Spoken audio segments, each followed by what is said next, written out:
Research Professor of Armenian Liturgy at Catholic University of America in Washington, D.C., was previously Dean and Professor of Liturgy at St.Nerses Armenian Seminary in New York, Director of the Zohrab Information Center of the Diocese of the Armenian Church in New York, and Primate of the Eastern Diocese of the Armenian Church of America. His research interests include the historical development and theology of the liturgical tradition in the Armenian and other churches.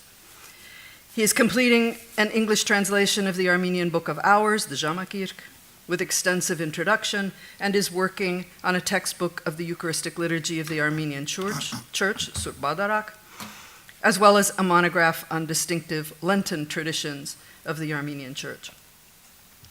A study on the historical origin and liturgical function of the narthex, the kavit, in the Armenian Church is forthcoming in the Proceedings of the Society of Oriental Liturgy.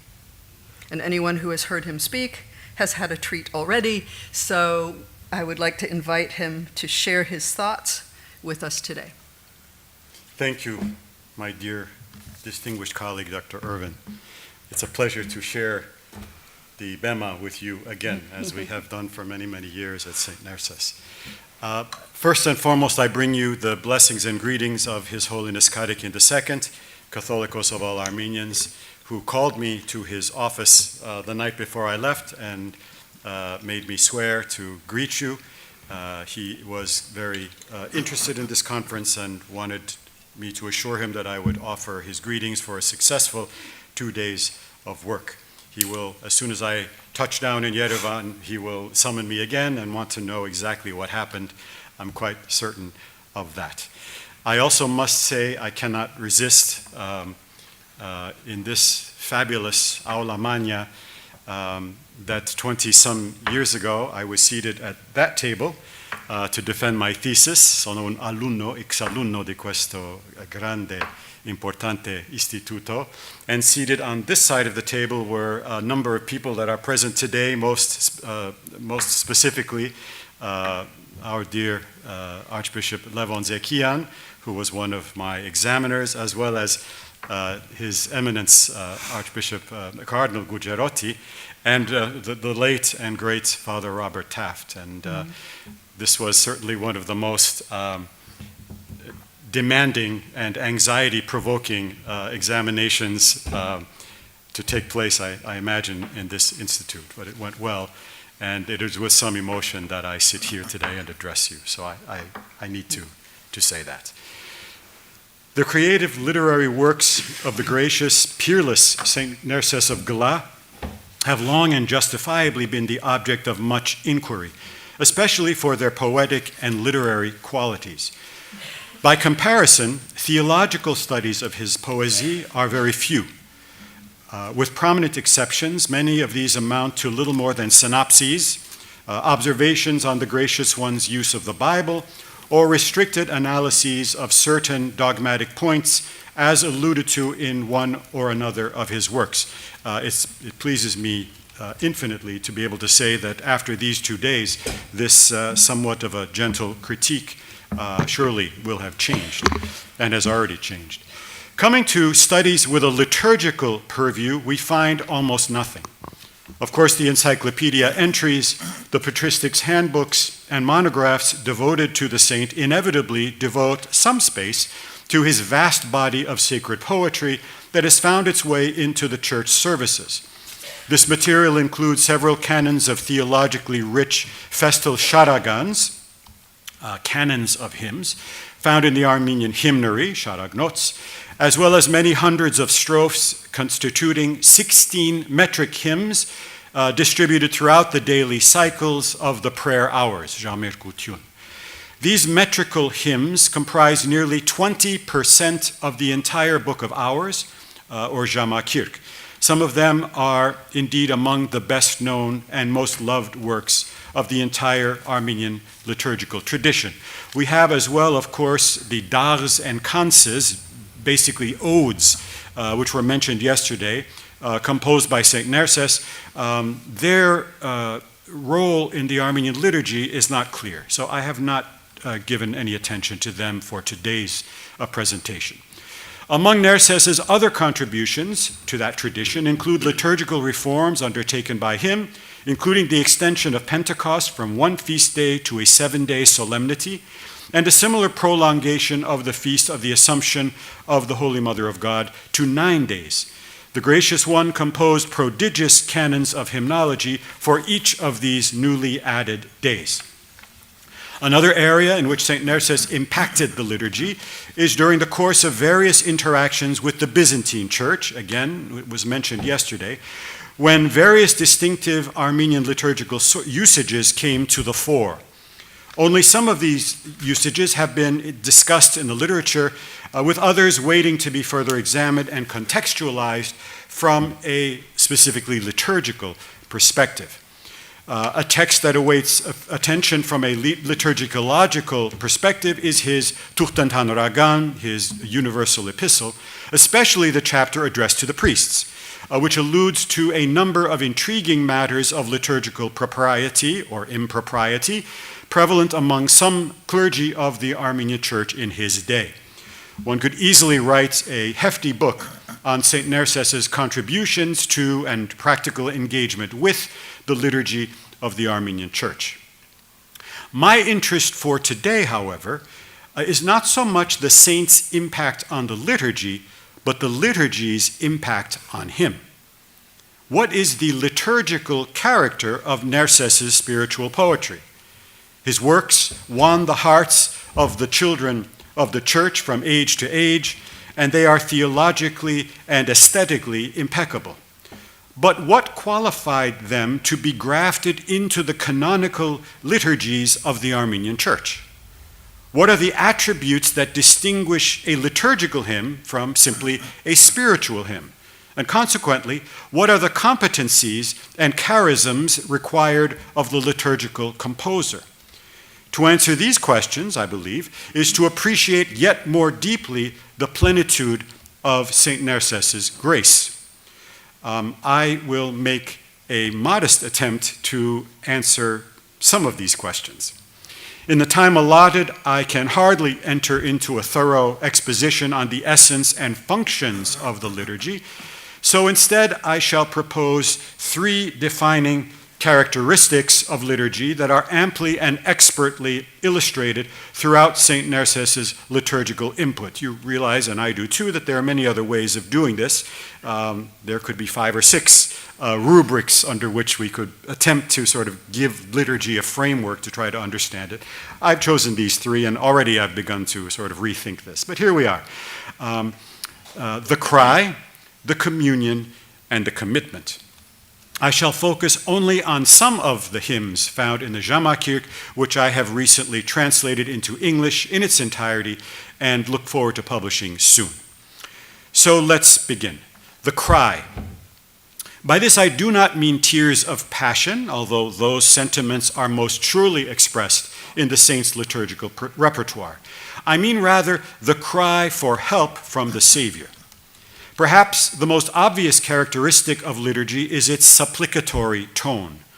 Among other essential actions of the liturgy, the faithful gather to call on the Lord for their needs, as Jesus promised. If you abide in me, and my words abide in you, ask whatever you will, and it shall be done for you. In fact, in liturgy, the people of God abide in him. They come together. We allow the words of the Son of God to abide or to wash over us. Most of the words of the liturgy are the words of Scripture. And indeed, the Church asks whatever it will. Unlike most of St. Nerses's non-liturgical poetry, an enormous body, all of his liturgical hymns include a prayer for some intention, voiced on behalf of the entire Church, usually by means of repeated refrains. Nerses's hymnography was undoubtedly inspired by the Psalms, especially the responsorial Psalms, which constitute most of the content of the Armenian Church's liturgy. And you understand when I use the word liturgy, I'm not speaking only of the Eucharistic liturgy, but the entire tradition of liturgical prayer. As is well known, in responsorial psalmody, a fixed refrain is repeated after every verse or every few verses of a psalm. The refrain is chosen because it encapsulates the theme of the particular liturgical setting of the psalm. A funeral is accompanied by a psalm whose refrain might reflect, for example, grief or resurrection or other themes appropriate to the occasion. For example, the psalm refrain for the wedding service might express unity or love and so forth. The verses of many of Nerses' hymns likewise conclude with a refrain that captures the essence of the hymn. Refrains are always short enough to be learned by the congregation, both their music and their text, so that the people can participate in the singing. The repetition of the fixed refrain facilitates memorization and learning, thus making refrains the ideal means of catechesis that they are meant to be. And this tradition is not Armenian. It goes back to the very earliest ages of Christianity and before. Nerses' refrains serve all these ends, but are almost always supplicatory, prayerful, asking for something. The body of the strophe weaves together biblical and dogmatic themes, while the refrain applies those themes to the present moment and concludes with a pertinent prayer request. An example is the Requiem hymn Astvadzaner, which is sung during the night hour. Now, I hasten to point out that my translation is intended specifically for devotional purpose. As you will discover, I have taken certain liberties in the translation. Please excuse me for speaking in front of a very dignified audience which normally does not deal with devotional texts and would like to see a very crisp and clear translation. I can do that, but that was not my purpose here.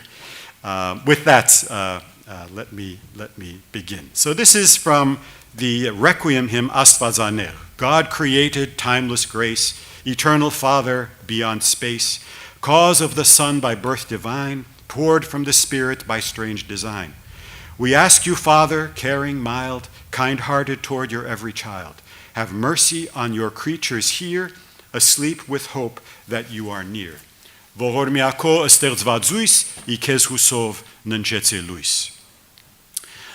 final couplet of the quatrain is the prayer that the worshipers will repeat at the end of each of the 36 verses.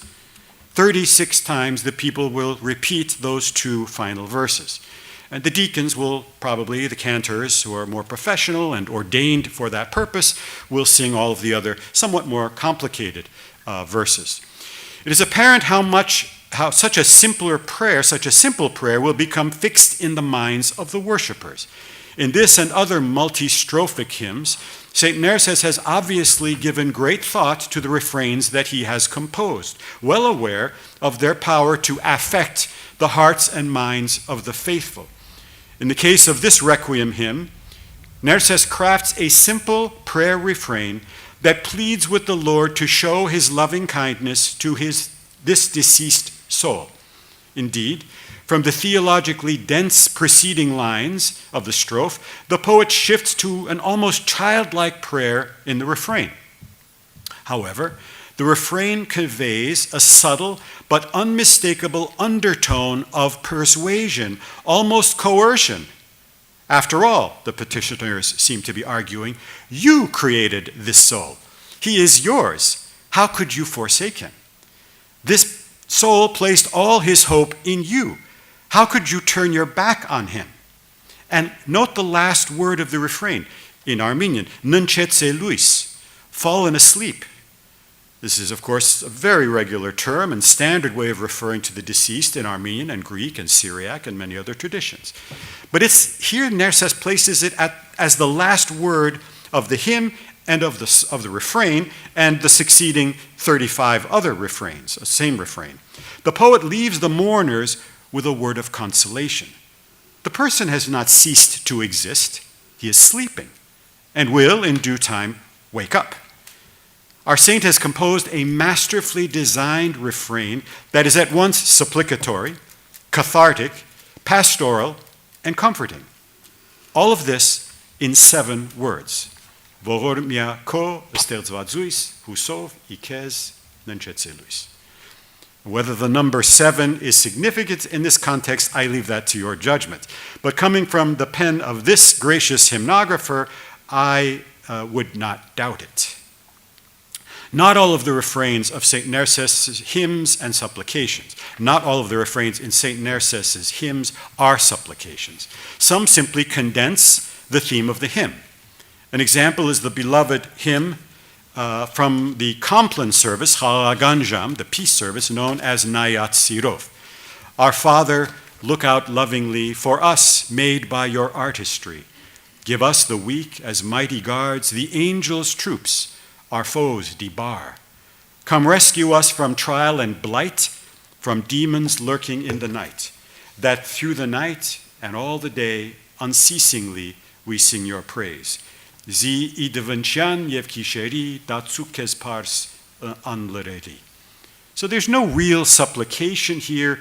It's basically a simple synopsis. This is what the faithful takes home and remembers and recalls, and perhaps there's something of a machtank, something of a wish in that refrain. Point number 2, the communion. When most Christians hear the words Holy Communion, and I do say most Christians, they think of that holy particle of bread that they receive during the Eucharist, in Armenian the Surp Badarak, which the Church professes to be the body and blood of Jesus Christ. And that is correct, of course, as far as it goes. But Holy Communion is something much greater than that morsel of sacred matter, as one distinguished Orthodox theologian put it.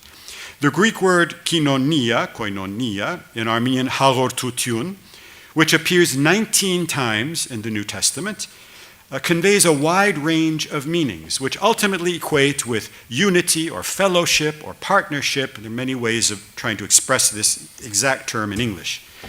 St. Paul understands the Eucharist as a mystery that draws its participants into a dynamic union or communion with one another and with God. According to him, the highest ideal of Christian life is active, self-giving communion among the members of the church, and in turn, their communion with God. Eucharistic communion is the most visible expression of this sacred action, this sacred mission, as God's people assemble in faith to assent to Jesus' staggering declaration, I am the living bread which came down from heaven. If anyone eats of this bread, he will live forever, and the bread which I give for the life of the world is my flesh. Marmin im in Armenian. When God's people receive the body of Christ, they become the body of Christ, the church. This is the awesome reality of Holy Communion, according to all of the ancient apostolic churches.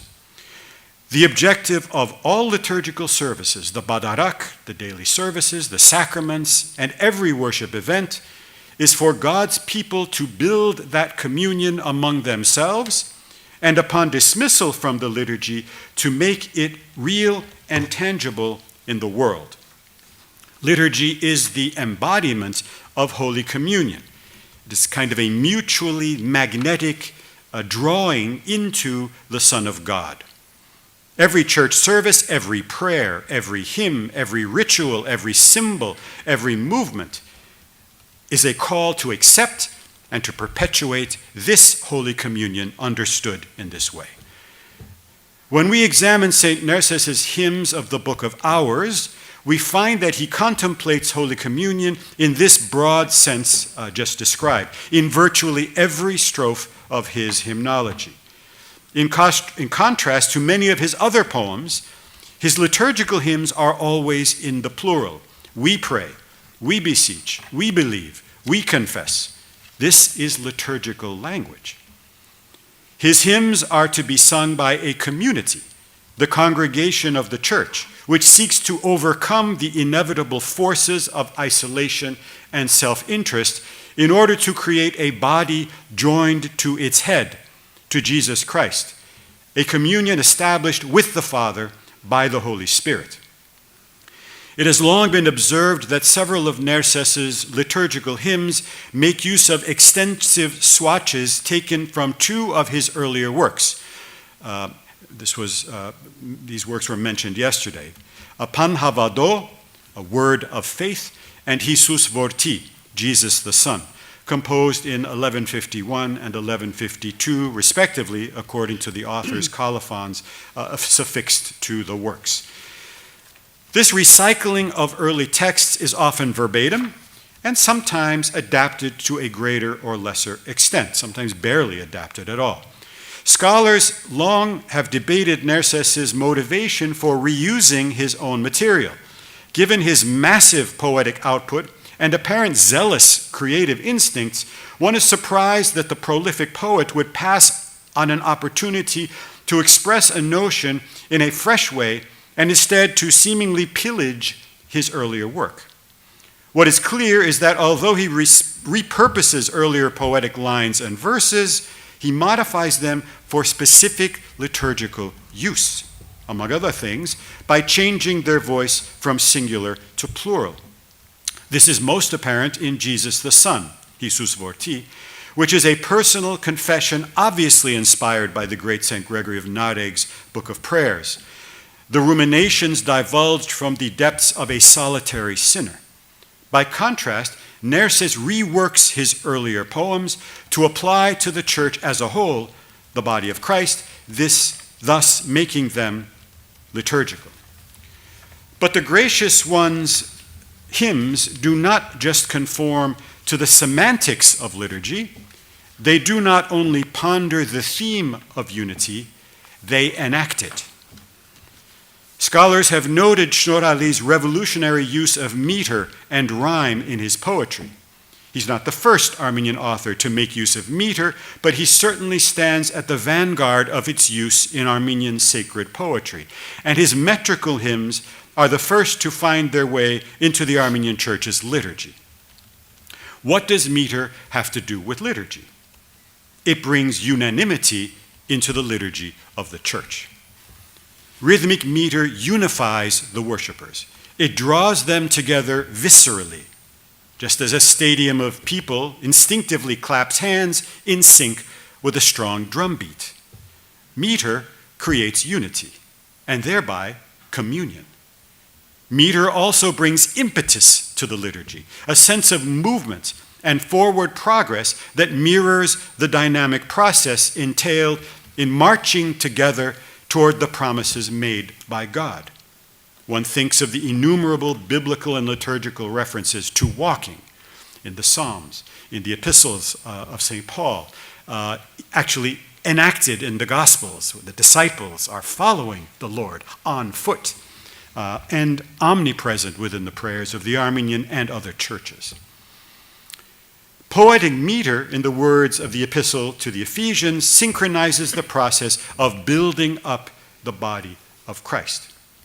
St. Nerses' beloved meter, used in almost all of his rhythmic poetry, is the iambic octameter quatrain, 8 lines of 8 syllables, where each foot comprises a weak syllable followed by a stressed syllable.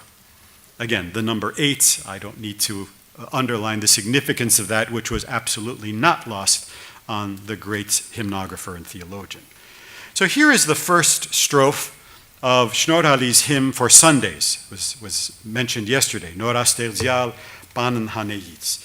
Created new, at first from naught, by God the Word the heavens wrought. Angelic troops ethereal, the wakeful ones known by the soul. And concrete things, 4 elements, contrasting yet in consonance. By them the Trinity is praised with feeble words from age to age. Readily apparent in this example, apart from meter, is the use of rhyme. Nerses employs a multitude of rhyme schemes in most of his poetic works, liturgical and non-liturgical. Here, the final syllable of each 2-line unit rhymes, thus highlighting the parallel content of each quatrain. In other liturgical works, the final syllable of each line rhymes within a strophe or even throughout an entire multi-strophic work. In some other works, Nerses uses more complicated rhyme schemes, including assonance involving the last syllable of one line and the first syllable of the next. But significantly, these do not appear in his liturgical works. Where complicated rhyme patterns might not be readily apparent, or by contrast, could draw worshippers toward the artistry of the composer rather than their prayerful primary task. Apart from its popular aesthetic appeal, rhyme creates its own sort of forward momentum, which in the liturgical realm serves to enhance unity in undertaking. Rhyme aids the faithful in recalling those refrains that we spoke about earlier. So they too promote a catechetical purpose. Not evidence in the previous example, but present in its 35 kindred verses, 36 times 8, just to get a grasp on the scope of this repertoire is just incredible. Is the hymn's acrostic construction. Again, these are ideas that have been mentioned. In this case, each successive stanza begins with the next letter of the Armenian alphabet. Many are the hymns and other poems of St. Nerses which comprise 36 verses in this way. Others are built upon acrostics that spell out the saint's name or other attributions, such as this hymn is by St. Nerses, in Armenian, of course. Acrostics foster memorization, which encourages congregational singing, even singing by the trained tabirk, sargavank. I'm in Echmiadzi now in church every morning and every evening, and there's one bookstand, Koragal, where the Sharagon, or the Jamakirk is open, and there are 25 deacons standing behind it. Well, the young deacon who's last in the row cannot see the Jamakirk, and therefore has to have a pretty good handle. The ones in the back are usually the senior deacons, so they're expected to have a good idea of what the next verse is, verse 17, verse 18, verse 19. Well, the acrostic helps them to do that. One of the young men is 6'6", 6'8", which in Armenia is very pleasing to see. So he stands in the very back, and thankfully he has good eyes. In any case, this hymn is by Nerses. Acrostics foster memorization, which encourages congregational singing, which itself builds the liturgical assembly into communion in its own way. Point 3, commitment. One of the regularly occurring petitions in the liturgical services of the Armenian and other churches reads thus: Zansinus mer yevz mimianes, diarn astudzo amenagalim hansen arastsuk. Let us commit ourselves and one another unto the Almighty Lord God. Zansinus mer yevz mimianes, diarn astudzo amenagalim hansen arastsuk. Let us commit ourselves and one another unto the Almighty Lord God. To this the people respond, Kez diarnet hansen yeritzuk. We commit ourselves to you, Mamma Mia. In these few words, we have in a nutshell one of the primary objectives of the liturgy, and indeed of our lives as children of the church, children of God. In the liturgy, the baptized members of the church gather to recommit themselves to God and to the lifestyle that God expects from the heirs to his kingdom.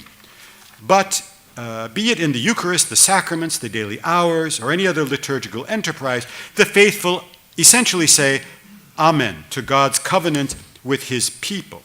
And they do this not only together, but on behalf of one another. Let us commit ourselves and one another. Yevez mimianis. Your salvation is my concern, and my salvation is your concern. This is essential to the liturgy.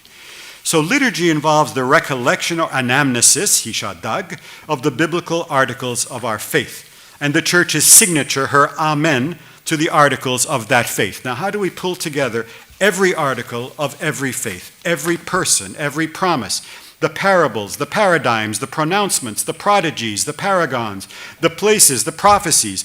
All of this has to be recalled in order that God's people can say amen to all of that. I commit myself to all of that. We recommit ourselves to that. To try to itemize all of these data would certainly not make for very interesting liturgy. So what happens? The hymnographer pulls it all together, not horizontally, but piles it on top of each other. So let's look at St.Nerses' one stanza from his acrostic hymn for the 9th hour of the midday services. Santaramedic. Hell's caverns trembled mightily. They set the captive spirits free. Rocks from you rock cleaved and split. The dead rose from the tombs and crypts. Earth's elements perplexed were they, the pillars of the world to sway. Now we, assembled, ask of you to rank us with the righteous too.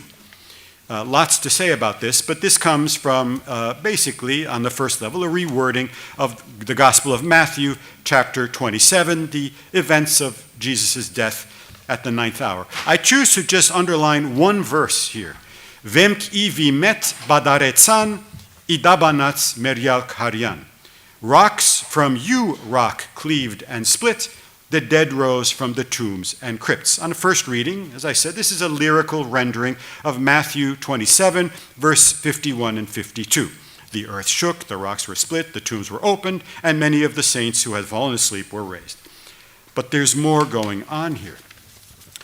Nerses' rendition does not say rocks from rock cleaved and split, which would have been simply a re-rendering, but the addition of just a single letter, the second rock, is placed in the vocative case in Armenian, so we have rocks from you, O rock. This is not a poetic detail. Shnorhali knows that St. Paul identifies Jesus as the rock, 1 Corinthians chapter 10. That itself has its inspiration in Exodus, where Moses was able to summon water from a rock in order to quench the thirst of the people of Israel after their liberation from Egypt. Nerses deftly superimposes these allusions, at once retelling the events of Jesus' death in his time. The people needed to hear this. They didn't have access to a text if they were even able to read it. They need to hear the story told again. But Nerses invites deeper contemplation and actually biblical exegesis. Jesus is dead as stone, dead as a rock, yet he is to emerge from the stone crypt and sustain his people as water sustains life. Beautiful. But there's even more. According to Matthew 16:18, Jesus renames the apostle Peter as the rock, them. So the rocks splitting from the rock alludes to Peter, who in the gospel narrative indeed cleaves from Jesus by denying him 3 times. And the rocks from the rock, not the rock from the rock, in the plural, because all of Jesus' disciples ultimately broke away from him, leaving him alone to be crucified. I have one more page. Be merciful, Roberta.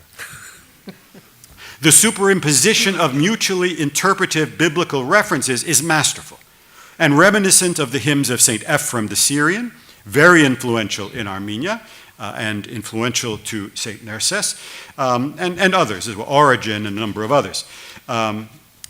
What is truly exceptional is that Nerses accomplishes all of this, which would take a lengthy sermon or lesson, in all of this in 4 Armenian words: Vemk, I, Vemet, Vimet, Badaretsan. Rocks from you rock cleaved and splits. And this is one little verse from 36 strophes of versification. Now, biblical purists, we liturgists don't like to sit with the biblical scholars because we don't speak the same language. But in any case, I have mercy on the biblical purists may find the ostensibly indiscriminate, multi-dimensional juxtaposition of scriptural passages, especially between the Old and New Testaments, to be unseemly.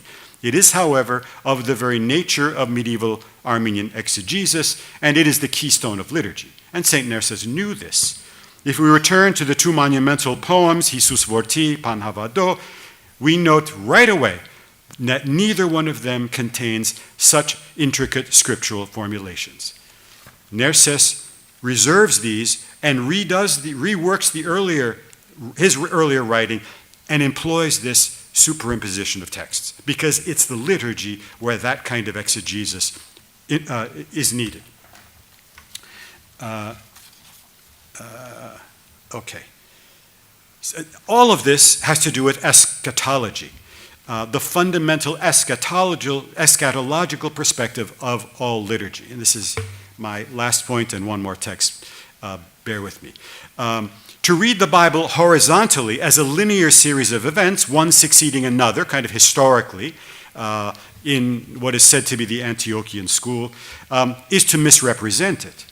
Similarly, to read the Bible as a reality in the New Testament foretold in the Old Testament is, of course, not incorrect, but it's also an oversimplification from the Armenian perspective. From God's timeless perspective, time is not a linear movement from yesterday's irretrievable past to today's reality to tomorrow's unknowable future. God stands above and outside of our restricted temporal experience. All for him is one unending today. And we recall how God identifies himself to Moses. In Armenian, it's simply the word is. Ein vor is, right? On in Greek. Moments of the past, present, and future can be conceived of as motives in a fine Bach concerto. Maybe the maestro will agree with me. Musical ideas are presented. They fade away into the background. They reappear sort of underneath in various new variations. They're revived, they're repeated, they're transfigured, and they reckon back to themes heard before in simpler terms, overshadowing new revelations yet to come. This is music. This is how music works. One doesn't time. Bach now restores a theme which he first introduced 30 seconds ago. It doesn't work that way. And liturgy is also a kind of a musical, eschatological presentation of the gospel. Okay. This is also how the medieval patristic mystagogies, the commentaries, East and West, explicate the words and rituals of the liturgy. Last 60 seconds, my God. That was 3 minutes ago. Okay. Let us move to the conclusion here. In this particular verse, we see clearly a multiplicity of times brought together in one. A past time, a past event brought together with prophecy for the beginning, changing a point of view. We're speaking about Jesus. Then we take it to the first person. It's not only Jesus who suffered, but I too suffer. And therefore, all of this is one reality. Jesus' suffering in the garden is my suffering today. It really is. Okay. All of this temporal tumult, in and out, back and forth, is terribly frustrating to historians and fundamentalists, but it is the inescapable reality of the liturgy and of a world in which the creator of existence and reality chooses to insert himself into that reality, bound in time. St.Nerses lived in that space-time between earth and heaven, and through his hymns he masterfully draws the worshiper into the eschatological reality of the Church's liturgy. Final paragraph. Among the many graces gifted to St. Nerses, therefore, is a certain specifically liturgical virtuosity, an aptitude to compose Christian poetry that inspires and invites the singer to probe ever more deeply the mysteries of the gospel, and to do so in a liturgical ambience. But further, the saints' sublime compositions betray the ulterior ecclesial motive of forging loving unity within humanity and holy communion between humanity and God. Whether Shnorhali was conscious of the liturgical significance of his work is debatable and may or may not be beside the point. What is clear is that we, his heirs, have been richly blessed by his grace, vision, and divine artistry. Thank you very much. Thank you, Madam Chair.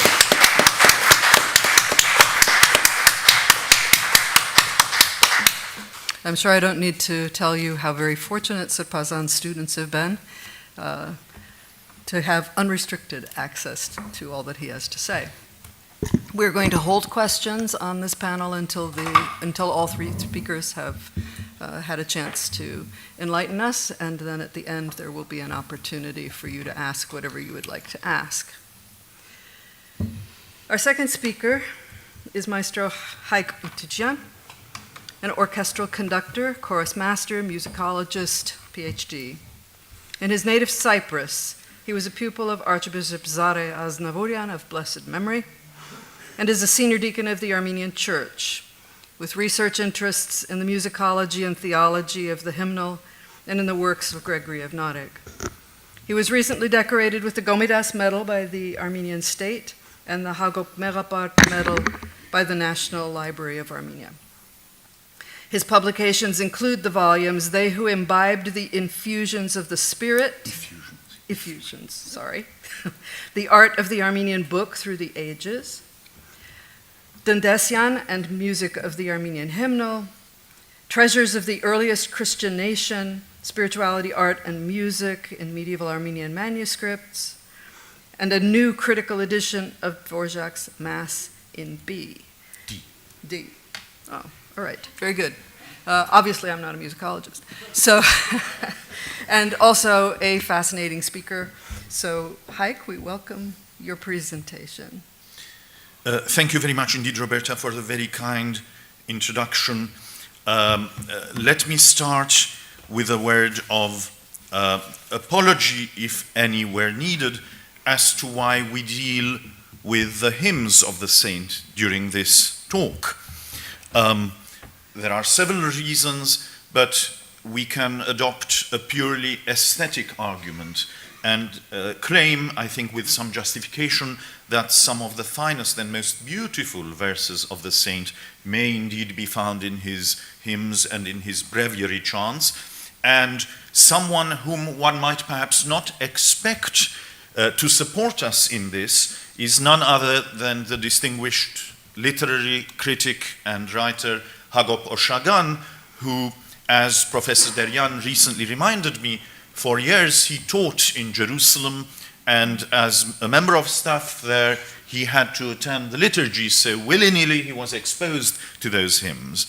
And he describes the hymns and breviary chants of the saint as imperishable jewels, crystalline, irreducible beauties. More than mere poetry, they are the elements of our soul. They come from the purest source of the highest art, the most perfect pages of our hymnal and the most lucid of our art. Our forefathers not merely sang them, but they lived them. And regarding Hishestsuk, which was mentioned by Narek Srpazan as part of Anushavan Srpazan's presentation, that Hishestsuk, sweet, magnificent as it is musically, also the words, the synthesis, Hagop Oshagan says, a psalm changes in his mouth as if by a magical transformation, and a night vigil on the Taurus Mountains, inspired by a psalm, becomes a complex symphonic poem. And why the music of the hymns? Here I shall evoke another Hierosolimite, Archbishop Norair Boharian Zovagan of blessed memory, who in 1952 wrote, "The meaning of the sublime words of the hymns, as it were, melts into the enchanting arinknor, beauty of the musical line. Words and music are thus inseparably intertwined, integrated, and one bears the other and heightens and intensifies the other." The musical genres are canonical hymns, breviary chants, missal chants, and odes. And I should like briefly to mention the following issues. Authorship of the hymns, where there are unsolved problems. The deployment of contrafacta by the saint. I shall explain in a moment what I mean by that, and that has not been studied so far. I shall present some delightful information about newly rediscovered melodies for some of the odes. And I shall talk about the possible juxtaposition of variants from various centers. And there are rewards and challenges. What are the rewards? There's a rich and highly attractive corpus of melodies, and although these melodies are of lesser antiquity and almost certainly do not go back to the time of the saint, nonetheless their artistic value and their sacred character are indisputable. And they are full of delightful surprises awaiting us on that score. And challenges, well, one major challenge is that in dealing with the medieval sources, we are hampered by the fact that we cannot read the medieval neumes, we cannot read the musical notation, but we can elicit some indirect information. For instance, let us consider the Divine Liturgy.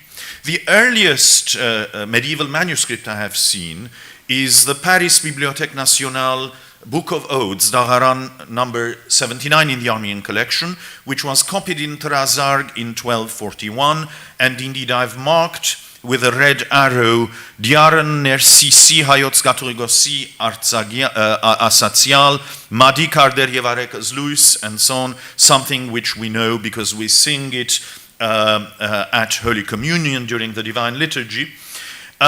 And I have put together three sources with a certain distance in time between one and the other. My second source is this Manrus Munk manuscript, a manuscript that has intricate chants from the breviary, but it includes some items from the Divine Liturgy as well. And this is a Venice manuscript in San Lazzaro, copied out in 1313. And my third source is this missal, Badara Kamaduits, from the Vienna Mchitarist monastery, copied in 1377.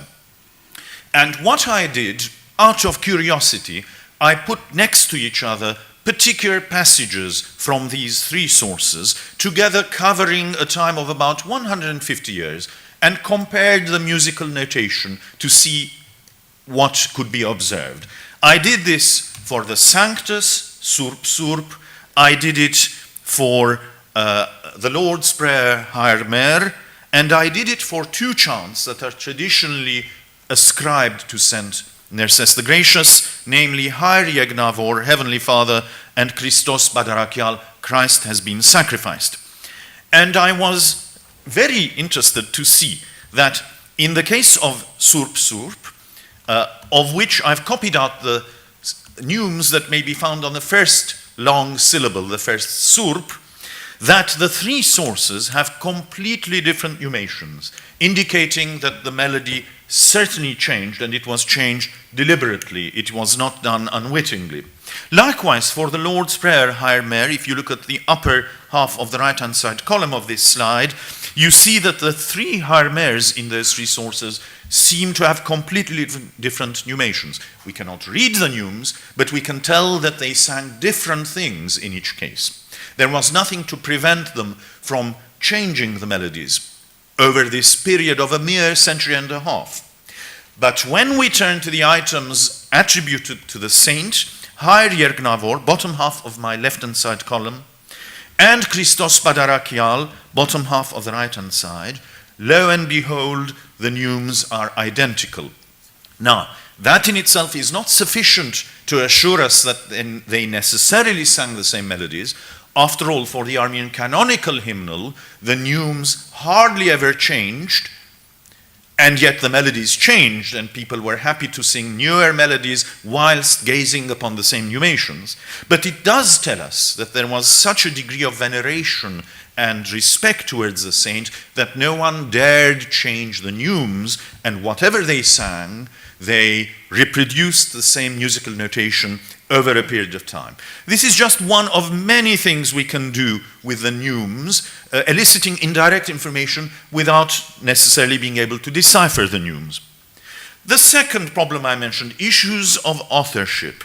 We have mutually inconsistent sources of one kind or another, accounts from historians, particular sources. One of the earliest sources known to me to have an explicit list of hymns associating hymns with particular hymnographers is an early Venetian breviary from 1284. A lot of sources, I won't go through all of them, but everyone has a different opinion. And though there is a common area of certain items that most authorities attribute to the saint, there are a lot of differences, and that does need to be resolved somehow.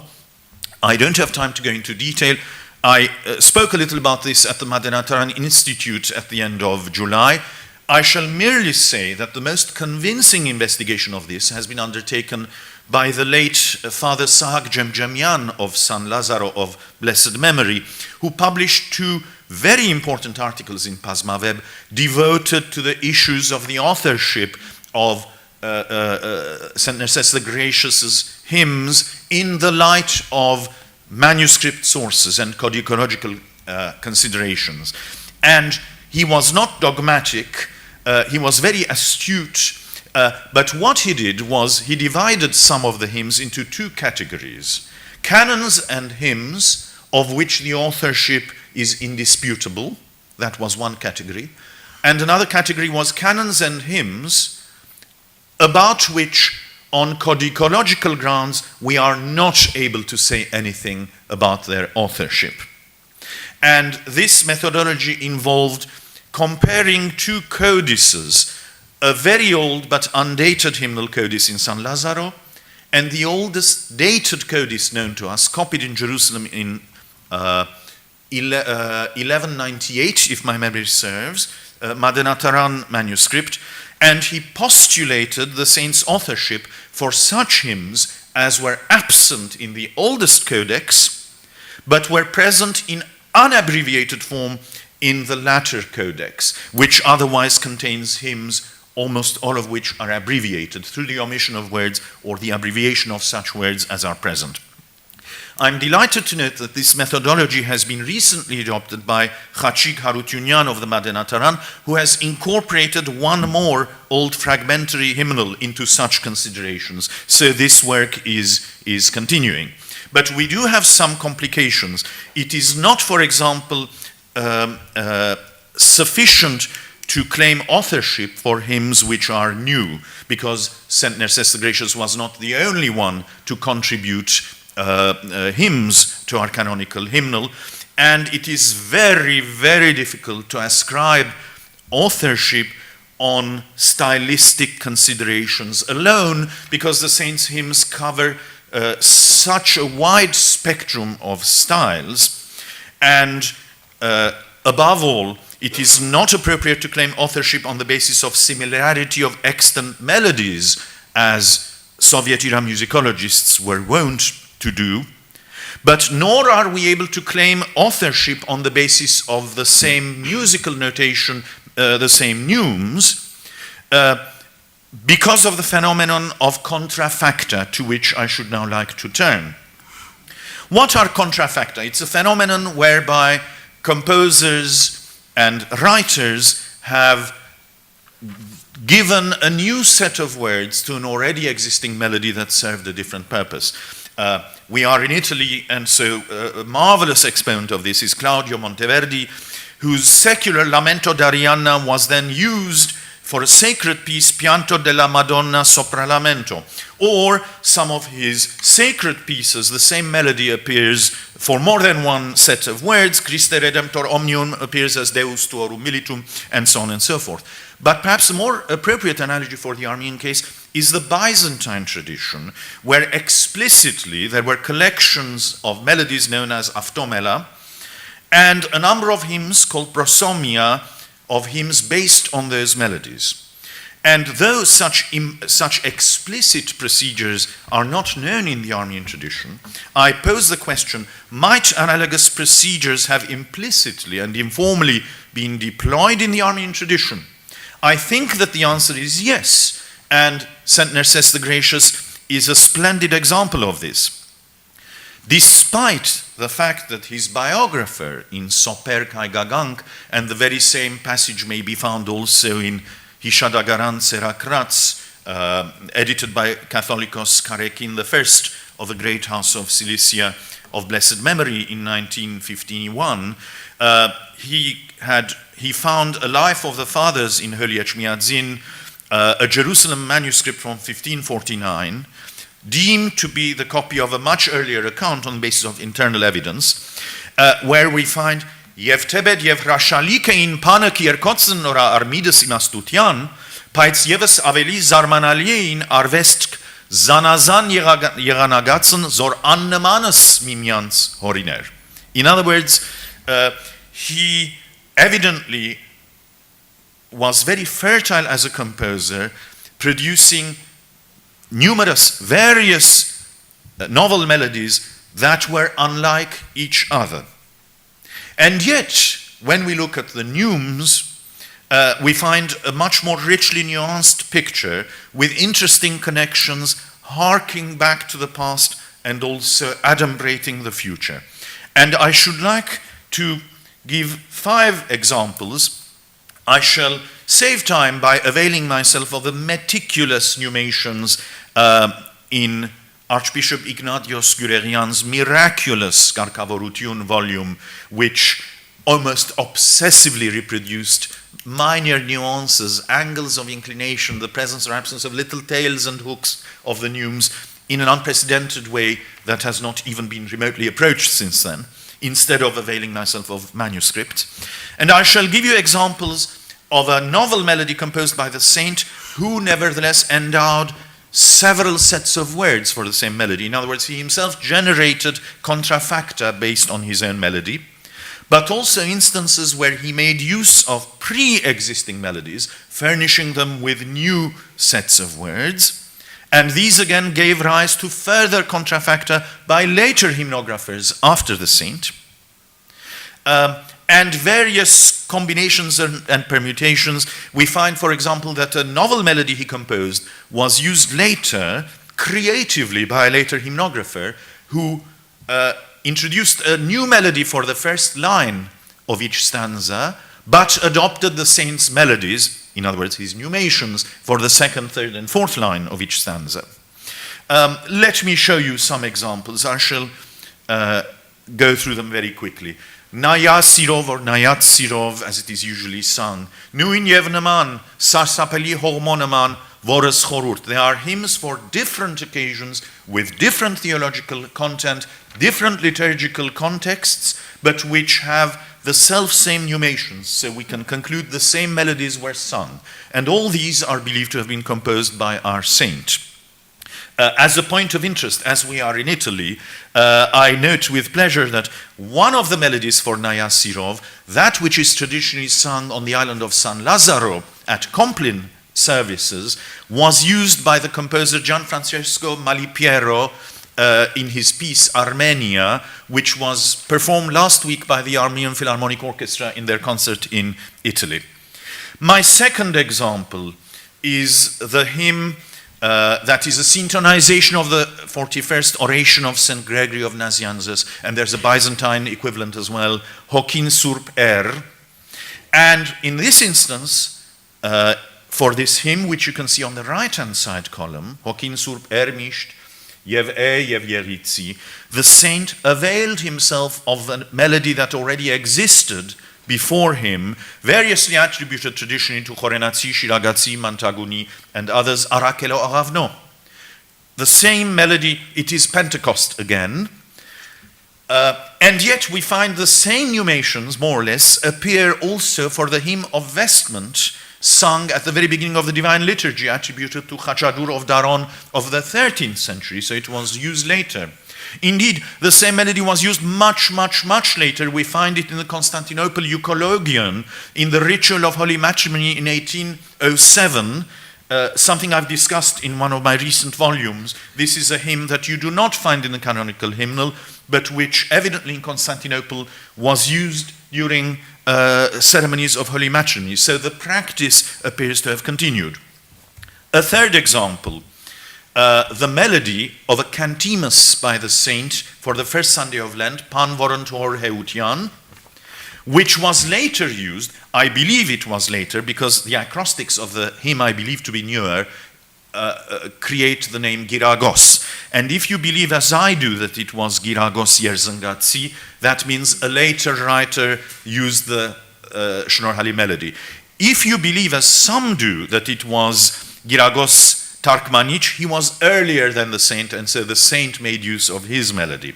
The only difference, if you look at the nummations, is that for pan vor and hor heutian, the pan is an anacrusis, it's on a weak beat, whereas arevel kerarpin, which is the later hymn by Giragos, starts on a loud beat.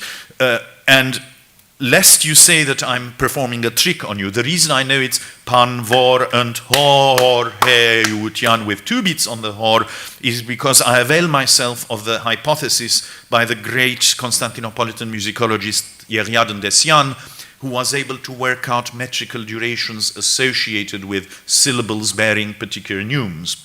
Otherwise, the nummations of these two hymns are the same. Fourth example, the saint's melody here was used by Hovhannes Blues for his hymn devoted to the holy eaters of grass, the holy vegetarians, Khoda Jaragk, in an interesting manner. For the first line, Hovhannes used a different melody. For the second, third, and fourth lines of each stanza, he benefited from the saints' neumes. He used them. And my final example shows how complex these interactions could be. Now we're dealing with highly ornate Asterie hymns, and the saint exploited motifs from an earlier hymn, Ariatsialk, for his own hymn, Lusa Baidzar, dedicated to St. Basil. And some of those motifs were later used by Hovhannes Blues for his Hiatsan an Marminken for St. Nicholas. And the question arises, to what extent am I extending the definition of what a real contrafactum is? The motifs are very recognizable, but the overall melodies are not congruent. You can see them here. Where I've got the blue arrows, there we find chains of neumes that are identical in each case. On the left-hand side is the older hymn, Ariatsialk, dedicated to the holy Vartanian saints. And on the right-hand side is the Shnorhali hymn, Lusa Baidzar Imastyuk.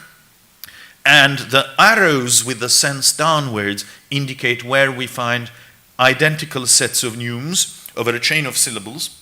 So from Tiamp Arnul Zvrej Chapeutian in the first hymn and Ashkari Hama Zakor Kolov, we find the same neumes. And in several different passages likewise. And here on the right-hand side is the later hymn, on the left-hand side is the Shnorhali hymn, which begs the question, did Hovhannes Blues get his motifs directly from the older hymn, Ariatsialk, or via the saints Lusa Baidzar?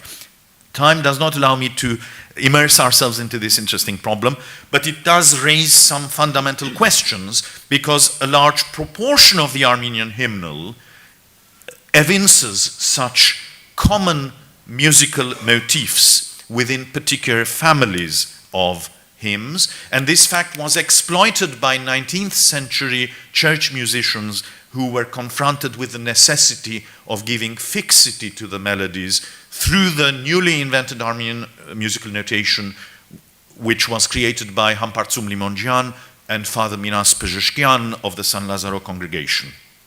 But let us pass on now to find some little-known, unjustly forgotten melodies that I have been fortunate enough to be able to unearth. And the first of my heroes in this regard is the Venetian musician Pietro Bianchini.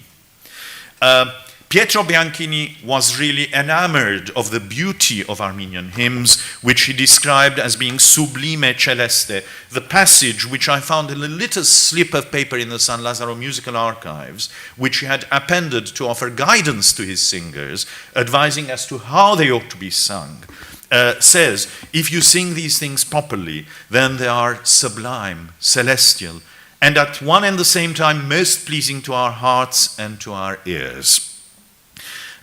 One such melody was in fact published, the Hagiology of Evorbes, which many writers attribute to St.Nerses the Gracious. Here appears in a melody that is not known, and yet it is a beautiful, gloriously ornate melody that is appropriate on an occasion where there will be a slow and lengthy procession. Doubtless it was intended for such a purpose. I had the pleasure of singing this in Jerusalem in the Church of the Holy Sepulchre, which is the one place where, during the procession of the Hagiology, nobody looks at their watches because they need to go around the martyrium and to fill the time available. Well, the Bianchini melody is ideally suited for the purpose. But during the same year, 1877, a very little-known melody was also transcribed by Father Arsène Aidenyan that I was able to obtain thanks to the kindness of my colleague Jacob Oli, who sent it to me only a couple of days ago. I downloaded it at the airport, and here it is. It was scanned at a Turkish archive in Istanbul, a completely different melody for the same item, this time associated with the Vienna branch of the Mukhtarist congregation. A very senior musicologist colleague at the Madanataran Institute lamented at a conference in June that no melodies were, as she said, preserved from the odes of St. Gregory of St.Nerses the Gracious. I am delighted to present some good news. In fact, we have several such melodies, most of which have reached us thanks to the Mkhitarist fathers. A manuscript by in the hand of Father Revont Dayan, Leonce Dayan, which I have myself transcribed and edited, and which, God willing, will appear in the next issue of the Journal of the San Lazaro Academy Pasma Web, exists for the hymn Nordzarig, with words that consistently follow the text found in Pank Chapav, and yet a completely different melody was given to me by Deacon Neshan Chalgajian in Constantinople, which you can see in the Limongian notation in this photocopied sheet, whilst the well-known celebrated melody for the ode was transcribed by Edouard Hagopian and published by my own late teacher, Archbishop Zarehas Navorian of blessed memory.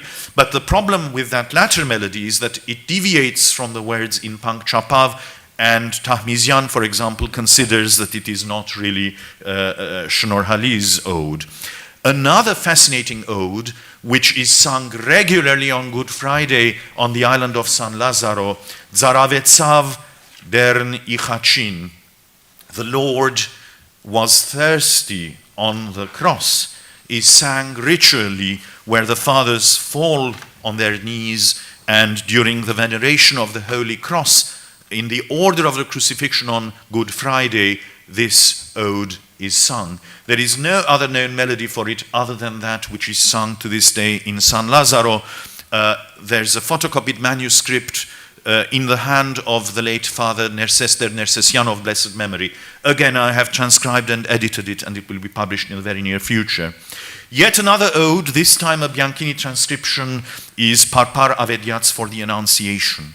So, if one looks below the surface, there are a lot of treasures which are unknown, and in my very small way I try to keep these alive by singing them in churches. For example, last Sunday I sang the San Lazaro version of Nordzarig in the church, the Armenian church in Riga, and people were surprised because the melody has not been heard for many years.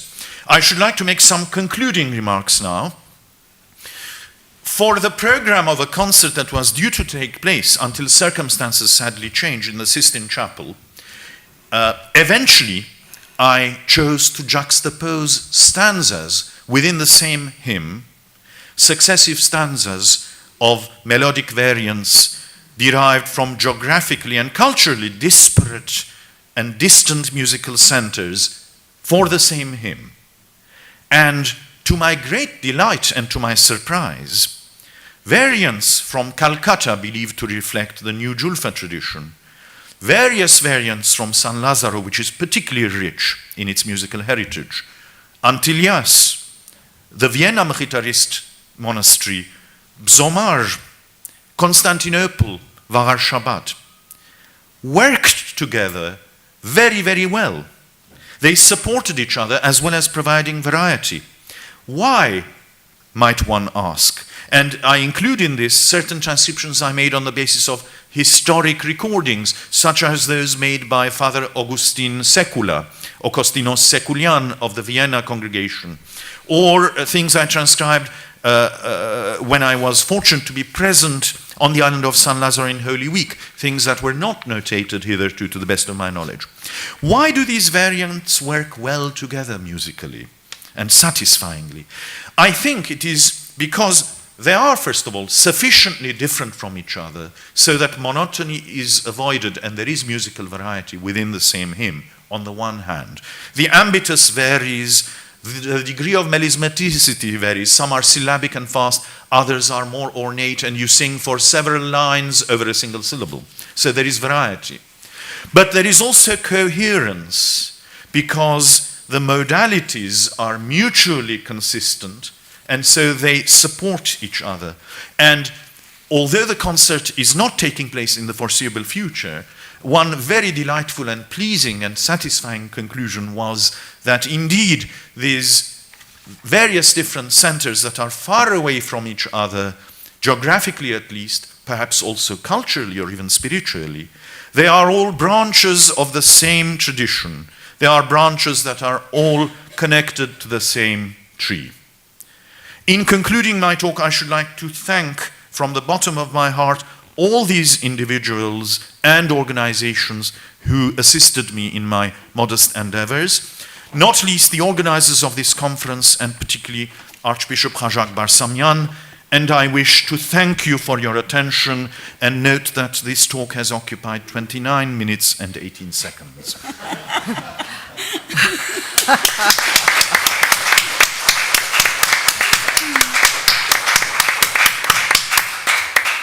I'm sure none of you has an idea of exactly how phenomenal that last fact is.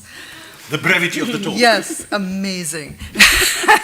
And as you can tell, this has simply been a brief visit to a, for me, mostly unknown planet with an excellent guide who is available for longer tours. Thank you so much. That was fascinating. Even to those who do not necessarily desire such tours. They have been known to be kidnapped along such tours. Finally, for our last speaker, Dr. Armenu Hidrostapkaryan is the co-founder and the head since 2010 of the Mesrop Center for Armenian Studies at the University of Halle-Wittenberg. She's a member of the editorial board of the university periodical Hallische Beiträge zur Orientalwissenschaft and has served as head of the Department of Christian Orient at the Institute of Oriental Studies of the Martin Luther University. She is author of a number of scientific publications and comparative studies on Armenian literature in the context of Christian Oriental languages and Armenian Byzantine literary relations. Together with Hermann Goltz, she translated the Sharak notes, the hymnary, into German with extensive footnotes, and Karapar, Greek, and Armenian equivalents to be published in the Patrologia Orientalis. Among other things, she has also published a German translation of the hymns of St.Nerses Shnorhali. And so we are happy to close out this morning with her presentation on Nerses as a hymnographer. Please. Thank you very much for this kind introduction. Roberta, I'm so happy to meet you after so many years as we, after our common scholarly time in Jerusalem, Yes. the last life year of Archbishop Poradian and Curé Serpazan, who consulted also Professor Goltz and me in our German edition. And our journey, manuscript studies journey with Professor Goltz led us from Jerusalem to Venice, to Vienna, to Antilles and Zomar. And I find very, very symbolically that today here in this conference hall are the persons who supported our work, Haj Levon and Narek and Serpazan. And also I greet the director of Patrologia Orientalis, Professor Philippe Louisier, who will publish then in his series our Shalaknos. It was a very nice interconfessional work between Armenian Catholic and Protestant representatives and churches, and I am looking forward for this publication that durates many years, but I hope it will be soon here. So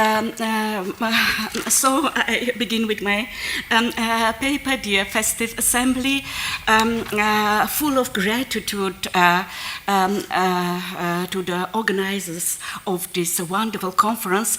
I'd like to join the orchestra multilingual academic encomium for St.Nerses Shnorhali, and with my paper, as the Sharakan hymnography is a multifunctional genre with text, music, and performance liturgy. That's why some of aspects were mentioned by Archbishop Tanya Findikan and Haik Utitian, and maybe there are some cross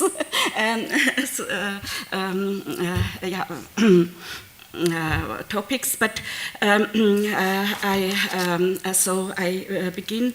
My task today is to present one of the multiple facets of the great thinker of Christianity, ecumenist of the European Middle Ages, the founder of the ecumenical movement in the Christian Orient, St.Nerses Shnorhali, whose universal talents as a theologian, church politician, exegete, philosopher, ecclesiologist, canon lawyer, liturgologist, hagiographer, epistolographer, pedagogue, translator, writing many genres up to fable and riddle and poet, up to encomium, laments, and didactic poems, composer and singer, also include hymnography. Nerses was a hymnographer who composed and sang his hymns himself. His epithets are also diverse in accordance with his talents. In addition to the epithets, Yeshgrostlu Savorichayot, the second illuminator of Armenia, nor Grigor Astvatzaban, new Gregor theologian, or Gregory the theologian Novus, Tieseraluis Vartapet, universal church father or illuminator of universe, Yeramets Vartapet, Trismegistos, thrice great church father, Ahot Kayotze Geretzvoyev Hayotzokvo, prayer of the Armenian church and the Armenian spirit.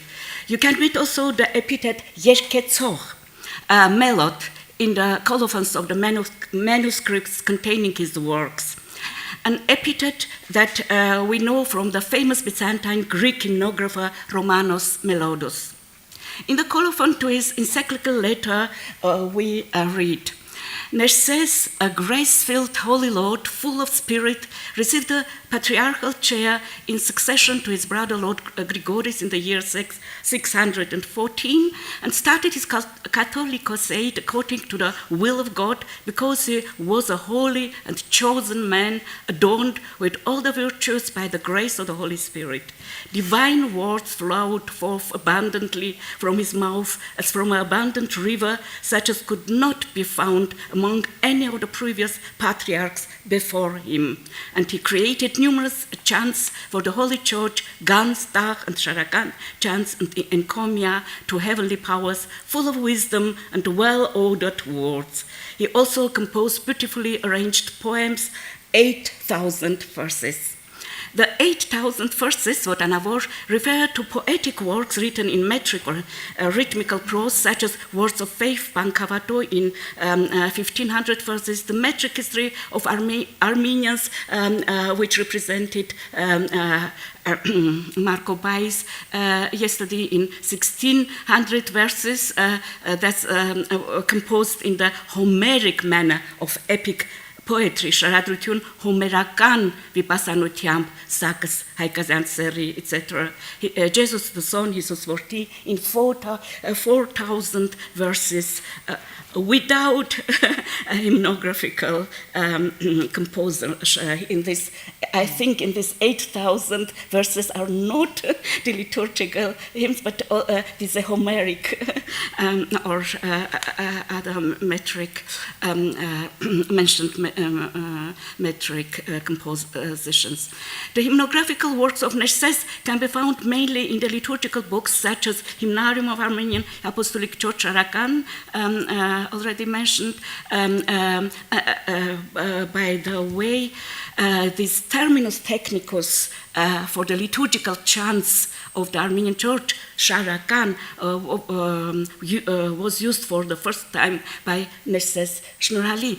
And also in book one, we find these hymns, as already mentioned, in the book of Hours, in the books of Kanzaran and Taharan, as well as in the manuscript on Psalters, after the biblical odes. Yeah, they come Psalter, biblical odes, and the odes of St.Nerses Shnorhali. So also in the stock of the Narek manuscripts.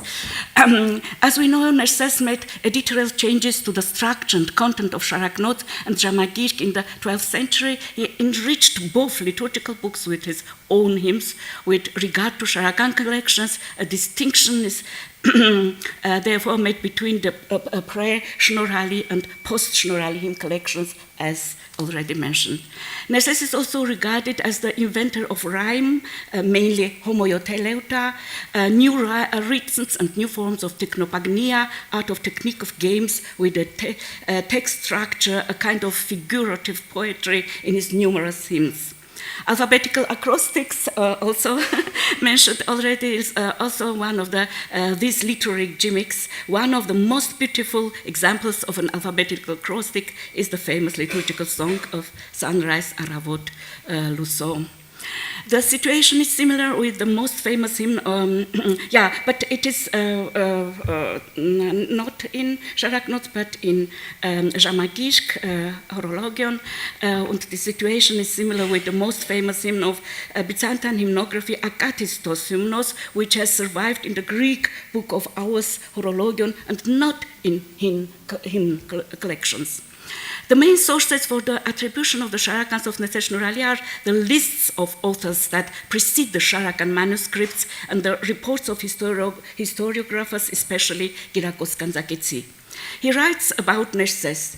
St.Nerses was a great erudite and eloquent man and ordered many Sharakans, melodies, songs, and poems in the churches.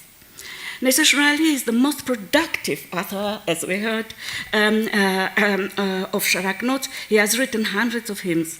According to the list of authors, the following hymns are attributed to St.Nerses Shnorhali after the author list of Sarkis Yerets, 13th century, Grigor Tatevatsi and Arakil Sunetsi, 14th century, Stepanos Zik Djugayetsi, 16th and 17th centuries, Jacob Sasetsi, 14th and 15th century, and Anonymous, 18th, 19th century. The main, he wrote hymns for the main feasts of the festive year of Armenian Church, the Sharakans of the 6 Sundays of Great Lent, in the wording of the metrical colophon by Stepanos Djugayetsi reads, Skirакեքն աղոհացից սա ասացյալ խորհրդովլին. Also composed full of symbols of the mysterious divine counsel, this man. Or the heart series of the Palm Sunday, and Stepanos specifies Եվ զվեշչին հարց ծաղկազարդին սա ասացյալ ըստ խորհրդին. Also the last Palm heart row.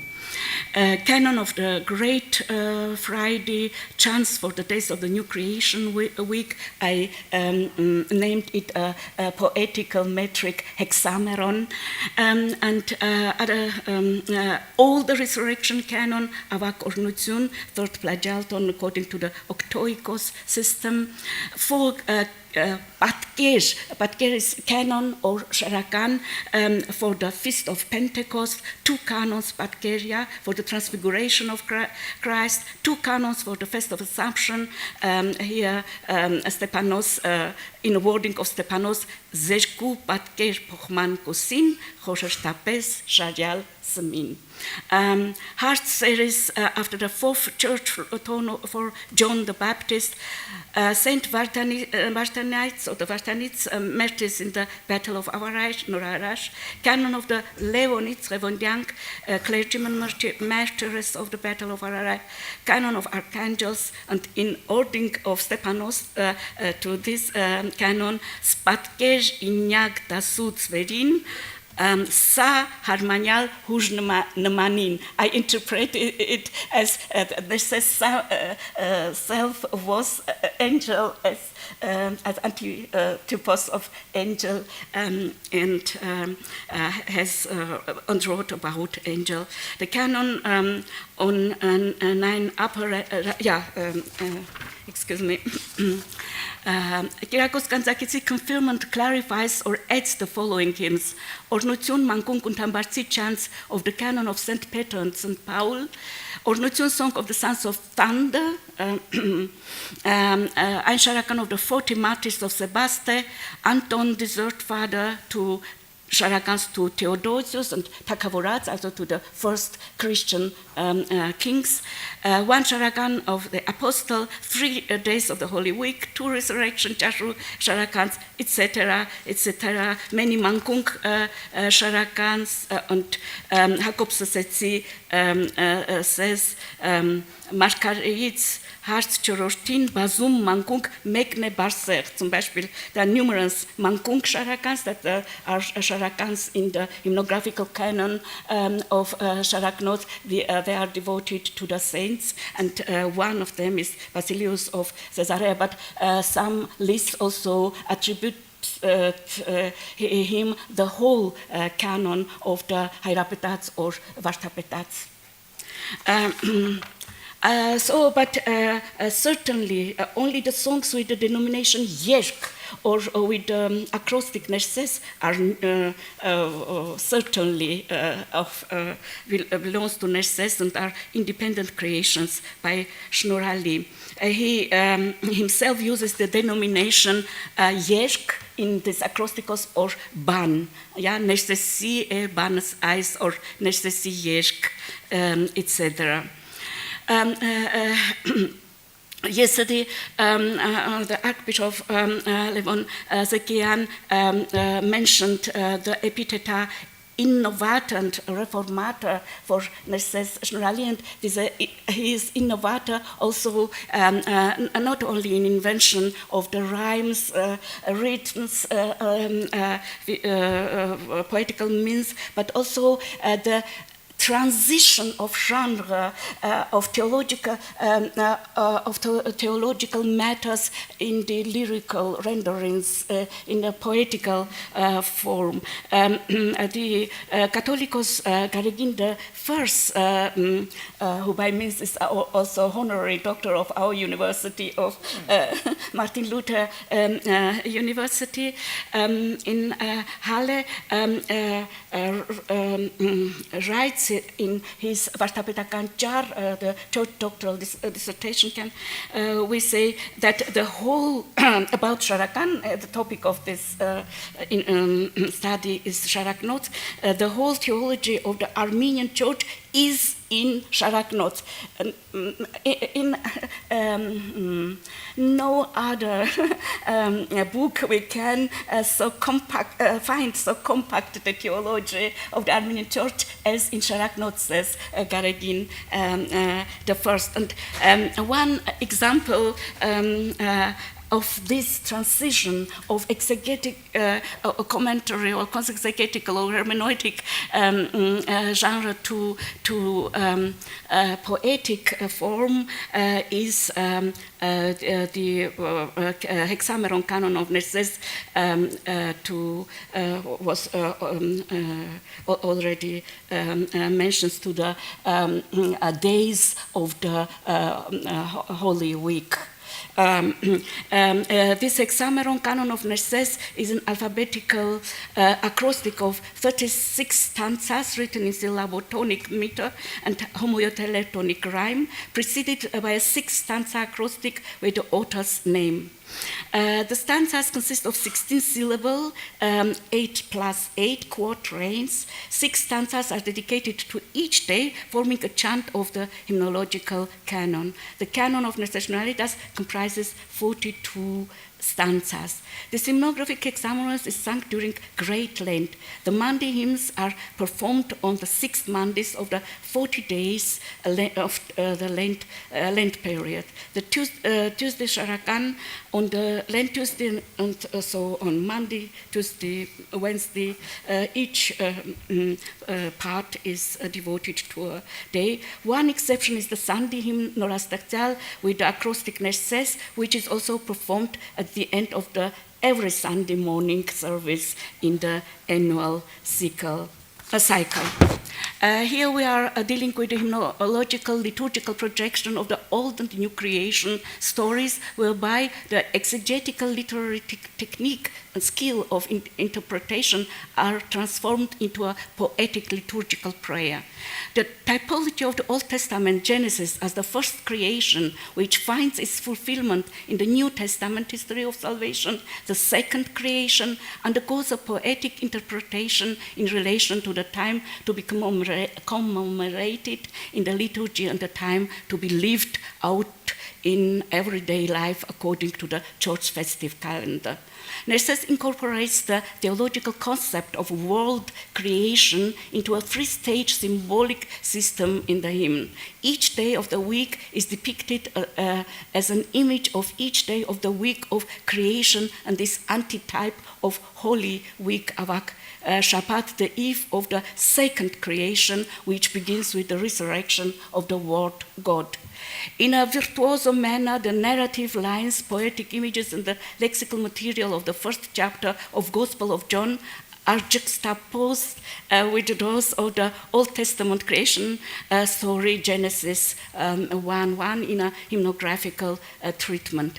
The Genesis incipit, in the beginning God created the heavens and the earth, Genesis 1:1, is linked with the prologue of the incipit of the Gospel according to John. In the beginning was the Word. So the hymn of Nerses gives a new dynamic to the biblical report in the lyrical rendering. A frame of reference emerges between the biblical depictions of the old and the new creation, from which a poetic argument for the new quality of creation is to be developed and conveyed. All those involved in the creation story receive a new interpretation: the creator, the creation, and the creatures, including the hymnologists and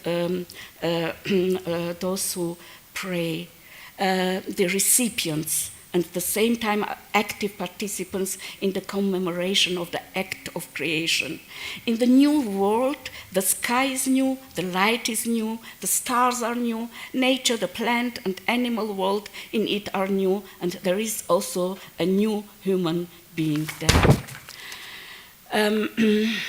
The second day is the antitype of the second day of creation, on which heaven, in Old Testament heaven, and the heavenly beings, the angels, beings were created. In imitation of the angels, these new immaterial spiritual beings who are in constant contact with the divine light, the renewed sons of light, are to communicate with the threefold light, the Trinity, but also the light of knowledge of God, the Epiphany, and the life that overcomes the darkness of death through the incessant songs of praise. The third day of the week, the image of the third day of creation, the day of the creation of the earth and vegetation, in Old Testament is dedicated to John the Baptist, the link between the old and the new prophets, the mediator of law and grace between the old and the new worlds, as a prodromos, forerunner of voice, or voice of the word. On this day, the new age of humanity after the end of the flood is also commemorated, and on which the people, the writers, patriarchs and prophets renewed from the pre-flood corruption are honored in this part. The next day, Wednesday, the symbol of the fourth day of creation, which the heavenly bodies were created in the Old, according to the report of Old Testament, is dedicated to the earthly body, temple of God incarnate, the female link between the divine and human spheres, the mother of God, Theotokos, and the fourth age. The fourth, the fourth age begins with Abraham and Isaac, antitypos of Christ, and continues until the mother of God. Mother God, here inclusive of the wise virgins. The fifth day of the week, which symbolizes the fifth day of creation, on which, according to the biblical account, living creatures were created in the water and in the air, is the day of the commemoration of the apostles of Christ. They are interpreted as the antitype of fish and birds, as the disciples of Christ. Fishermen are associated with the fish from the Sea of Galilee, Sea of Tiberias, and compared to birds as they spread the good news, gospel, the word inspired by the Holy Spirit throughout the world as if on wings. That is wording also of Narekatsi in my variations. During Holy Week, Thursday is also the day of remembrance of the washing of the feet, and is dedicated to the fifth age, the age of Moses. Baptism by water and the Spirit are the main themes of this day's hymn. The cleansing and renewing power of baptismal water and the Holy Spirit are part of the symbolism of the day, and are antitypes of the water from the rock and in the cloud during the exodus of the people of Israel from Egypt and their passage through the Red Sea. The disciples of Christ, led by Peter, the new rock, who fulfill their mission on behalf of their teacher and proclaim his teaching across the globe, are depicted as the foundations of the assembly of the Gentiles, adorned with the new faith, the new Zion and church. Friday, these are my... I've intimidated the speakers. Friday as the antitype of the sixth day of creation, on which the living creatures on earth and men were created as the crowning glory of his creation, according to the Genesis account. Is dedicated this day, Friday, to the St.Nerses crucifixion of Christ, the new man, the second Adam, and the sixth age. This day symbolizes the destruction of sins, whereby man is to once again fulfill his function of Lord over the animal world in heaven and on earth. Though the crucifixion of the sins of mankind, which God as man takes upon himself, justice, mercy, and modesty will once again reign over the world, and reconciliation between earth and the heaven and between people will be completed according to Nerses. The sixth age begins with Christ, and is to last until the end of the world. The old cross undergoes a new transformation in the new creation. It becomes the ladder to heaven, the antitype of the tree of life in paradise, which gives eternal life to the new humanity. In the refrain, the answer word of the new creatures to the interpreted mystery of the crucifixion, the congregation of those clothed with the cross, Chachazgyatsk, participate in the exoneration of sins through the crucifixion of God incarnate and thank the divine word for reconciliation with the words of glory. The seventh and the last day of the week, Saturday, the image of the Old Testament day of the rest, and in the Christian realm, the day of the rest of Christ's human body in the grave, or descent of his soul into the or descent into the underworld for the liberation of the departed, contains the mystery of rest and is dedicated to the seventh peaceful age of humanity, which symbolized eternity. The poetic interpretation is also realized through the liturgical celebration, in which the congregation is invited to perceive itself as part of the new creation and to integrate itself into the community of faith together with the crucified and risen Christ, with the Murophorite or Yurabesh Kanaik women who believed in his resurrection as sons of light, as children of the new church saved from the sea of sin, the community of the baptized with the disciples of Christ, disciples of Christ. And if you if we have time, I'd like to finish my paper with original tone of St.Nerses Shnorhali in the sound words that Daniel Serpazan, in so wonderful translation, the ductus of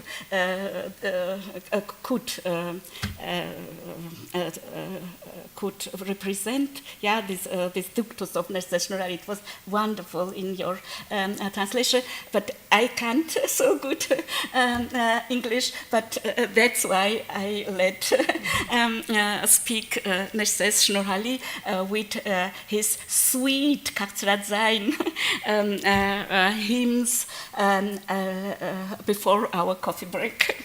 As sweets in for the whole. And that is the last part, the seventh day, the hymnus to the seventh day. Տերն հետ ստեղծման արարածոց հանգավ 7 օրն իգործոց, այն որ հանգիստ աշխատելոց եւ կամքն գործը եղելոց, ուստի եւ մեզ հույս հաստատուն ետ հանգստյամփն շապատուն, թե աստ գործելս գործս Աստծո, անդեն հանգչիլ ընդ Աստուծո։ Ռաբունաբար վարդապետիմ քորինակետ դյարն խրատիմք, որ ի երկրորդ արարչությանն հետ կատարման տնորենությանն 7-րդ օր հանգստյան իջալ մարմնով իգերեզման սկապյալ հոգիսն վերածած զանանց հանգիստն պատրաստյաց Zoget, das ist Akrostikon from tune to Zoget, որ իքույտ կողե ծողյալ բժշկեսցես հանգուցյալսն, իչցե իհող մահունոցին և ուզուսե հորն վերջին, կենթանարար ձայնի վտքո կոչյազ նոսա իկյանս կո և դասեցոնտ աշթարոցն երկել կեզ պարս ընծվարտնոցն, վյուցյալց բնությունս կենաց ունող դարձույց հանցանքն իմահուհող, իսկ անմահիտ մերելություն շնորհյաց դարձյալ զանմահություն, զորսեն ընդքես թաղյալ մահվամբ, ավազանին մկրտությամբ, հարո ընդքես քոյին պարոք արեգական նման լուսով, Փայլին արտարկն հարկայությանն և ճկնավորքնի հանգստյան, մարտիրոսկն պսակին և կուսանած լապտեր կվարին, դասեցոտ էր ընդնոսին, որ կսկես աստված խոստովանին, արդարությամբ մի դատեսցին, այլ գտությամբ կոկավեսցին, քո ամպատում խոնարհությամբ, որ թաղեցար մեռելությամբ, և հարուցեր հորտոց մարդկան, որ քավատով իքեզ անկան, հարո և զմես արդարությամբ, և ննջեցյալ սնվողորմությամբ, զի կենթանյացս բերանով, տացին քեզ փառք ընդ հոր հոգվով. Thank you.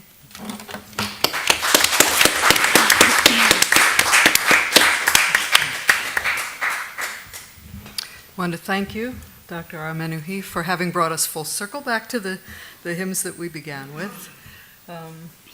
I don't know whether we think we have time for a question or two, or whether we would like to leave them for your private conversations with the speakers at greater leisure during coffee break. I'm being told that's the way we should go. So many thanks for your attention, and we will see you again in a half an hour.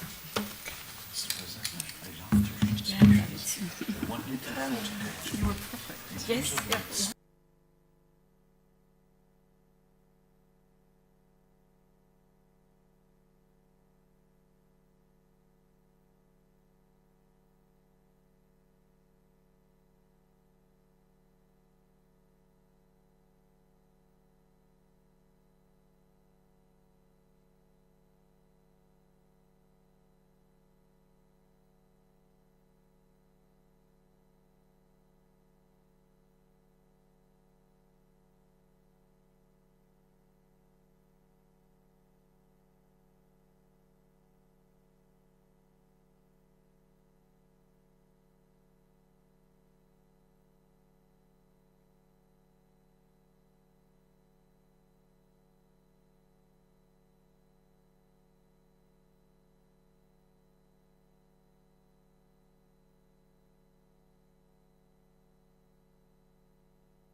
Okay, I warmly invite you to take your seat because we have a very, very interesting panel with very distinguished colleagues and friends also. So it is a privilege and a very personal pleasure to introduce you. First of all, Zara Pogosyan.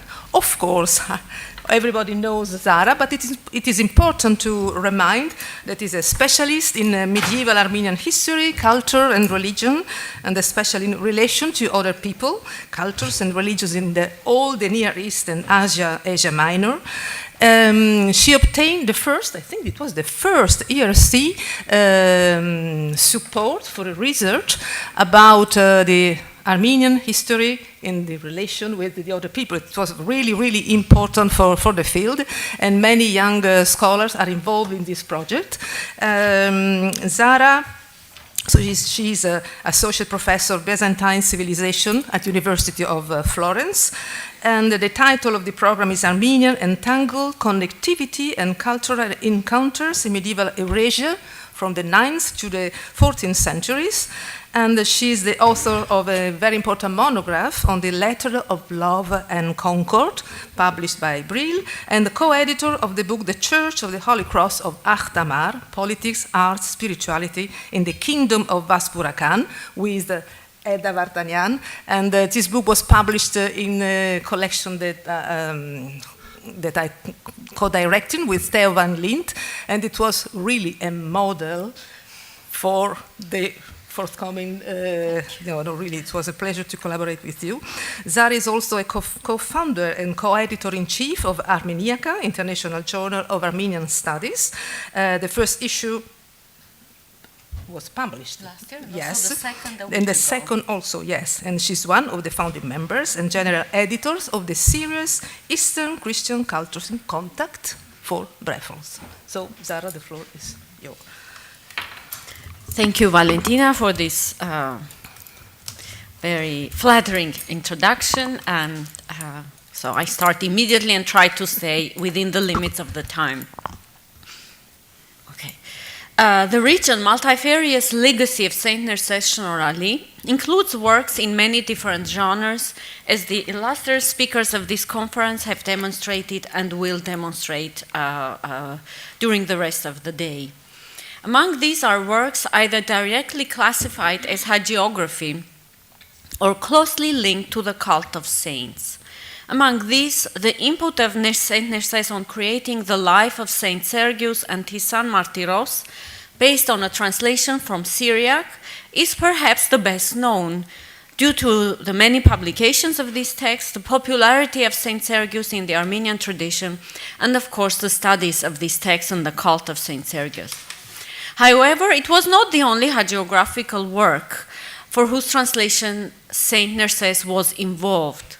The publication of volume 22 of Matenagir Kayots, as well as a recent contribution by Azad Bozoyan and Andrea Schmidt on the colophons of translations from Syriac to Armenian in the Cilician period, allow us to have a synoptic view on this mini corpus of translations that are mainly hagiographical works. Not only, there is another piece that we may count as hagiographical. There is, I very briefly will propose this hypothesis without exploring it. I haven't had time to do this. Possibility that there is yet another work, the Vita of St. George, to be counted amongst these translations where St. Nerses was involved. The works are listed here, taken from volume 22 of Matenagir Kayots, as I said. Life of Barsoma, which was translated by monk Grigor in 1125, but in 1137 Nerses Shnorhali reviewed it and made improvements, adjustments to the language. A redaction of a panegyric to St. Gregory the Illuminator attributed to St. John Chrysostom, translated by Abraham the Grammaticos, a Greek rhetor, and then revised by Nerses Shnorhali.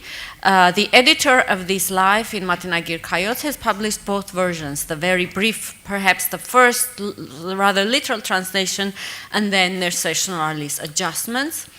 A homily on the Passion of Christ, or on Good Friday, by Jacob of Seruk, translated in 1151. Martyrdom of Taragos Probos Andronikos, translated from Greek. Martyrdom of Saint Sergius and his son Martyros, translated in 1158. And I add to this the life of Saint George. There are at least two Armenian versions of this life, BHO 309 and BHO 311, based on Greek. However, in 1140, a priest Kyrakos translated another version from Syriac, which is preserved, for example, in the earliest seems to be in Jerusalem manuscript from 1365 from the 14th century, which contains other works of various Syriac authors. Although the colophon does not mention the involvement of St.Nerses, the date of the publication and St.Nerses' interests and the location may mean, and this is, as I said, a question that needs further exploration.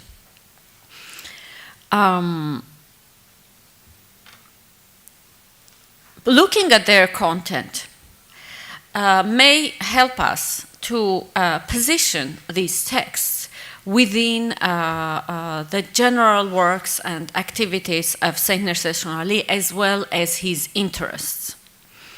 One of the texts, for example, the life of Bar Soma, has a direct bearing on polemics against the Council of Chalcedon. In this text, among others, narrates the torments or sufferings that Bar Soma, the Syriac saint, suffered at the hands of the impious Emperor Marcion and his henchmen. The life of Saint Sergius also has a bearing on this issue of the anti-Chalcedonian polemics, but I will deal with it at the end of this paper because it is a very important piece in this dossier. The homily on Good Friday, on the other hand, and the figure of Jacob of Seruk call for a more nuanced interpretation. An open anti-Chalcedonianism was hardly characteristic of the historical figure of Jacob of Seruk, who lived between 451 and 521. And modern scholars have likewise given no unanimous opinion on the saint's Christological views. The homily on Good Friday, moreover, has a long discussion expressing Jacob's amazement at the mystery of Christ's divinity and humanity. As Edward Matthews has summarized in his translation of the homily into English, I quote, Jacob never really uses any of the then technical vocabulary and seems content simply to assert that Jesus was both God and man, saying nothing of how this came to be. But one cannot avoid the suspicion that here Jacob is rather following Ephraim, preferring to preach about the awesome and incomprehensible mystery of the incarnation to his flock, rather than to engage in any high-level polemics. Yet, so this is the historical figure of Jacob and his work. However, by the 12th century, when the homily was translated, the Syriac Orthodox certainly considered him as an anti-Chalcedonian champion of faith, and this view must have been known to Nerses and the Armenian clergy. Nevertheless, the homily itself not only does not have an overt anti-Chalcedonian tone, as I said, but included reflections on Christ's humanity. Thus, the least we can conclude regarding the translation of these two texts are Nerses' interest, confirmation, which we know from other sources as well, his interest in understanding the Christological position of his Syriac interlocutors, also through the translation and knowledge of hagiography, on the one hand, but also making these figures known to his Armenian peers and possibly also the population at large. When we look at the text translated from Greek, a different purpose seems to delineate. The title of the translation of the Panegyric of St. Gregory the Illuminator claimed that it was authored by St. John Chrysostom. The most recent editor of the text, Gohar Muradian, tends to agree with this claim, even if the Greek original of the text has not been discovered. Now, St. John Chrysostom, and this panegyric has been translated in a book by Professor Abraham Teirian dedicated to panegyrics on St. Gregory the Illuminator. St. John Chrysostom was a highly revered figure both in Armenian and Byzantine as well as in Latin in the Universal Church traditions and other churches. It was probably not lost to the contemporaries that a panegyric penned by this towering church father explicitly underscored the orthodoxy of St. Gregory, and by implication the church that he founded. The Armenian Church stood as an indivisible part of the universal church, whose fathers extolled her founding father. Another reason that Abraham Terian has highlighted and that came out so clearly from yesterday's papers was the strong emphasis on the revival of the Catholical line from the house of St. Gregory and their connection to the Arsacids. An earlier panegyric to St. Gregory, attributed to Chrysostom's disciple Theophilus, was translated at the time of Grigor II Vegaiaser, already highlighting the importance of a new interest and revival of the cult of St. Gregory the Illuminator in the Cilician milieu, and the contribution of Pahlavuni Catholicoi to this revival. Nerses Shnorhali's contribution to this revival was not limited to his revisions of the panegyric. So the panegyric was first translated and then he reworked it. But included a wider array of texts related to the figures connected to the conversion of Armenia. Now, I will talk to Haiku Tujan after this talk. I wrote it before knowing his paper, for making sure that some of the tars or gans or sharakan attributed to Nerses are how sure they are, but there are sharakans attributed to Nerses about St. Gregory the Illuminator, King Terdat, Ripsime, and Gayane. So the founding figures of the Armenian church, connected to the conversion of Armenia and the foundation of the Armenian church. Which we find among these other compositions, which may or may not, again, after the talk of Father Daniel, we need to understand better their relationship to the liturgy and the different kinds of liturgy. Nevertheless, by the fact that he composed these works are an indication of his sponsoring and encouraging the cult of these saints of the early period of Christianity and of conversion of Armenia. The other hagiographical text translated from Greek is a martyrdom of Taragos, Probos, and Andronikos, not well-known figures, at least to me until I went to look at these texts.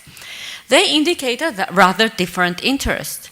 Whereas a composition by St. John Chrysostom on St. Gregory the Illuminator pointed to a long-standing relationship and reciprocal reverence of each other's saints amongst Byzantines and Armenians, the translation of the martyrdom of Taragos, Probos, and Andronikos possibly wished to incorporate Roman Byzantine saints with a strong local Cilician connection with the Armenian Sanctoral. The events of their life and martyrdom take place in Tarsus, Mamesia, and Anazarva. In this corpus of translations, the importance of the translation of the life of Saint Stergius stands out for many and different reasons. Already and a much longer colophon attached to it, spelling out the circumstances and the purpose of the translation, leave no doubt that it was of utmost importance for Shnorhali himself as well. In the multi-religious milieu where the Armenians found themselves in Cilicia, as was again emphasized yesterday, particularly by Vahan Terrebondian, this milieu in Cilicia revived some of the old problems and polemical tropes, as well as compelled to find ways of overcoming these types of impasse.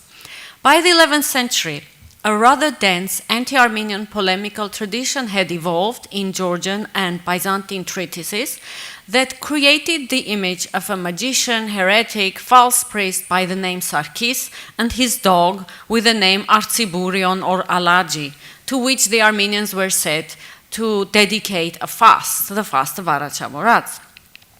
As is well known, the Arachavorats fast, held before Great Lent, 3 weeks prior to it, was known in the Armenian tradition since the 6th century. Commentaries on the fast as late as the 10th century, for example, Samuel Kamarjatzoretsi, do not connect it to St. Sergius yet in the 10th century.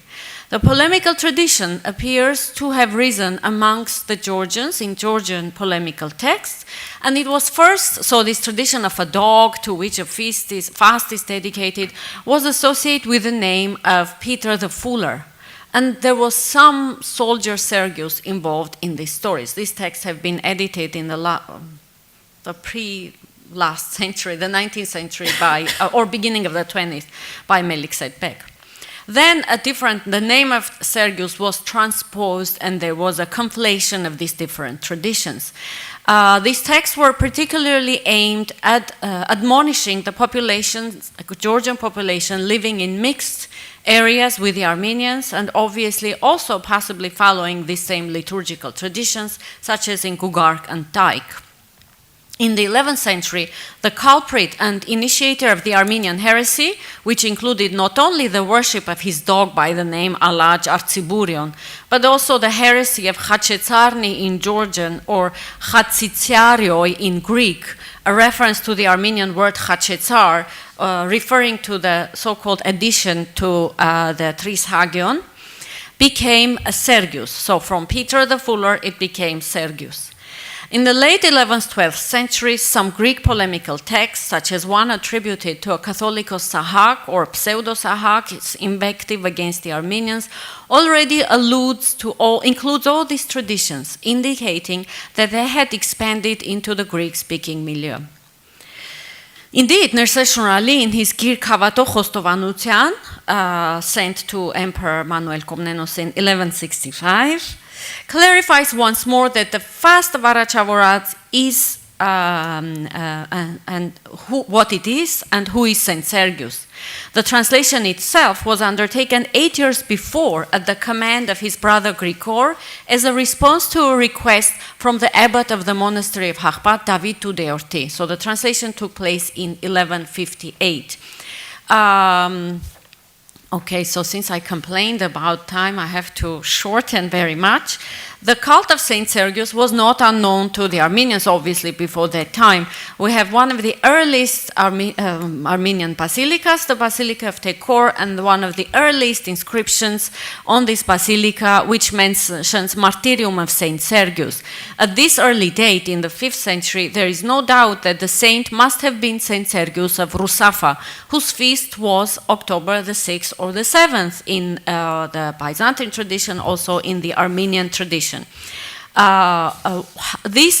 question that I still have no answer to is who was the Sergius whose feast fell in the winter and corresponded with the end of the preliminary fest, because even if the Armenian movable tradition would not always have follow the Julian calendar of October 6th or 7th, so it could move, it could not move as far ahead as the end of January, beginning of February. So the question of the identity of a saint with the name Sergius before the translation of St.Nerses Shnorhali, for me, remains an unresolved question.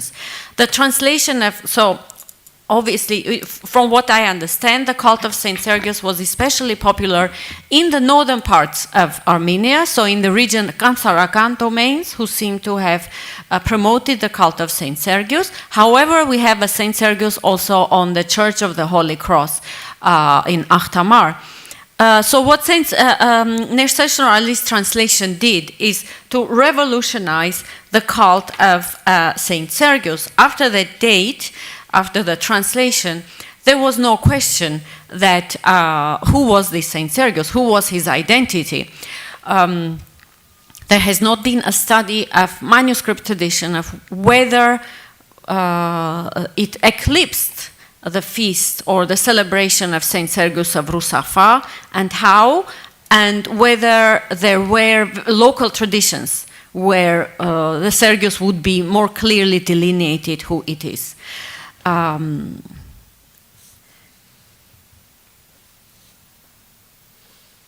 Okay, I'm going to conclude. A synoptic view of, on the hagiographical, or we may also say liturgical, if we include the tars and gans and hymns dedicated to saints, translated or rather redacted by Nerses Shnorhali, fit perfectly in his overall activities and interests, keen on promoting the cult of his Pahlavuni Arsacid ancestors, particularly Saint Gregory the Illuminator, but also other foundational figures of the conversion of Armenia and the establishment of the Armenian Church. He was involved in the translation or authored works that, via the enrichment of the Armenian sanctoral and liturgical celebrations, engrave their names even more firmly, not only in the written, but also the lived tradition of the Armenians and their yearly liturgical praxis. Yet, via the hagiographical works, he also toiled to highlight the orthodoxy and the orthopraxy of his church and his flock, giving them instruments to withstand criticism or outright slander, with outlandish claims of worshipping a dog through a fast and having fallen into unspeakable heresies. These polemical or anti-polemical efforts, however, did not prevent Nerses also to maintain a keen interest in the hagiographical and worship traditions of the peoples with whom his Armenian flock came to live side by side, Greeks and Syriac Christians, and he devoted time to translating and learning about their local saints, such as Taragos, Probos, and Andronikos, as well as foundational figures, such as Barsoma or Saint Jacob of Serug. Thank you.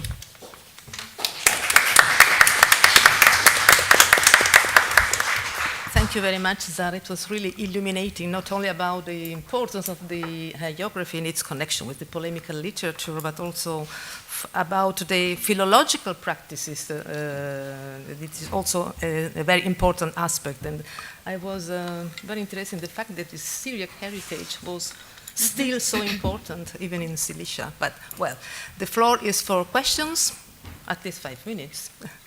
Okay, Professor Terian. Yeah, I'm wondering how much or to what extent, if any, of these hagiographical translations make their way into the last novel, the Synaxarion. Yes. Saint Sergius, for sure, obviously, is in the Synaxarion, and also Andronikos, Aragos, and Probos is in the Synaxarion. I have to check. I suspect also Barsoma and Saint Jacob of Serug. You are saying yes, yes. So they are part of the Synaxarion, but there needs to be a study when they entered, and you know, the Synaxarion has no critical edition, unfortunately, and there are different traditions of the Synaxarion. So that's a whole huge issue to be explored. My question actually stems from the fact that certain homilies make their way into the Joshua. Yes, yes. Yes. Yes, yes, yes. He certainly and necessarily popularized these texts in one way or the other.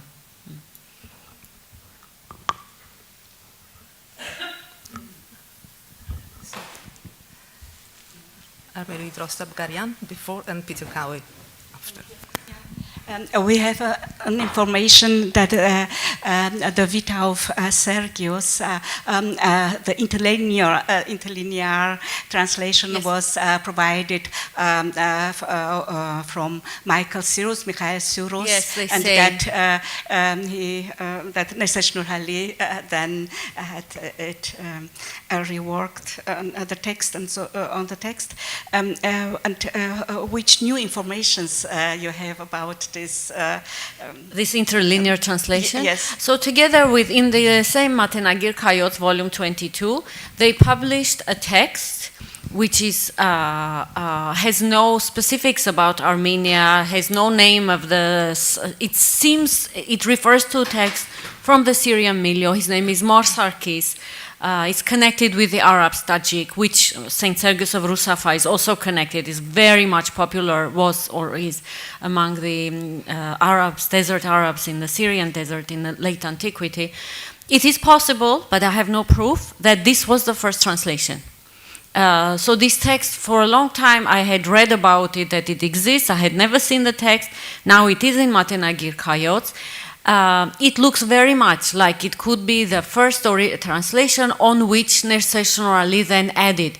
It looks very much similar like what happened with the panegyric of, attributed to John Chrysostom. First this basic text, and then he adds details. That somehow, for example, in this text, it's Sergius and he has a son, no name. And in the Armenian one, it becomes Martyros, which is a very strange name, right, for a martyr. There is no, if I'm not mistaken, no name of the place where he was born. In this one, he's born in Cappadocia in the Armenian text. So he adds historical details. It would seem to me, but I cannot say this 100%, that this text, I mean, Ashtian had mentioned this text and said it's a 10th, 11th century, but he did not argue why he thought it was a 10th, 11th century. And I would think that this is the basic, unembellished version on which Nerses Shnorhali built. Mm-hmm. The last question. So I was very curious about, of course, your comment with regard to the Chalcedonian material against, of course, the pre-Lenten fast. I was very curious, so with regard to the Sergius and the dog, Artsunburi, etc. Do you have any indication as to what the origin of that is? How did that come about? So there is a wonderful, very long article by Bernadette Martinizar who explores the Georgian tradition of how it emerges, looking at a 7th century schism and some Peter, Bishop Peter, who is also found in the Book of Letters. Then this Peter becomes Peter the Fuller in the Georgian tradition. So she really explores the Georgian tradition connected to the break of the two churches and the popularity of the saint. I mean, she doesn't say that, but as far as I can understand, he was popular among the Georgians as well in the parts where there were mixed populations. And as late as the 8th century commentary on the liturgy by Stepanos of Bolnisi, he mentions the Arachavoras fast. So this is, my feeling is, it's not my hypothesis, but I think it is correct, of Bernadette Martinizar. This is immersed in the Georgian-Armenian milieu, polemical milieu, and then entered the Greek tradition. Yeah. Thank you very much. I think that it is my pleasure to introduce Armine Melkonian. And Armine is a postdoctoral fellow at the University of Florence, so she's involved in the project led by Professor Bogosian, and she's also senior researcher at the Mashtots, at the Matera Daran. She's involved in many projects, for example, in the preparation of the catalog, and she also contributed, the catalog, of course, of the ancient manuscript, and she also contributed to the edition of the Nerses Shnorhali's works, and she has different skills, and so her research focuses on medieval Armenian theological and philosophical treatises, biblical commentaries, liturgical texts, and I discovered this, but she has also worked on the 19th century, and I would like to mention an article just appeared, well, it was in Sion, in the review Sion in 2022, about the Armenian community of Manchester during the years of spiritual leadership of Chevon Vardapet Birkhalermian. So it was, well, I hope that I will have a copy in order to read it. But of course, she published also about Mark and the philological question about the very important passage of Mark 16, so the passage 9 to 20. There are many things that she discovered about this. And of course, Nerses Shnorhali and his commentary on the encomium on Holy Cross by David the Invincible, who is a common friend of us. So, yes. Armine, the floor is yours. Thank you very much for this kind introduction. It's a great pleasure and honor for me to be here, so I would love to thank the organizers for the invitation.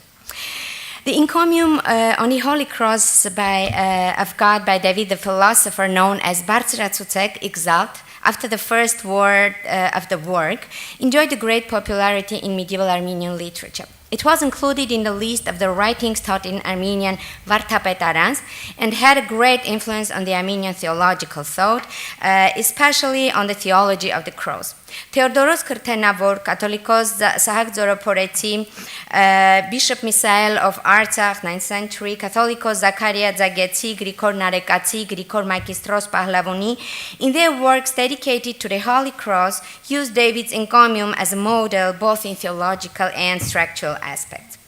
In the 12th and 13th centuries, causes, պատճառ of Բարձրացուցեք were created by Վարդան Հաղպատեցի, David Քոբայրեցի, and Grigor Abbasyan. In addition to the commentary by St.Nerses Shnorhali, to which my presentation is dedicated, there is another interpretation by Վարդան Արևելցի, whose commentary I have unearthed in a collection called Տոնապատճառ, Liber Causes of the Church Feasts, edited by Վարդան Արևելցի. St.Nerses Shnorhali wrote his commentary at the behest of Վարդան Հաղպատեցի, as we read in a colophon of the earliest extant manuscript of this work, copied in 1207, and which is kept in Venice Mkhitarist Congregation Library. So, according to David Khobairetsi, who was the disciple of Vardhan Haqpatetsi, during the years of the Patriarchate of Shnorhali, Haqpatetsi traveled to Syria and to Cilicia for the educational purposes and stayed for a while at the door of the wise Catholicos Nerses, as it is said in a colophon. So this should be the period where Vardhan Haqpatetsi and Nerses Shnorhali closely collaborated, and so Shnorhali wrote the commentary on the encomium. In the earliest, it should be added that Vardhan Haqpatetsi wrote the cause of the commentary and inserted in the beginning of the commentary itself. Nerses Shnorhali begins his commentary analyzing each word of the title of the encomium. So, encomium on the Holy Cross, Astված ընկալ, so it is that received God by David the philosopher. Davti փիլիսոփայի ներբողյան Իսուրբ խաչն Աստված ընկալ. I quote, first he puts the name, then the title, since there were many homonym Davids, and he is distinguished from them by the title of philosopher. And the title of philosophy is the sign of perfect knowledge, like Plato and Pythagoras. And we usually call philosophers who are perfect in musical art. Thus, David was not only a philosopher, but also flawless and perfect in divine and external disciplines. This is a very important testimony for all who have faced the issue of David's personality. So it means that already in the 12th century there was the concept of different Davids, and this one, the author of the encomium, was distinguished by the title philosopher. After the title, Shnorhali continues to comment on the first phrase of Բարձրացուցեք, which is a reference to the book of Psalms. Բարձրացուցեք ըստեր Աստված մեր, մարգարեն ձայն է, երկրպագեցեք պատվանդանի սրբովոտից նորա. According to the interpretation, in the Old Testament, the Lord's footstool was considered to be Mount Zion and the temple, while in the New Testament, that footstool is the cross on which Christ God ascended. Explaining the phrase, exalt the Lord our God, Nerses Shnorhali says that God does not need to be exalted because he never bows down and is always above the earth and the sky. However, David calls the children of faith, here Mankung Havato, the term Mankung Havato is used, which is of course related to the concept of Uchti Mankung or Mankung Yekeretzvo. And by the way, here he depicts the children of faith as perfect and holy. And I have found some commonalities between the depiction of the children of faith in this encomium and the holy and perfect philosopher in the definitions of David, definition of philosophy by David, but this is another issue to discuss. Shnorhali often develops his interpretation around the semantic nuances of particular words. For example, in this expression, the prophet calls, exclaims, he mentioned the phrase, in the mentioned phrase, he emphasizes the importance of the use of the word zainel, which literally means to raise one's voice. I quote, David says that the prophet calls and not tells or teaches, but mekam usutsane. For as the nature of the voice affects from afar, so that David proclaims from a long distance as from a watchtower, awakening the darkened to the science of truth. The commentator sometimes gives long explanations to certain words and expressions. For example, in the phrase «Երապապագ և Քրիստոսազարդ Սուրբ նշանից եկայք Աստվածասեր երկրպագեսցուկ», you can see the translation, he explains the word «Երապապագ» from different perspectives. First of all, 3 is a perfect number that includes the beginning, the process, and the end. Therefore, thrice desirable means to desire the cross at all times, in the past, present, and future, or in childhood, youth, and old age. Thrice desirable also means to desire with soul, body, and mind, that is, with the strength of the soul, the perfection of the mind, and the alertness of the senses of the body, as well as with faith, hope, and love. So all this explanation only for the word Yerra Papa. Shnorhali analyzes with particular depth the passages related to the incarnation of Christ and salvation. Generally, this is the crucial theme in the encomium itself, because according to the medieval sources, David the philosopher wrote his encomium against the Nestorians penetrated Armenia, so against those who say that Mary is not the mother and the cross is not the cross of God. He refers to the vision of the prophet Isaiah, that is, seraphim stood above him, each having 6 wings. With 2 he covered his face, and with 2 he covered his feet, and with 2 he flew. So he interprets this as the head symbolizes the divine and the feet the human nature. Although the uncircumscribable God was circumscribed in the flesh, he remained unmixed in divinity and immutable in power.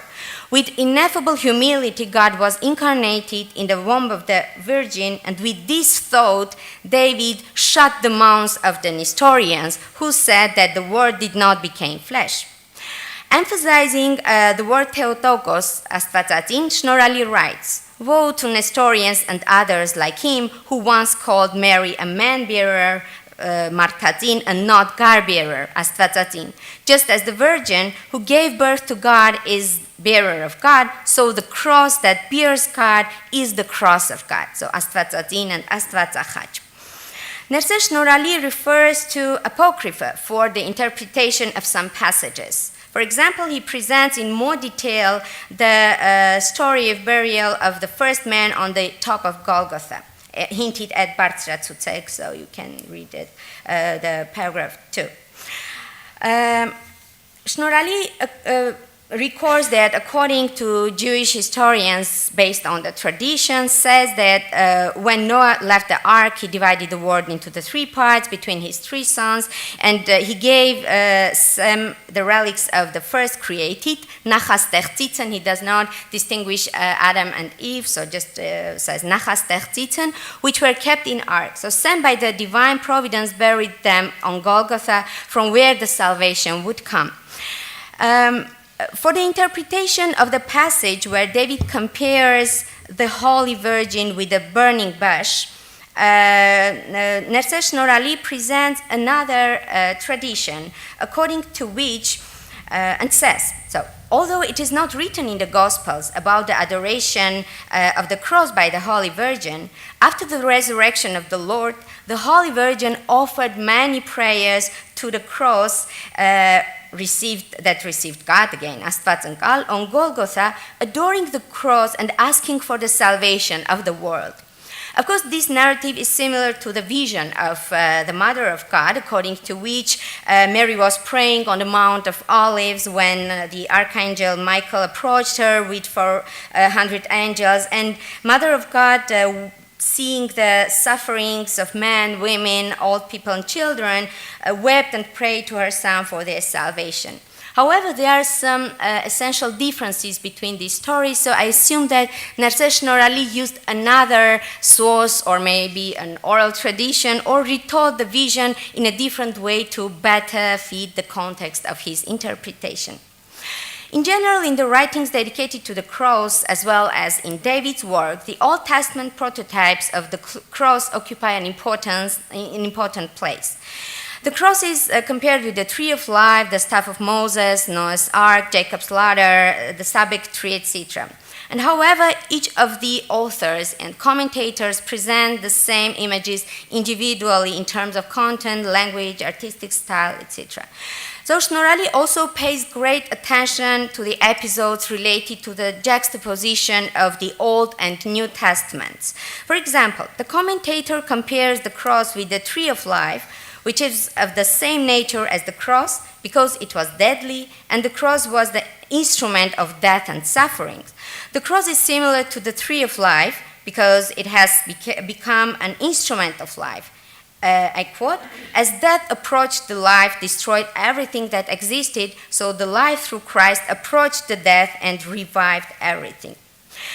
When explaining passages related to the Old Testament, Nerses Shnorhali sometimes presents the views of other authors without specifying, without mentioning the names. By the way, Dionysius the Areopagite is the only author that is referred to by name in this encomium. So he presents different opinions and then gives his idea, his thoughts. For example, in the interpretation of this phrase from encomium, "Blessed are you, Hollywood, intelligible wine praise," Shnorhali explains the intelligible wine praise, noting that some commentators link the idea of the wine press with the following words of the prophet Isaiah: "I have trodden the wine press alone, and none of the nations was with me." But Shnorhali adds his own interpretation, giving an example from everyday life, which is as follows. According to the rule of cultivation, the grapes are put into the vats to make and to serve the joyous and pure wine. In the same way, the grape of immortality cultivated by Father was crushed on the cross and gave joy to angels and men. The apostles also drank it and became the butlers of the whole world. After commenting on the encomium, or perhaps before, Nerses Shnorhali versified it. And it is not only a verse version of the encomium, but also its unique interpretation. I will present a small passage at the end of my presentation. So Shnorhali replaced the complicated and difficult words and expressions by David the philosopher, and there are many complicated words in the commentary. So he presents it's an interpretation in his way, one can say. Now let me turn to the Latin translation of this work. So in the 19th century, an Italian historian and translator, Giuseppe Cappelletti, translated the commentary in question into Latin and included it in the 2-volume edition of Shnorhali's writings.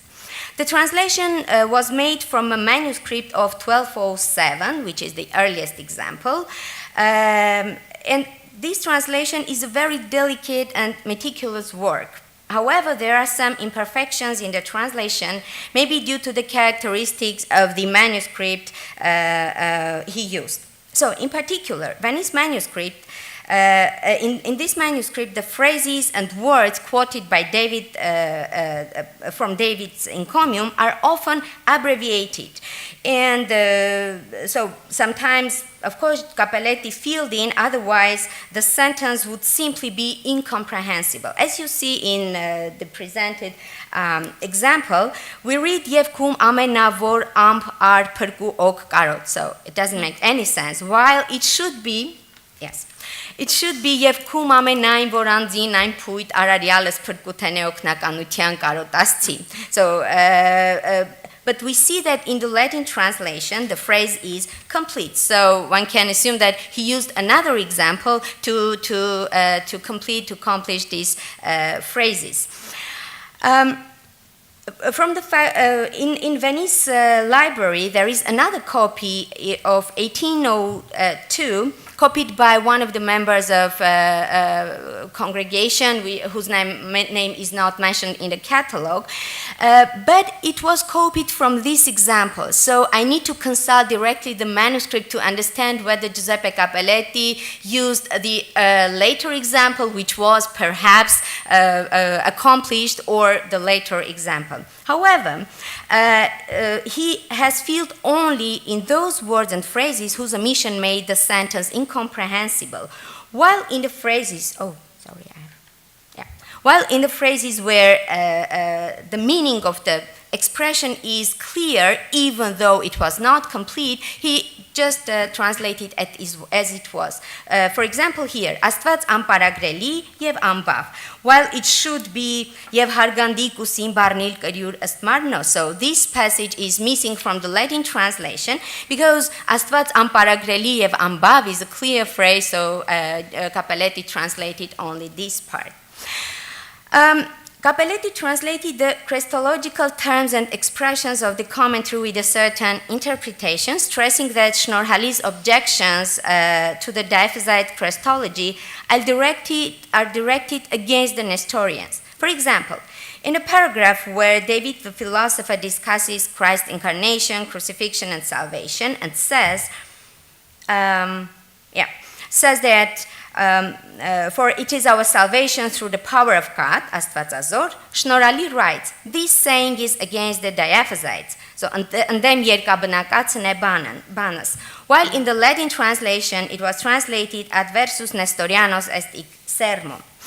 But it should be mentioned that Cappelletti's translation or interpretation is really justified because Nerses Shnorhali doesn't mention the Chalcedonians in the commentary itself. However, and in appropriate parts, he rebukes the Nestorians and the teaching of Nestor. However, Cappelletti interpreted in his own way, avoiding the expressions that could cause further misunderstanding. And it should be added that the Council of Chalcedon is mentioned in the cause of the commentary, which I think was written by Vartan Hachpateci, and this is one of the points I think that it could not be written by Nerses Shnorhali, but Vartan Hachpateci. In my presentation, I have discussed only some episodes based on the Armenian text Latin translation, in which, according to the characterization of Hayr Revond Alishan, Shnorhali explained the philosopher's thoughts, but more his reflections and feelings, with a measured size and a simple word. And I would like to conclude my presentation with the conclusion of Nerses Shnorhali, and the commentary on the last phrase of David the philosopher. So in Commune we read, at this point it is right that this discourse come to a halt with a glorified and precious holy sign in Jesus Christ our Lord, to whom glory in all ages. Amen. And the commentary. He began with the tree of life, and recalling in turn all the examples starting with Noah, Abraham, and Moses, leading up to the coming of Christ. And since the speech did not have the freedom to go any farther, he stopped and said, at this point, it is right that this discourse should come to a halt. Because what is to take place at the end of the word is incomprehensible and unknowable to the minds of men, and ineffable even to the wise and learned. And again, God looks at our ability and requires all according to our ability. And since I can only say this much, it is necessary to conclude this discourse and end my teaching and the phrase of this homily. This is how Shnorhali ends, but I have the last point to share the beautiful illumination miniature where Nerses Shnorhali and David, the philosopher, is depicted, and you see the very long cross on the hands of David, who is depicted as one of the Old Testament prophets, and the cross which has three parts, just on the earth, in the heavens, and beyond. Like David says, it is vere kanasban. That's how he explains the divine nature of the cross. And if you do not mind, I will just read the versified version of this last phrase by David, and I will read it in Armenian, so we can also feel the music of the language of Nerses Shnorhali. Աստանոր բանս հանգից է իրավապես ըսկարց է, զի անց ժպիրն ոգ ձեռնարկե, որին մարմին դեռ կապյալ է, եկեղեցի այսօր պարե, ըսպայծար նշանս ձայնիվ պատվե, ըս Հիսուս իսմա փառավոր է, այժմ և հապայն որ գալոց է. Thank you very much for your attention. Շնորհակալություն.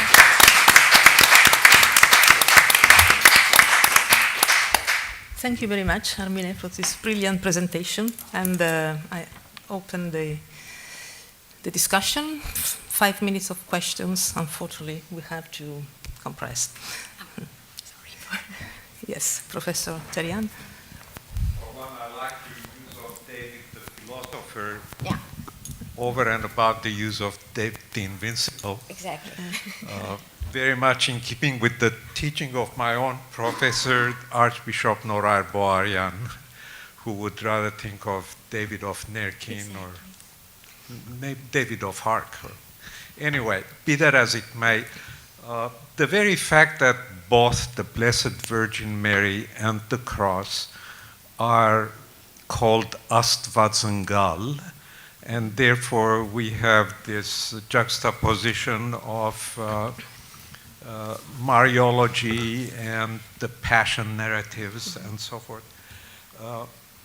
Even when you mentioned the Blessed Virgin Mary as the burning bush and so forth, much of this imagery, as you know, probably comes from Bedros Sunetsi, his encomium to the Blessed Virgin Mary, which is very prominent early on. Are there any traces of that in Shnorhali's commentary on the encomium to the cross, Yes. namely from Bedros Sunetsi? Yes.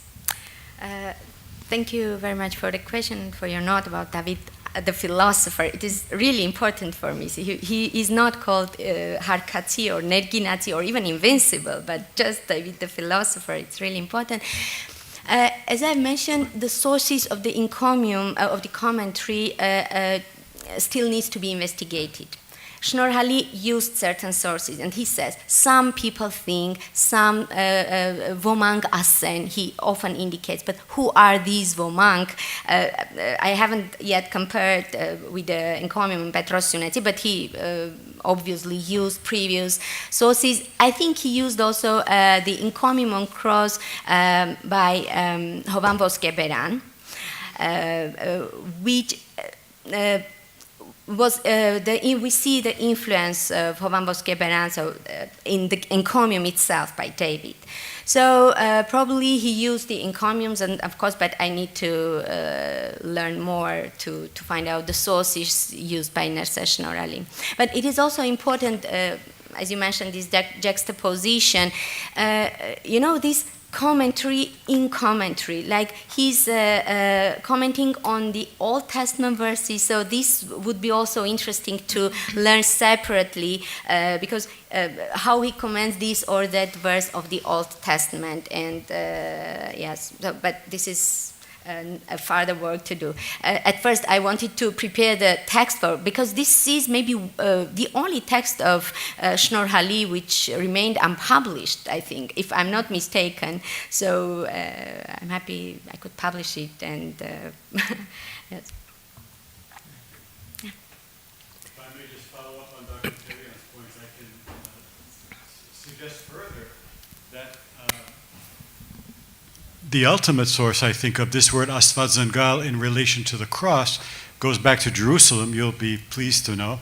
I did some work a while ago, and I found that in Greek, and I'm sorry, I can't remember the word that is equivalent to Astvadzengal in Greek, but in reference to the cross appears in 4 or 5 authors exclusively, all of them having connections to Jerusalem quite early, including, I believe, Cyril of Jerusalem. And I discovered this because we have a couple of prayers in the liturgy, in the Armenian liturgy, which use this word Astvadzengal, and a couple of other phrases which have been incorrectly translated, with all due respect to predecessors of mine who made those translations, which result in phrases that just don't make any sense. So when I looked into this, I discovered that these are passages that come from sort of lingo that would have been known to Armenians in Jerusalem at a very early period. So this is one point. I also, on the first page of the commentary, I couldn't help but be struck by the fact that there seems to be some liturgical action at the sort of at the basis of St.Nerses Shnorhali's wording. So partsra tzutzek, of course, but then also bowing down. So you're aware of this, but this is very, very suggestive of liturgical rituals that are associated with the veneration of the cross on Holy Thursday and on the Feast of the Cross and a couple of other occasions. So this was very interesting. I'm not familiar with this text, so I'm eager to read more. Thank you very much. Is the Greek word theoleptic? Is the Greek word theoleptic for Astvatsankal? It's Theophoros. Theophoros. But isn't it Astvatsaki? No, it's not. Theophoros is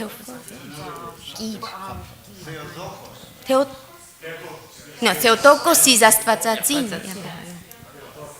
Yeah, but Theotokos is for Astvatsatsin. Dokos. Okay. Yes. And if I may add, the versification of Nerses Shnorhali is included in Ganzarans in the feast of in the canon of cross. So it has a liturgical, and the encomium of David is included in in the list compiled by Hovannes Sarkavag Vartapet, which is assigned to be taught in the Vartapet Arans, which is divided into holy writings and subtle writings. So the encomium is included in the holy writings, in the list of the books of the New Testament, along with the prayer book of Mesrop Mashtod and Sahak, the prayer book, and the Patarakhamatuits of Havan Mandakuni. So these three books are listed in the list of the New Testament. And then the books of the Old Testament follow. So this is also an interesting evidence. Yes. So. Thank you very much. Okay, no. The last one. A short comment on Capelletti's translation, because normally this was the practice by the Mekhitrist fathers, that they translated, then some person speaks just in language. Capelletti, of course, mastered the Latin language very well. He had also a great adventure with a girl whom he was teaching, and the fathers had him so near, so beloved, that he interceded to the Patriarch of Venice so that he could continue his priesthood, etc. These are small details. So that as the translation of against the Diaphysites, which translated as Nestorians, of course, according to our contemporary philological criteria, is not exact. But Shnorhali himself says to his letter to the emperor, "No, hearing your confession of faith, our mind has found health, because we believed you to be Nestorians." He does not say exact Nestorians, as inclined to Nestorius. So that, of course, translating the Aphysites would mean that Shnorhali writes against all the Western Church. These are because there was also the danger for the congregation 10 times of being closed for some publication published by the printing press. The last one was on the occasion of Nerses Tampronatsis Magnutium Badaraki, who later, Nerses Tampronatsi, was blamed by some representatives of the Apostolic Church, but at the mid of the 19th century, he was absolutely blamed as one of the greatest heretics by the Catholics. So this is also historical, some comments, some short comments here. Thank you, Elevon. And thank you for helping me to get the manuscript from Venice, which I used in my text, so it was really very helpful. Thank you. Thank you, and now it is my pleasure to introduce you another very brilliant scholar, Jesse Arlen, who recently moved from the West Coast to the East Coast, so it is a man of connection, and not only between the ancient cultures, and he's actually the director of the Krikor and Clara Zorab Information Center in New York, and he's also a pastoral research fellow at Fordham University, of course, still in New York. He primarily researches Armenian monastic literature, and his studies have appeared in a number of peer-reviewed journals, and he has 2 book projects connected with Nerses Shnorhali. And the one, it is with Matthew Sarkisian, an annotated translation, very important to translate it, to share this important text. So with Matthew Sarkisian, an annotated translation of 60 of the Saints' Festal Odes, so the Tark, and with Bishop Mesrop Barsamian, a new translation and commentary on the Saints' famous prayer, Havatov Chostovanim. And this is aimed at a wide audience, and of course, he has also very specific scientific research, for example, about Anania Narekatsi, who is really a topic understudied. But now the understudied word, well, we have to finish because we have your research, and this is very important. So thank you, Jesse. Shad Professor Kauzalari. I can't see good. Merci. Kerashnor Serpazan Hairer, Hokeshnor Kahananer, Harkeli Yev Sideli Korzengerner Yev Nerganer. Ըսկսելեն առաջ կուզեմ խորին շնորհակալությունս հայտնել գազագերբչական խումբին յուրաքանչյուր անդամին այս սքանչելի գիրաժողովը գազագերբելուն համար եւ մասնավորապես զիս հրավիրելուն համար. It's a great honor and privilege for me to be here to present in this building and in Rome in the presence of some of my academic and spiritual fathers and teachers, and with so many colleagues whose works I admire so much. In order to evaluate Catholicos Nerses Shnorhali's approach to them, we must of course first understand who were the children of the sun, or sons of the sun. You can see the word broken down on the screen. The children of the sun, Ada Vortic, are first mentioned as such by the great-grandfather of Nerses, Grigor Magistros, dukes of the Byzantine province of Mesopotamia in the middle of the 11th century. In a letter he wrote to the Syriac Catholicos of Amida, primarily about the Tondrakites, identified as Paulicians in Magistros' letter, who had sought protection under the jurisdiction of the Syriac Catholicos, Grigor mentions the presence there of another community called the Children of the Sun. Quote, "Behold, there are certain others from Zaradasht, Zoroaster, the Magus, Magian Persians, and now by them the sun worshippers have been poisoned, who are named Children of the Sun. Behold, there are many of them in your district, and they openly call themselves Christians. But we know that you are not uninformed of what kind of erroneous and profligate way they conduct themselves." So here already we see the association of the Ada Vortic with Zoroastrians and sun worship for Magistros, yet we also learn that they called themselves Christians. And we should be careful, I think, about the connection with Zoroaster, because when you're discussing any heresy, you look back to find a founder, fictional or real. But we learn little here about the particularities of their beliefs. For this, we receive much more information in a letter that Catholicos Nerses Shnorhali himself wrote to Toros, the Koriepiskopos, the clergy, and the laymen in the city of Samasatia during his reign, so in the 1170s. This letter was the Catholicos' reply to a letter sent to him from Toros, the Koriepiskopos, in which the latter had communicated that the Ada Vortic wished to join his flock and was seeking the Catholicos' advice on what to do. Nerses indicates that some of the Ada Vortic, had also come directly to him with the same request. And in the course of Nerses' directives on the proper procedures for receiving the Ada Vortic into the Apostolic Church, which we'll look at, we learn much about the beliefs of this community, which emerges as a syncretistic Armenian Christian community, but one that lay outside the jurisdiction of the official or majority church. Ada Vortic does not seem to be a pejorative term, but rather one that they called themselves, as he later says. And they also called themselves Christians, as Magistros indicated in the above passage, and as we see elsewhere, and many of them were baptized, as we see in Nerses' letter.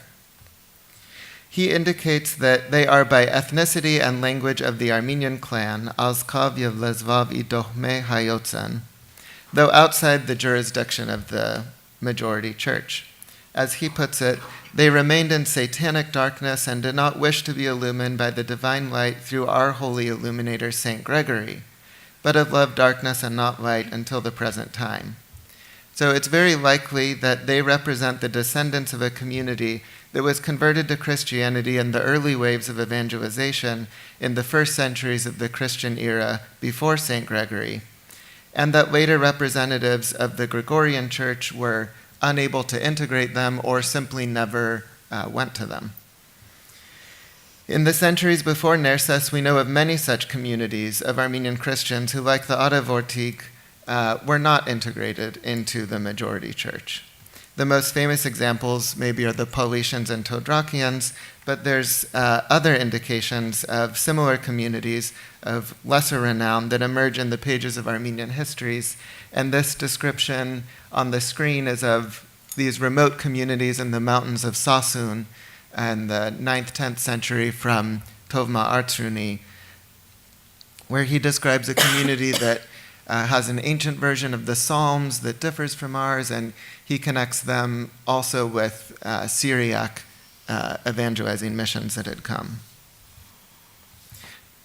The Adavortig seem to have maintained primitive, i.e. pre-Christian Armenian and Zoroastrian beliefs and practices that they melded together with their Christian faith, as we learn from Nerses' advice about the beliefs and practices that he recommends the Koriepiskopos to forbid them from continuing. First, in line with their name, Adavortig, they held the sun and the other heavenly bodies in special reverence, likely attributing divine status to them or too closely associating them with divinity for the comfort of the Catholicos. Thus, Nerses says they are to be instructed not to consider the sun anything more than the world's lamp, which the Maker God created and placed in the sky to give light to the earth, likewise also the moon and stars. As James Russell notes, reverence for the sun and worship practices directed toward it, such as turning to the sun when praying, or turning in worship with the course of the sun, were practices the Adavortig shared with Zoroastrians and the pre-Christian Armenian religious practices. We further learn that they held the aspen tree, the bardi, in special reverence and believed that Christ's cross was made from the wood of an aspen tree. Here's an example of their melding of traditional Armenian beliefs with Christian faith and doctrine. As Russell notes, Armenian reverence for particular trees such as the poplar, sosi, is very ancient and may derive from all the way back as Urartian practices.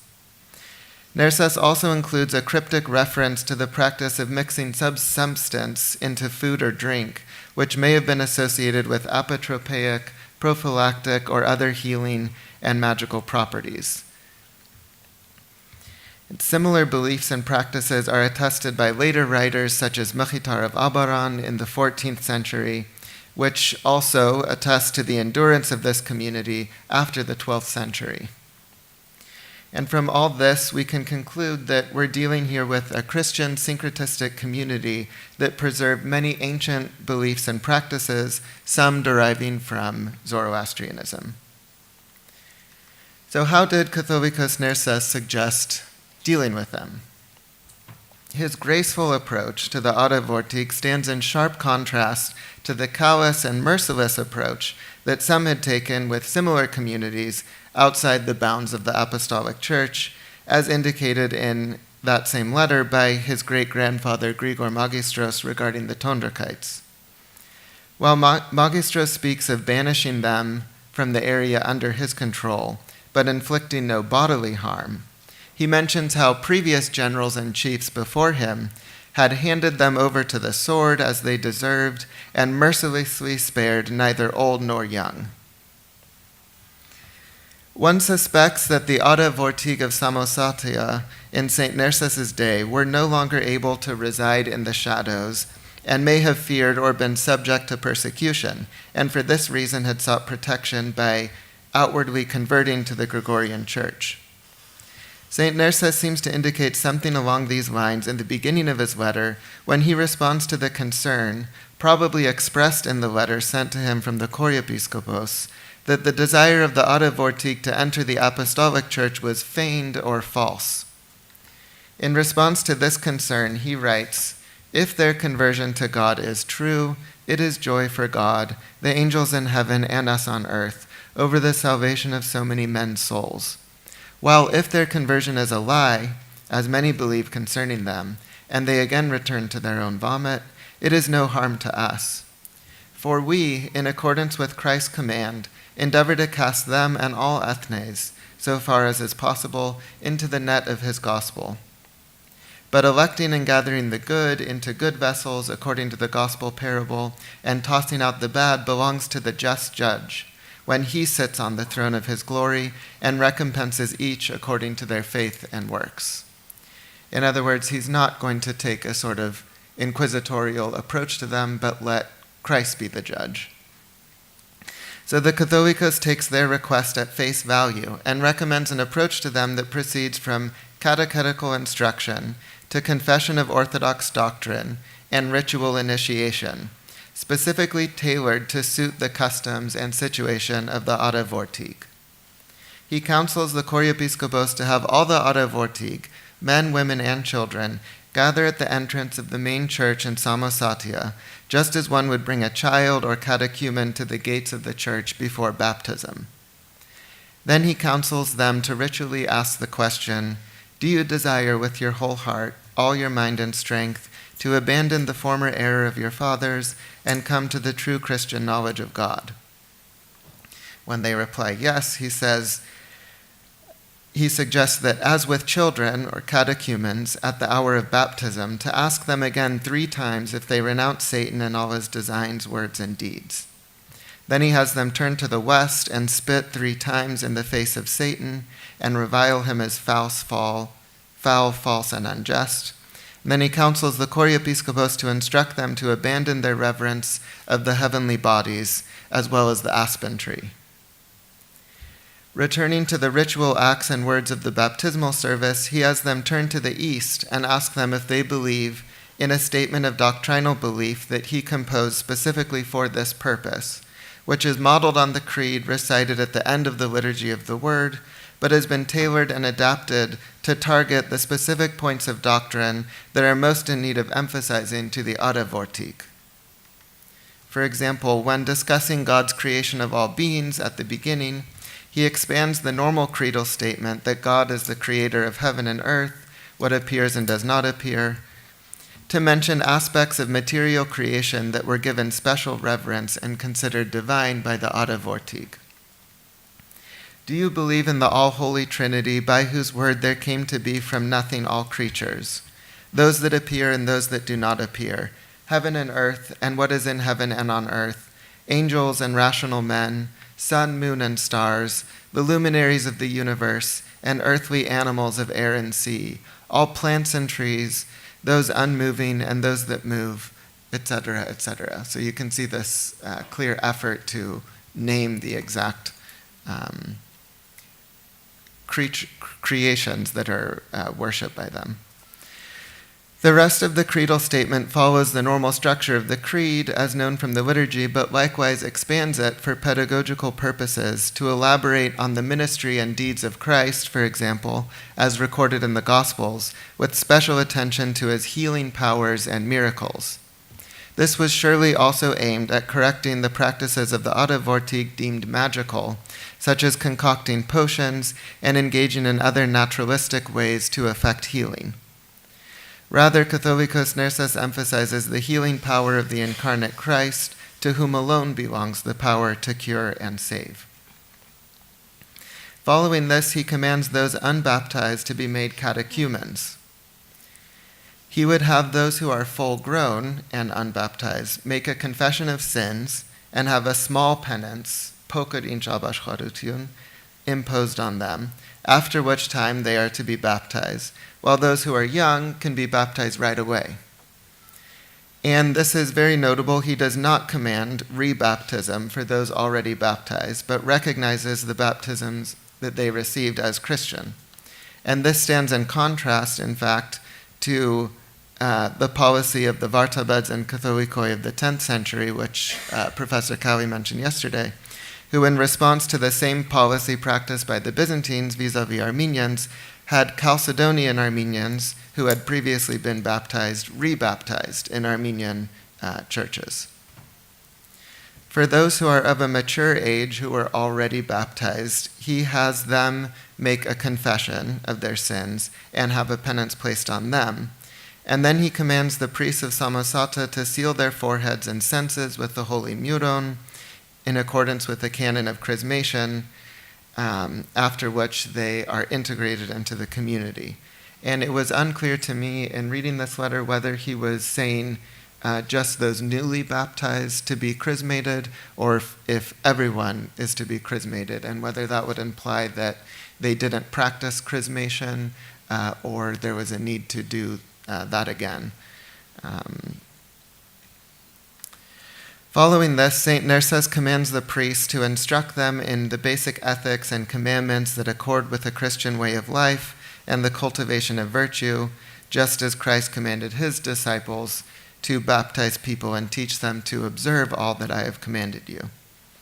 And finally, St.Nerses makes efforts to ensure that they will actively and visibly participate in the life of the Christian community and be integrated through external and visible practices.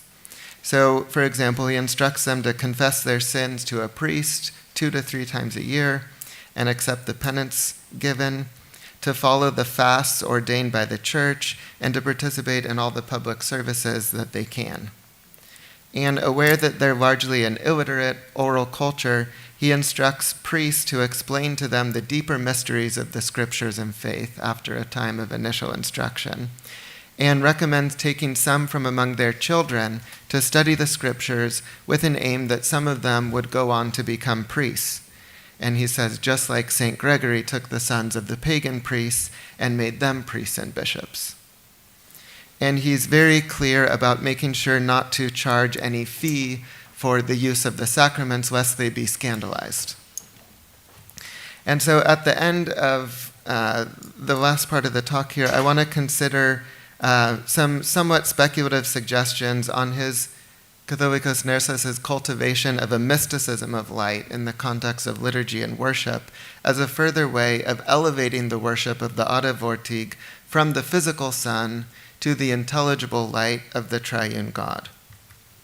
In an article from 2000, written by Bishop Daniel Fendikian on the origins and early evolution of the Armenian office of sunrise, he notes how the Adavakal, or sunrise office, was originally just a psalm, 112, which was just a kind of appendix attached to the end of matins, or the morning office.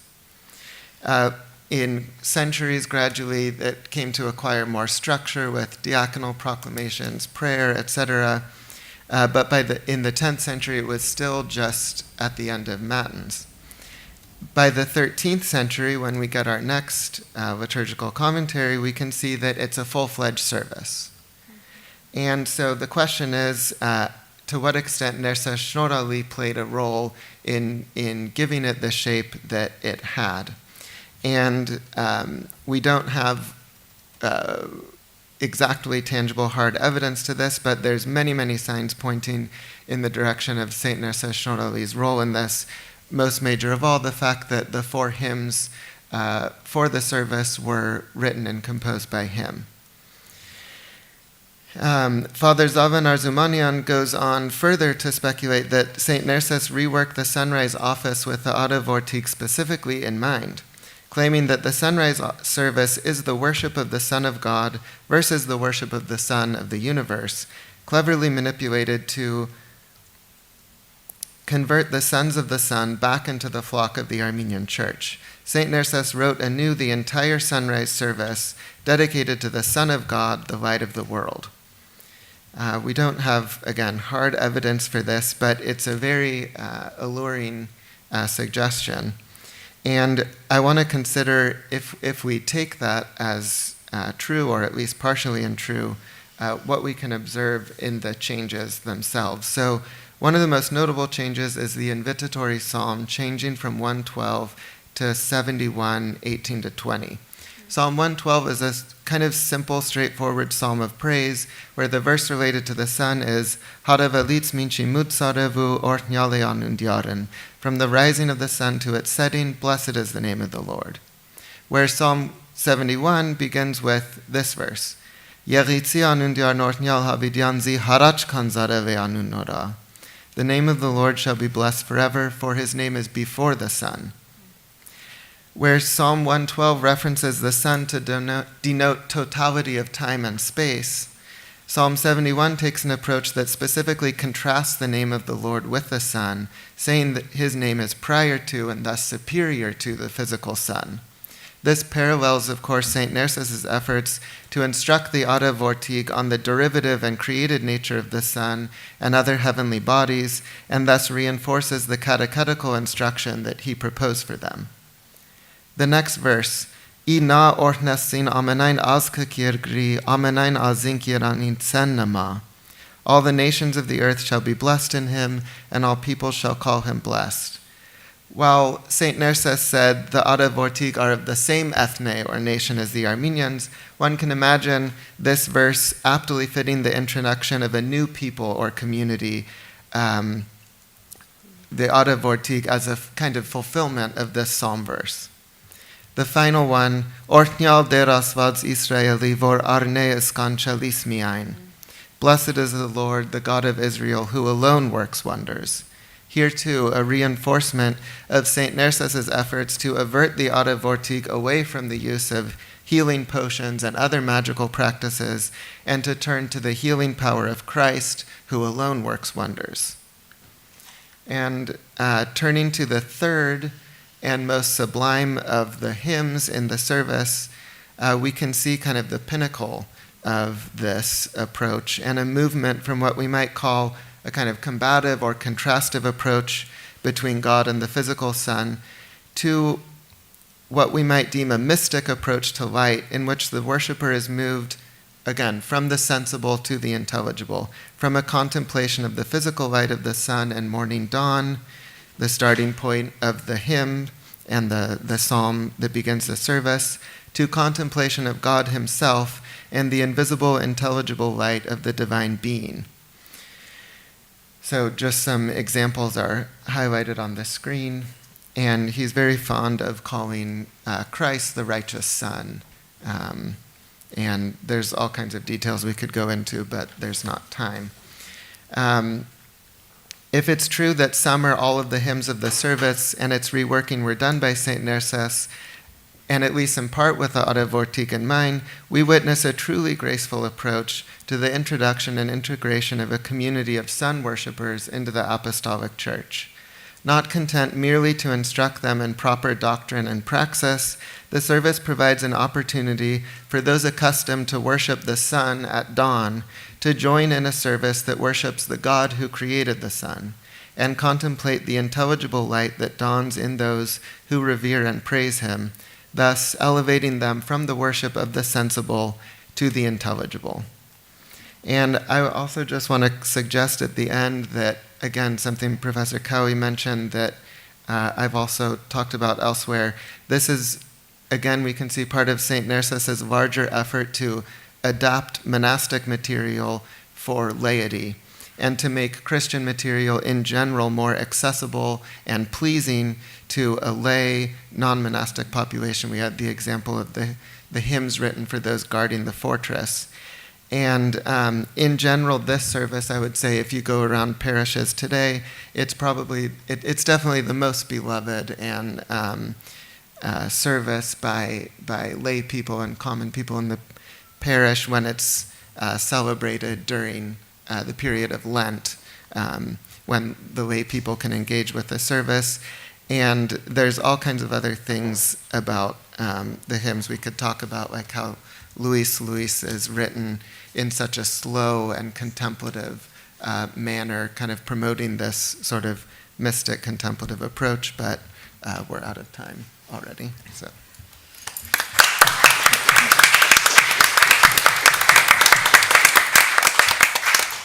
Unfortunately, in Italian we say il tempo è tiranno, and is really, yes. So, a few questions, very short, please. If not, it will be difficult to manage. So, hi to Jan first. Very quickly. Thanks, Jessie, for a splendid presentation. In answer to your penultimate comment, the evidence is that he wrote some, but not all, of the hymns. We can talk about it privately more fully. And the other thing about the, I think it's a historian who has referred to the possibility that the saint composed Hishestsuk and so on for the benefit of the night watchmen to keep them away from drinking too much or engaging in other unbehovely pursuits. But as my colleague Arusiak Tamrazian has convincingly argued, if we look at the very early manuscript codices, which notate Hishestsuk, Kisheri, and so on, the numations are so very complex that it is difficult to imagine these night watchmen mastering and memorizing those very complex chants and marching over the ramparts and singing those things. So it is not entirely sure whether this rather delightful idea that it was written for those soldiers is in fact borne out or not. I just thought I should add those two observations. Thanks. We'll definitely talk later to follow up on the questions of authorship. But just quickly as to the latter point, it's easy to imagine him writing a simple melody for the guardians of the fortress to do, and then when it's incorporated into the Jamakirk, a more elaborate melody or something like that. So I don't think that necessarily excludes it from being originally written for them. But of course, there's probably no way to say for sure. Yes, so I had a question too. You mentioned very, very quickly in passing the context for this whole discussion with regard to the Aravortik. You are suggesting that perhaps at this point their reason for wanting to become more associated with the regular Armenian community was that they were somehow under some sort of pressure. I wonder now, where we have a little more time, you might elaborate on how you envisage that particular situation that they were found in at that time. No, it's something I need to investigate further, and it was kind of a question, an open question to myself. I didn't mean to suggest that there was actual evidence found that they were pressured to join.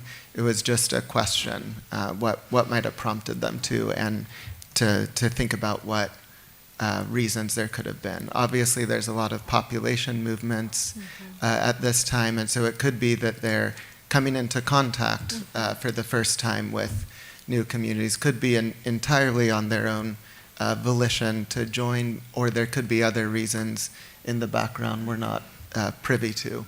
But I don't have anything yet very tangible, I can say. From my side, I just wanted to add, it sounds very plausible. Yeah. Yeah. Okay, thank you again for this fascinating presentation.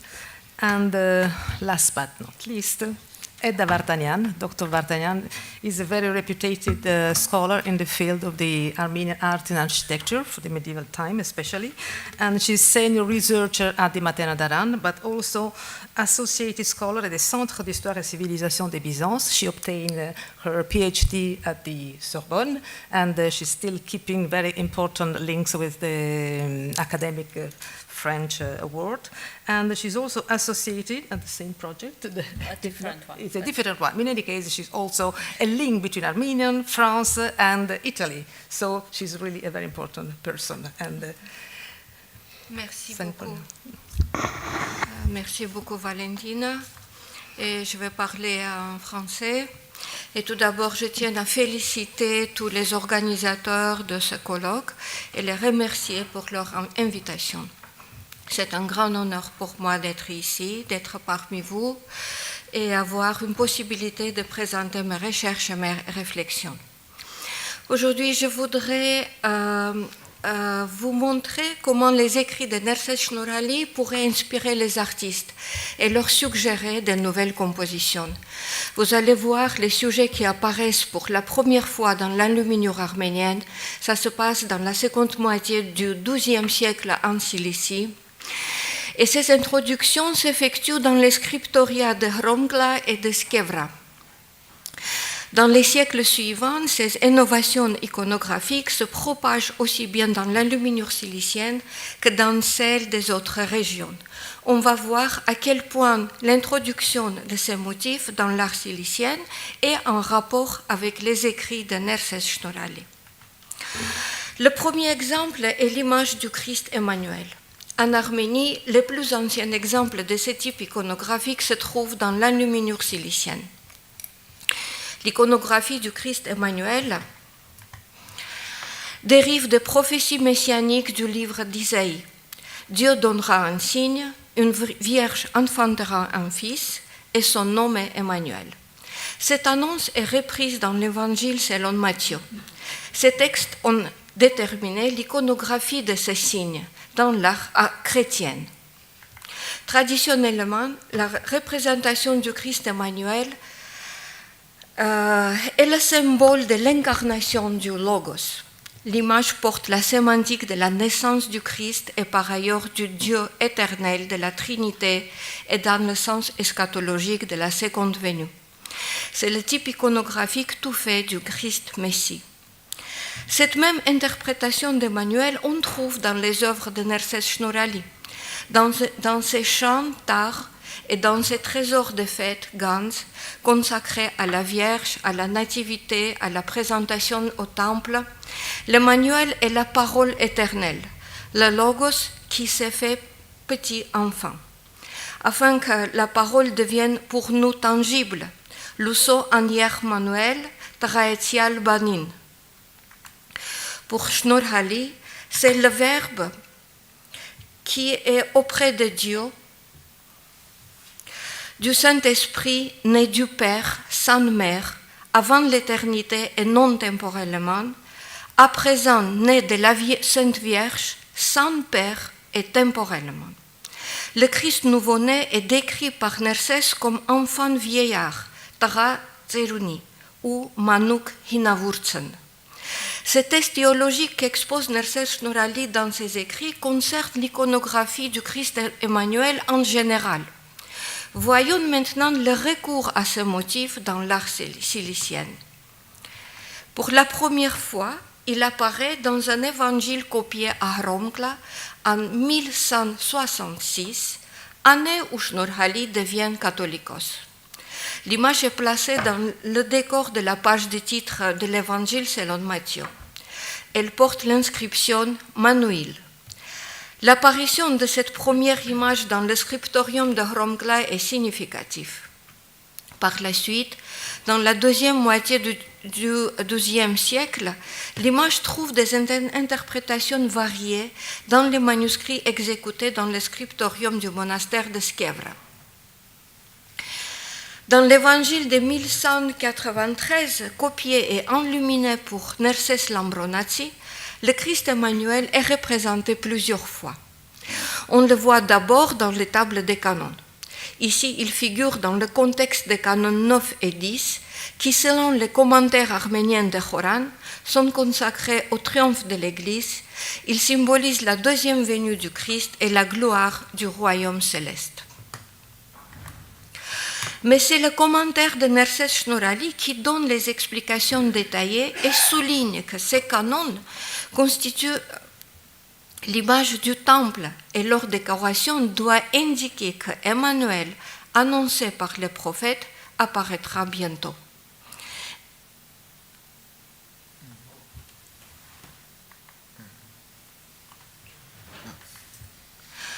Ainsi, on voit à droite le trône de Timasie de la deuxième venue du Christ et sur la page opposée l'image du Christ Emmanuel.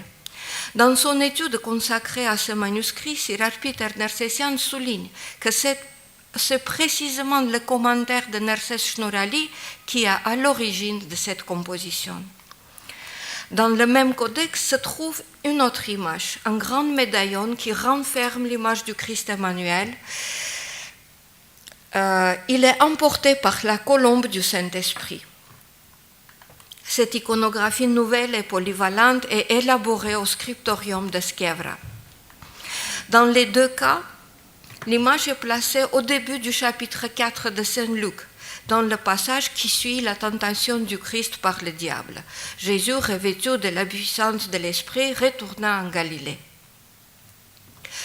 La colombe qui emporte le médaillon exprime l'idée de l'action du Saint-Esprit.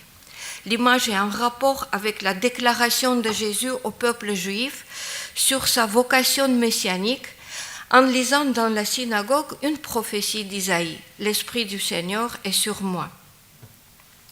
Sur cet épisode, Shnorhali s'arrête plusieurs fois dans sa profession de foi rimée, Ban Havato, et aussi dans son commentaire de l'évangile de Matthieu. Luc raconte une belle histoire, dit-il, et il explique. C'est le même Saint-Esprit qui avait accompagné Jésus dans le désert, d'où, après un combat caché avec le Satan, il est revenu plein de la puissance de l'Esprit. Ainsi, dans les manuscrits du XIIe siècle, l'image du Christ Emmanuel est destinée à exprimer l'idée de l'action du Saint-Esprit. Dans les manuscrits ciliciens des siècles suivants, l'image apparaît dans les cas où il s'agit d'exprimer l'idée de l'incarnation réalisée par l'opération de grâce du Saint-Esprit. À partir du XIIIe siècle, l'on le trouve dans les lectionnaires sur la page des titres des fêtes de l'Épiphanie et de l'Annonciation. L'image apparaît sur la page de titre de l'Évangile de Saint Matthieu et elle est souvent associée avec la généalogie du Christ, sujet sur lequel on va revenir. Dans les manuscrits du XIIe siècle, le Christ Emmanuel en médaillon est porteur de notre symbolisme. C'est l'image du Saint Crème, le muron. Le muron symbolise l'énergie de l'Esprit Saint, dit St.Nerses Shnorhali dans l'une de ses lettres consacrée à la bénédiction des églises. Dans le trésor 15, consacré à la bénédiction du Saint-Crème, Shnorhali considère le muron comme le sceau de la présence de Dieu, le Saint-Esprit matérialisé, le communicateur de cette grâce du Saint-Esprit. Ce sont des notions qu'il exprime parlant de la venue d'Emmanuel. Aujourd'hui, le logos immatériel s'est présenté comme une substance matérielle. Il n'est pas étonnant que dans les manuscrits, l'image du Christ Emmanuel exprime l'idée de l'onction par le Saint-Crème. Dès le XIIe siècle, les illustrations de mashtots, rituels ou livres d'ordination, confirment cette thèse. Ici, l'image accompagne le canon d'ordination des prêtres. Le rite se fait par l'onction avec le Saint-Crème et les lectures comprennent aussi bien le passage de Saint Luc cité précédemment que celui de Saint Matthieu concernant la venue d'Emmanuel.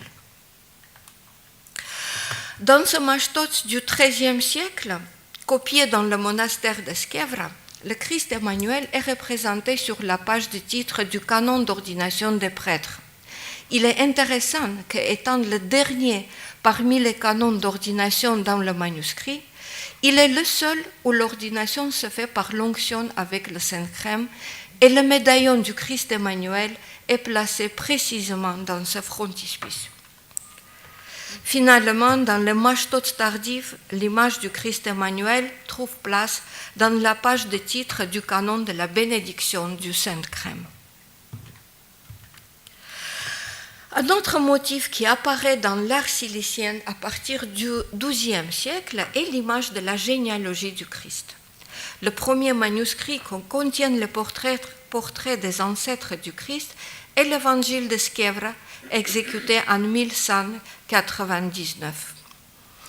L'ornement marginal représente la généalogie du Christ et constitué de 5 médaillons contenant le portrait du Christ Emmanuel, du roi David, des patriarches Abraham, Isaac et Jacob.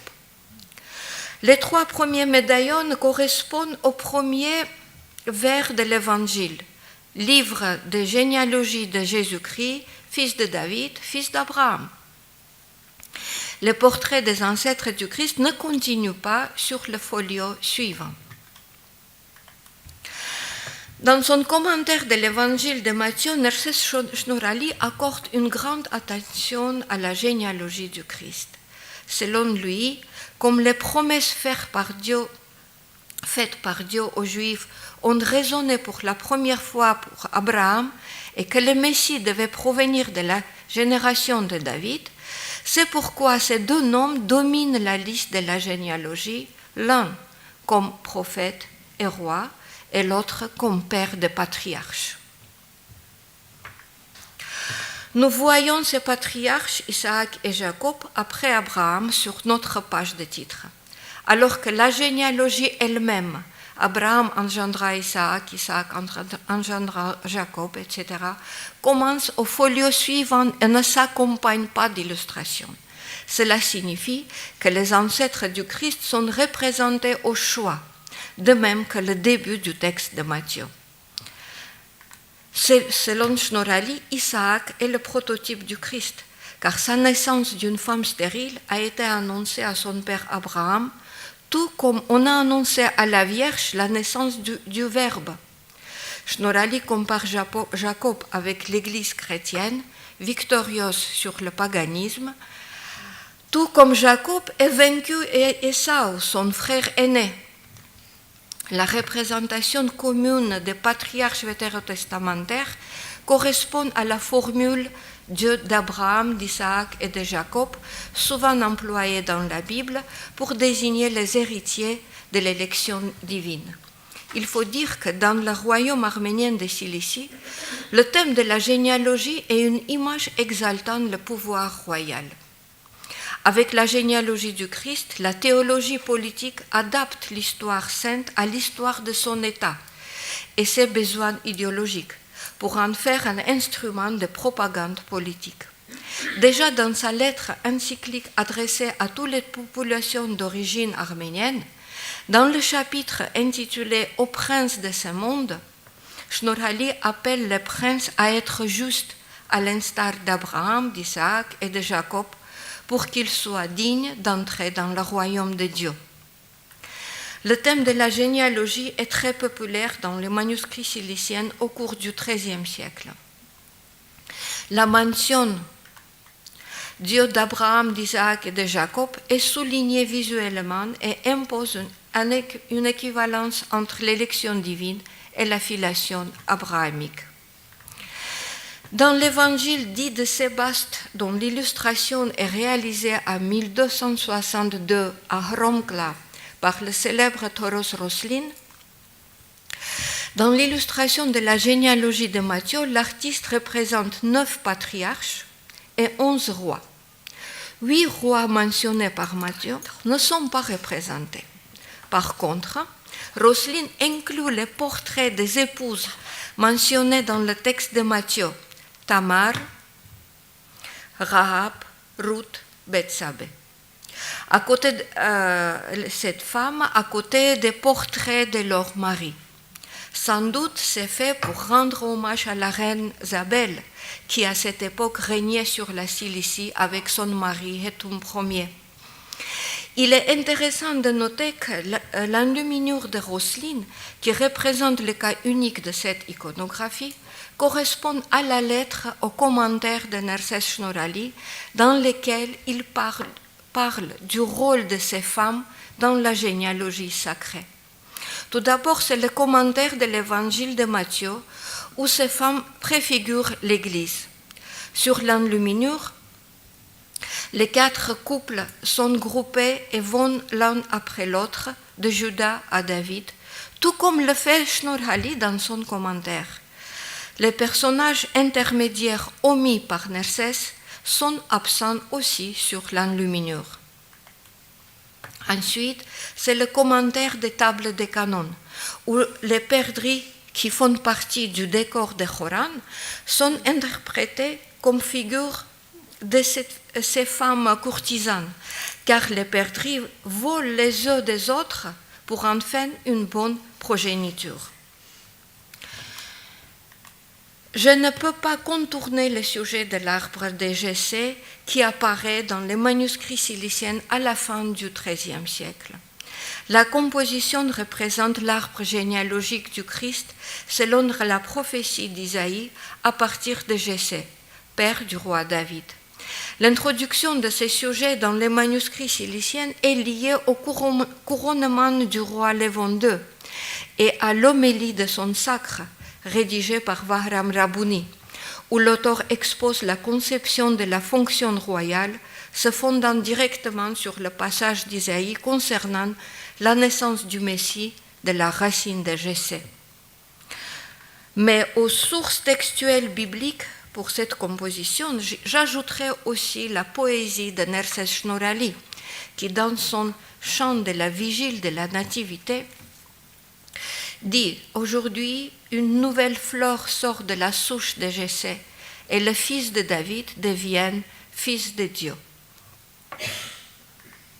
Au XIIe siècle, ce concept a été déjà visuellement exprimé dans l'évangile de Scièvre. Je passe à un autre sujet, c'est le lien entre les hymnes liturgiques et l'iconographie. J'ai préparé quelques petits exemples qui permettent d'observer ce rapprochement. Le premier est l'image du Saint-Esprit. Il est inutile d'expliquer ici la dévotion profonde et mystique de St.Nerses Shnorhali au Saint-Esprit et le rôle le plus grand qu'il lui accorde dans ses œuvres. D'accord. Esprit de Dieu, vrai Dieu, qui est descendu sur le Jourdain et dans le Cénacle, dit Shnorhali dans sa prière. Je confesse avec foi. Au XIIe siècle, les canons pour les fêtes de la Pentecôte, on trouve leur constitution finale. Si le tout premier canon Arakello à Ravno existait depuis le Ve siècle et s'attribue traditionnellement à Hovhannes Mandakuni, au XIIe siècle, pour enrichir le canon de la fête, Shnorhali a composé les hymnes pour toute l'octave à partir du deuxième jour. C'est à partir de cette même époque qu'on trouve dans les manuscrits des figurations isolées de la colombe de Saint-Esprit, inconnues auparavant. On les trouve dans les évangiles, incorporées dans la leçon du baptême, dans les mashtots, où elle accompagne les lectures du rite de la bénédiction de l'eau, et même dans le livre de lamentation de Grégoire de Narek, copié en 1173 sur la commande de Nerses Lambronazzi, où elle est placée au début du chapitre 34, où Narekazzi s'adresse au Saint-Esprit. Au XIIIe siècle, Toros Roslin reprend le motif, mais cette fois, c'est le Saint-Esprit de la Pentecôte. L'image trouve place dans différents passages de l'évangile de Jean, où Jésus promet que le Père enverra en son nom le Consolateur, l'Esprit Saint. Au XIVe siècle, pour illustrer ces mêmes passages, Sarkis Pitsak introduit une formule iconographique exceptionnelle de la colombe du Saint-Esprit. Elle est représentée dans une posture triomphante et couronnée d'un nimbe crucifère, attribut du Christ, d'où sortent des rayons de lumière. L'image évoque sans doute la thèse théologique maintes fois exprimée par St.Nerses Shnorhali. L'Esprit Saint est envoyé aussi bien par Père que du Fils, mais ici, c'est surtout les rayons de lumière qui particulièrement attirent notre attention. Comme le notent les spécialistes, dans les Charakan, St.Nerses Shnorhali souvent utilise les mots et les expressions qui dérivent des mots hur et arpi. Il utilise souvent le mot arpiapail. Ainsi, dans ces Charakan de la Pentecôte, on lit les expressions Hara kirpitsen arpiapail, Hara chashak, Hara borbok, Hratzoran. Il est fort probable que cette glorification poétique du Saint-Esprit a suscité la création de l'iconographie élaborée par Sarkis Pitzak. Je dois sauter quelques images pour être alors et passer au sujet suivant. Un autre sujet qui confirme le rôle de l'hymnographie dans la formation de l'iconographie, à mon avis, est l'image de la tête de Saint Jean-Baptiste placée dans une coupe. Pour la première fois, ce motif apparaît dans les évangiles du XIIe siècle, devant les passages consacrés à la décollation du saint. Au XIVe siècle, l'iconographie est largement utilisée par Sarkis Pitzak. L'on sait que St.Nerses Shnorhali a composé une série des hymnes pour enrichir le canon de la naissance de Jean-Baptiste. Il est aussi l'auteur du chant de Nerses sur Jean le Baptiste, qui par son contenu est très proche aux hymnes du Characnots. Ici, il compare le martyre de Jean-Baptiste avec le sacrifice du Christ. Probablement, c'est pour faire allusion à ce parallèle que sur l'enluminure, la tête de précurseur est placée dans une coupe liturgique. Le dernier thème que je veux présenter à votre attention, c'est la représentation des initiales des évangiles formées par les symboles des évangélistes. C'est aussi une innovation cilicienne du XIIe siècle. Comme dans beaucoup de cas, cette introduction se produit dans le scriptorium de Romkla et ensuite trouve son développement dans le scriptorium de Skevra. La tradition de la Grande Arménie nous présente des initiales purement décoratifs, composées de motifs floraux et d'entrelacs. Bien que l'interprétation des 4 êtres vivants de la vision d'Ézéchiel comme symbole des évangélistes fut connue en Arménie dès le début du christianisme, les initiales sous cette forme n'apparaissent pas dans les évangiles arméniens avant le XIIe siècle. En Cilicie, le tout premier exemple est l'évangile de 1166, qui nous est déjà connu grâce à la première représentation du Christ Emmanuel. Ici, les symboles des évangélistes sont représentés à côté de l'initiale. Vient ensuite l'évangile de Sébaste. Ce manuscrit a été copié au XIe siècle, mais vers le milieu du XIIe, il est transféré en Cilicie et conservé à Romkla. L'on connaît qu'il a été en possession de St.Nerses Shnorhali. Dans les années 70, le manuscrit se trouve au monastère de Skevra, où il est finalement enluminé. C'est ici qu'on voit pour la première fois les initiales en forme de symboles des évangélistes. Celle de Marc en forme de lion et celle de Luc en forme du taureau. Selon Sérère Peter Nersessian, c'est l'évangile de Sébaste qui a été la source d'inspiration pour les manuscrits suivants. C'est les évangiles copiés et enluminés dans le monastère de Skevra. À partir de cette époque, pour les évangiles ciliciens, l'initiale sous forme du symbole de l'évangéliste devient un élément habituel et constant. On est tenté de voir cette innovation, dans cette innovation un lien direct avec les écrits de St.Nerses Shnorhali. Dans la préface au commentaire de l'évangile de Matthieu, Shnorhali écrit un grand passage sur les 4 évangiles. L'auteur commence par donner le sens symbolique du chiffre 4. Les 4 fleuves du paradis, Pishon, Gibon, le Tigre et l'Euphrate, chacun d'eux est lié symboliquement à l'un des évangélistes. Shnorhali passe ensuite à l'explication de la vision d'Ézéchiel, les 4 êtres vivants décrits par le prophète. La face humaine, c'est Matthieu, car il commence par l'incarnation du Verbe en tant que fils de David et fils d'Abraham. Et comme la face humaine a été mentionnée par Ézéchiel la première, de même Matthieu est le premier dans l'ordre des évangélistes. Le lion, c'est Marc, qui raconte rapidement les histoires évangéliques.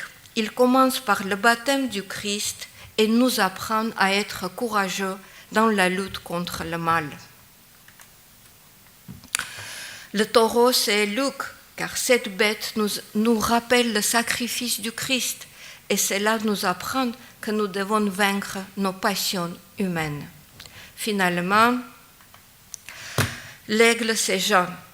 De même que l'aigle est l'image de la vérité, qui, avec les ailes de l'esprit, vole vers le haut du ciel, Jean annonce l'incarnation du Logos préexistant. Le texte de Shnorhali a été transcrit dans les colophons des évangiles. Dans les siècles suivants, son texte ainsi que l'iconographie des initiales élaborées en Cilicie au XIIe siècle se propagent dans tous les manuscrits arméniens. Je conclus. Tous ces exemples prouvent que les écrits de Nerses Shnorhali étaient connus des miniaturistes et qu'ils pourraient contribuer à la création de l'iconographie. J'ai essayé de montrer la connexion des images visuelles avec les images mentales à travers les écrits de Nerses Shnorhali et l'iconographie cilicienne des XIIe, XIIIe et XIVe siècles. Shnorakalutsun, merci pour votre attention.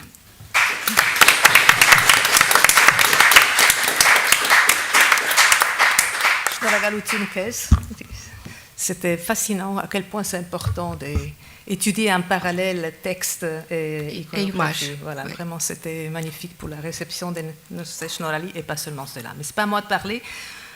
Deux petites questions, mais comme ça. Donc, mais on ne va pas priver la dernière oratrice du plaisir d'avoir une question, si vous en avez, ou sinon, oui. Une question par rapport à l'art en Cilicie et le possible retombement de l'iconographie occidentale sur celle arménienne. On a vu déjà, n'est-ce pas, les représentations de l'arbre de Jessé, et en sachant qu'en Occident, il y avait une tradition de représentation de ce genre, autant des croisades surtout, oui. Si on peut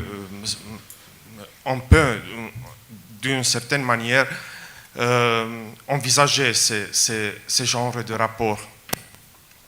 Merci. Bien sûr, les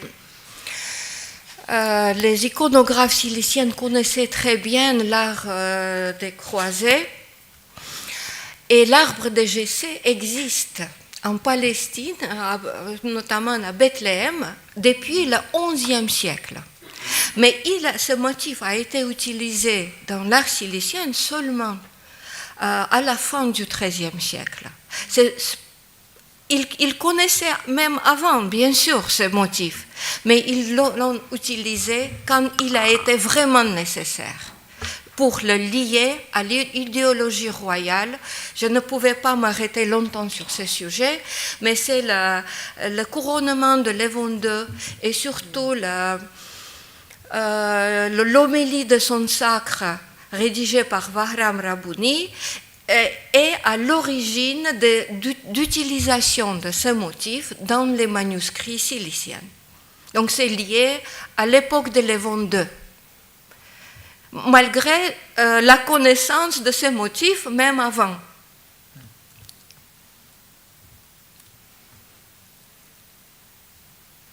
Benedetta Conti. Merci Ada pour cette belle présentation. Ce n'est pas une question, c'est plutôt quelque chose qui m'intéressait, que vous avez montré. Il y a un manuscrit que vous avez montré dans lequel il y a la représentation du coq sur le Coran. Ah et oui. pas oui, de quelconque oiseau. Les coqs. Oui, Bah, c'est- j'ai montré seulement le Coran avec le Christ Emmanuel. Non, il y Et avait le- aussi tout au début de votre présentation un manuscrit avec les coqs et donc je pensais peut-être il y a aussi une liaison avec les Havun Havun. Ah, Mais, parce que, ah oui, oui, c'est à côté du Christ Emmanuel, j'ai compris. Oui, oui. Oui, peut-être. c'est le seul manuscrit qui Ce a les ne coqs. sont pas les coqs, ce sont des paons. Non, je ne pense pas. Il était clairement des coqs. Bon, ok. Je pense. D'accord. Ou pas. Fort possible, je n'ai pas étudié cette question parce que j'étais me concentrais sur l'image d'Emmanuel. Non, ce n'est pas très important, mais c'était intéressant de voir que peut-être il y a une Oui, préférence. Peut-être. Oh, peut-être. Peut-être. Et aussi le coq est très, très, très beau, je dois dire. Presque comme le coq de Lisbonne.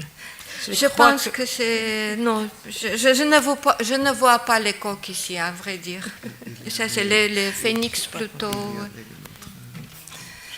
Oui, c'est le même. Je voudrais ajouter, La si je peux, dernière, alors, oui. très Oui, très c'est- courtement, que vraiment j'ai vu des manuscrits où nous trouvons un coq qui boit de chalice, qui correspondent avec les paroles de Havun Havun, parce que Havun Havun continue à... après, nous avons une invitation pour boire de mon vin, etc. etc. Alors, cette coque boit le sang from the chalice. How does one say chalice in French? Chalice. Calice, oui. Merci. Merci beaucoup. Donc, je vais clore cette session. Je pense que maintenant, nous avons besoin de food, another kind of food. And because the day is not finished, we have another panel, very important. So, thank you very much to all of you, and especially for these brilliant speakers. Thank you. Merci beaucoup.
it's 3 o'clock, we can begin.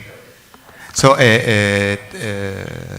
Professor Terian and Erna Shirinyan, she's ready, so we can start with Erna Shirinyan.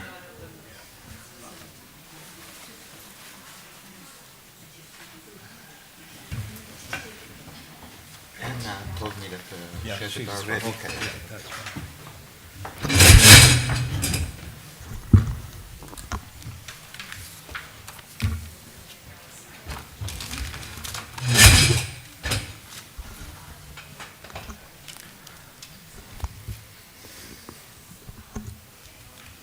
So please take your seat, and we are going to start. And this is the final session of our conference. And of course, I have two speakers that I have to introduce two speakers that they don't need an introduction. In fact, maybe it's the moderator who needs introduction in this case. But anyway, I will introduce now Professor Shirinyan. So Erna Shirinyan is professor, doctor of history, head of the Department of Theology at the Yerevan State University, head of the Researching of Ancient Armenian Text Department at the Institute of Ancient Manuscript Batnadaran, editor-in-chief of two Armenological periodicals, Armeniaca and Ashtanak, and she is also the president of the National Committee of Byzantine Studies in Armenia, the coordinator of the Orthodox Russian Encyclopedia in Armenia, and she authored numerous studies in late antique philosophy, early Byzantine and Armenian historiography, Armenian translations of Hellenizing school, biblical exegesis, patristics, philosophy in Byzantium and Armenia, Eastern Christian studies.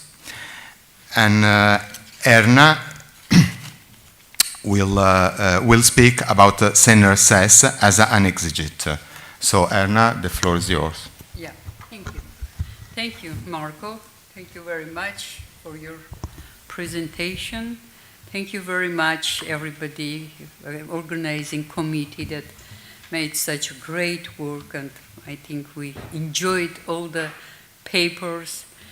I hope I will not be out of that context. So I'm going to speak about Nerses as an exegete. And I will start actually with the honorific title, Shnorhali, graceful, about which recently I wrote an article which will be published in the last coming issue of Bamber Matenadarani. And it seems to me that I find out some more meanings about Shnorhali Batvanun, about Shnorhali title, because, you know, Father Alishan has so many meanings for this word Shnor, yeah? But I found that in the sources, Shnor is referred to have a Shnorhali mouth, Shnorhali beran, which is actually one of the epithets of Apostle Paul.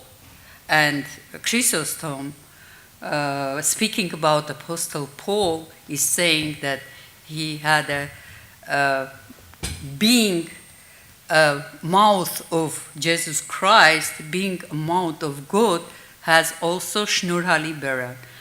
And also in his exegetical works, Chrysostom speaks about that Shnor having a Shnorhali beran and opening the mouth means to commentary, to make a commentary. So it's happening that Shnorhali has in its meanings also the being an interpreter and being a orator. So this is what about this article, and this is what I think we can say about Shnorhali also. What we have as the exegetical works by Nerses Shnorhali.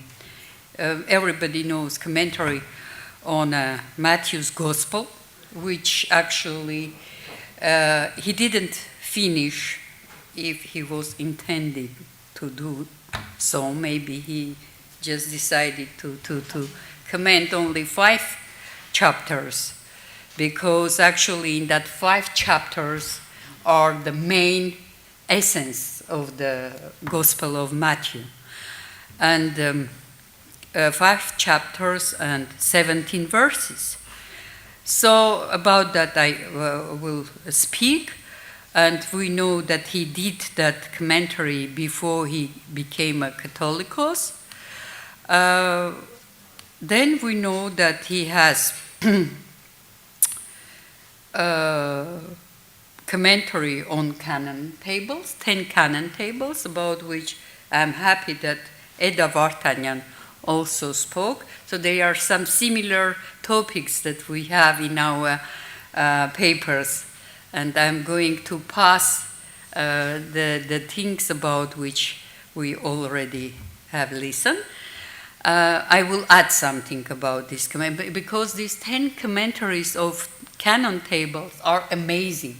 I think this is the most amazing and really typological exegesis that he did. And there is still so many things to do in this research, even that Vigen Razarian made a terrific work on that. He has, these books, and he really did a very good research. Then, by the way, speaking about these 10 canon tables, I should say that in a very good edition made in Constantinople in 1825, which has a very nice preface. The author, we don't know who is the author, he writes a very interesting sort of commentary on as a preface to this. He says that in our manuscripts, it's always we have with the Gospel of Matthew, with the commentary, and it's like a nachadrunk, like a durum to the Gospel of Matthew, something which you should read before to enter to that commentary. And he compares Nerses Shnorhali with Moses, with the prophet Moses, and he says also that these 10 canon tables could be compared with the 10 stone tablets that Moses received from the God, but Moses kind of kept in a crypto way, while Nerses Shnorhali opened to everybody. So here I have.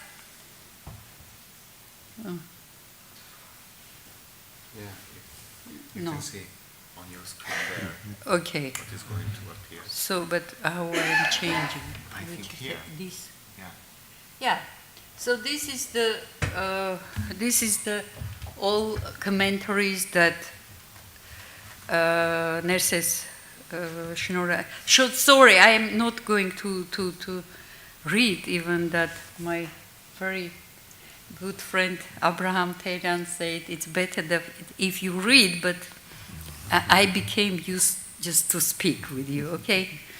Sorry if I will be a little bit slow, but I promise I will be in time. Okay, so the next commentary which we have is Bartratsutsek, yeah? The one about which spoke Armine, and she has such a good research on that, and she did terrific work, so I'm going to do not speak about that. And the second, actually the next one also, Amenain Chartangelie, I have written here an information, also Armine's, let's say, field. So I will also pass this. Then comes commentary on the 9 Beatitudes, which Abraham Teiran is going to do. So we can kind of skip that also, especially with his English, which is much better than mine, and which is his knowledge, which is also much better than mine. You will be more happy. Okay, the last one is commentary on holy saints, archangels, and heavenly hosts. This work also, I think, should be considered as an interpretation because he deals with the instruction of his brother, and actually this work contains advisory interpretation of angelic nature and activity. So it's very important monument for Armenian tradition, and as the other many of these commentaries are written on by the order of his brother Catholicos Grigor III Pahlavani. So what is typological in the Nerses Shnorhali's commentary? Let's say that, speaking about Bible commentaries of Nerses, one can see that he is using this old attitude of commentaries, classical attitude, when you are explaining Old Testament by New Testament, and the same, the New Testament by Old Testament, meaning that early commentators were sure that, whatever is written in the New Testament, it was already said in the Old one. So this is very important thing. But before to speak about the method of Nerses Shnorhali himself, one shall note that it's not only Nerses Shnorhali, but it's a school. It's a school of Stepanos Manuk, who was very young when he became Vartabed. And actually, I guess that they used to have a program, the program of development of Armenian culture, which perhaps going on back to the 5th century, and Mesrop, Mashtots, and Sahak Partev had, which was not written, it was passed orally. But this program was more developed by Stepanos Manuk and his school. Because look, what they did, they kind of divided and did commentaries on Gospels. Then Sarkis Shnorhali commented the 7 epistles, which is amazing work also. And Nerses Shnorhali actually did whatever is connected with the Gospel of Matthew and around, because, for example, this on 9 Beatitude actually also deals with Gospel of Matthew, because we know that 9 Beatitudes are largely discussed in the Gospel of Matthew. So what is interesting about them? This school has their instructions and they have their methods. They know about Nurpgrianks, which is a special kind of literature, which could be explained also like something which is connecting Old Testament with the New Testament. Actually, mainly works of Holy Fathers, but also external writings, meaning there are Philo's work, Aristotle's work, which helping to comment as Old Testament as well the New one. So, but interestingly, using these Nurp subtle writings, they are against it. And they speak that commentaries should be very clear and very simple. And look, I brought some citation from Stepanos Manuk's pupils. The first is St.Nerses Shnorhali, and the second is Ignatius, where they speak that we don't need to have all these subtle commentaries. We don't need to have this, very complicated explanation. What we need, just very simple, primitive style. And look at this. St.Nerses Shnorhali even referring to St.Nerses Shnorhali, meaning fisherman style, meaning haleotikos in Greek, which was, I believe that it was such a style which is not kind of, it is attested in a Greek text, but actually it's not known very well. But thanks to Armenian translation, which when you are going from the Armenian translation to the Greek text, you find that Gregory of Nazianz has about this haleotikos.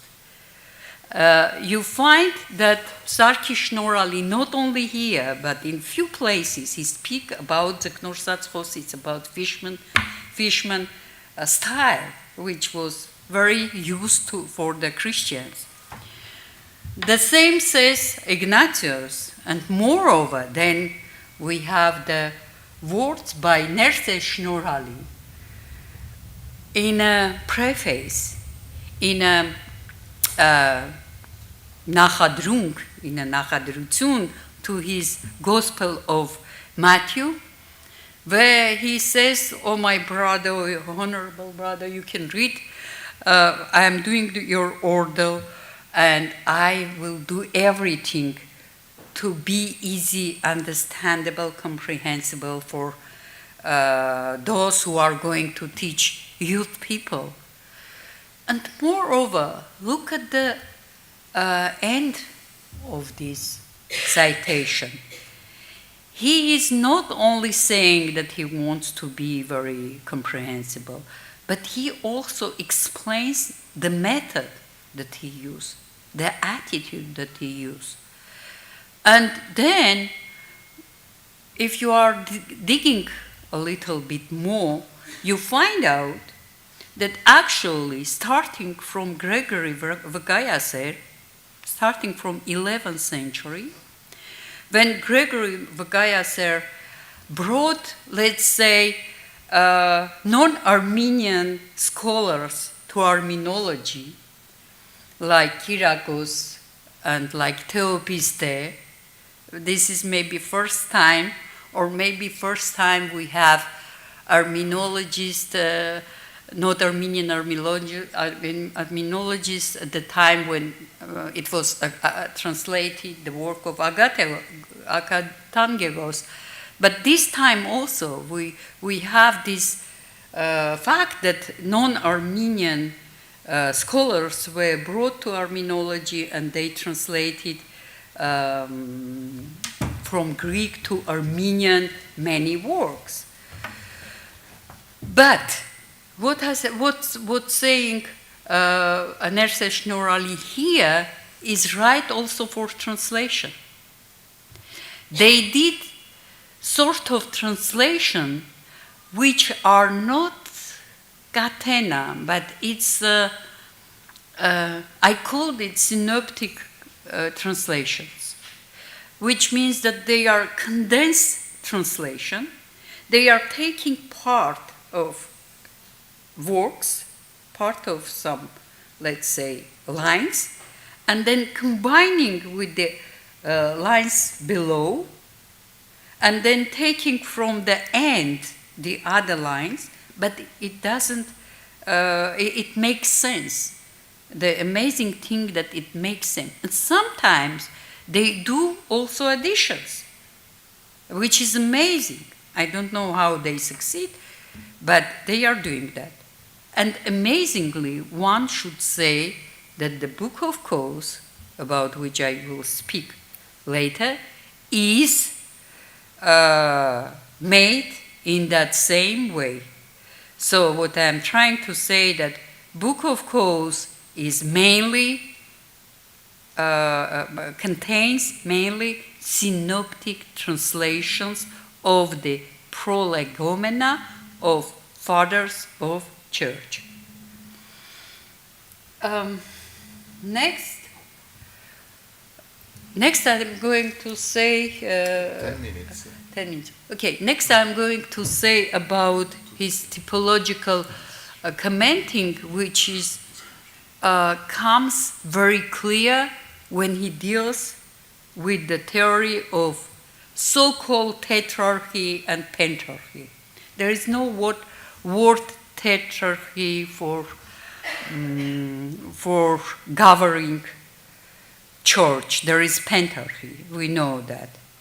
But amazingly, in Armenian, Ethiopic, and Georgian sources present that information that before pentarchy, the church was governed with 4 sees, about which Michel van Esbroek has very good article. And these 4 sees are presented here. And those are not only for sees, not only for cities, but also for evangelists. They are connected with 4 evangelists. They are connected with 4 rivers over them. They are connected with the 4 endings of cross, with the 4 legs of the chair, with the 4 edges of the word, with the 4 seasons, with the 4 virtues, with everything which is 4, and nobody can change that. But it's happened that, Constantinople wanted to become an apostolic see, so they changed, and they introduced that pentarchy, during which actually the evangelist, as John, was kind of overlooked. So he was not there, Ephesus was overlooked, and instead of that we have Constantinople. Of course, not only Armenians, but other people are saying, Nerses Shnorhali also, in China and India, churches became amazed why it's happening, why we are changing 4 for 5. And then if you are changing 4 for 5, why you are not changing 4 for 9, for example, like Dionysius the Areopagite? And that was a big problem. And I believe that, the problems between, let's say, Armenians and other ecumene started maybe not because so much of dogmatical controversies, but because maybe this also governing, because this hierarchy was very important thing. And here one can see even very political attitude. So amazingly, Nerses Shnorhali knows about this, and he speaks about this. He speaks about this in his gospel, in a commentary of his Gospel of Matthew, and he brings forward all these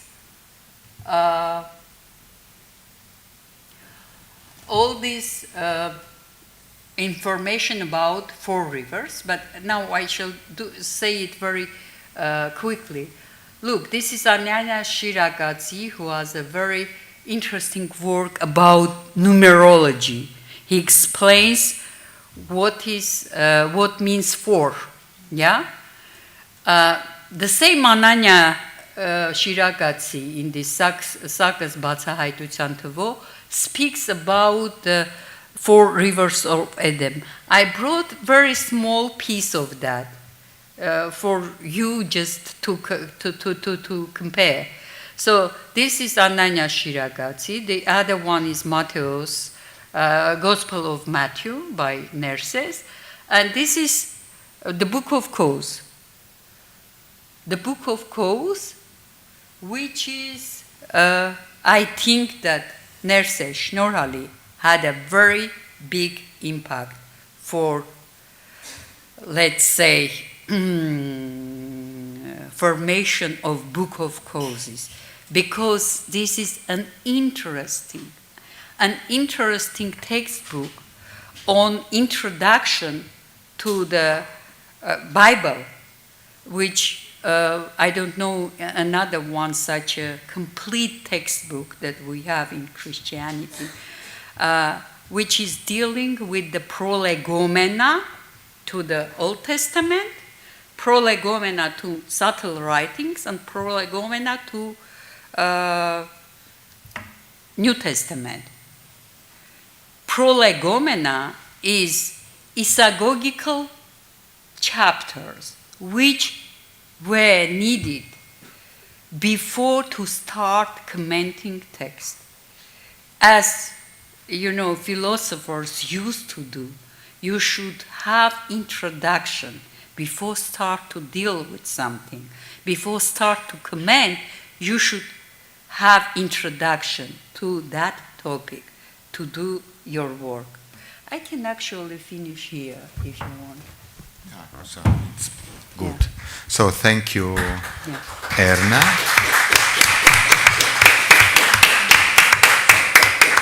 And thank you for this interesting presentation, who links also some of the papers we heard yesterday, Sergio Laporta, for instance, and also this morning. Valentina also spoke about many Ada, and also is a good introduction to the following one. But we have 5 minutes for the discussion. If somebody wants to ask, if there are some questions, we have 5 minutes possible. Jesse. Yeah, Jesse. So if there is a microphone, maybe. Oh.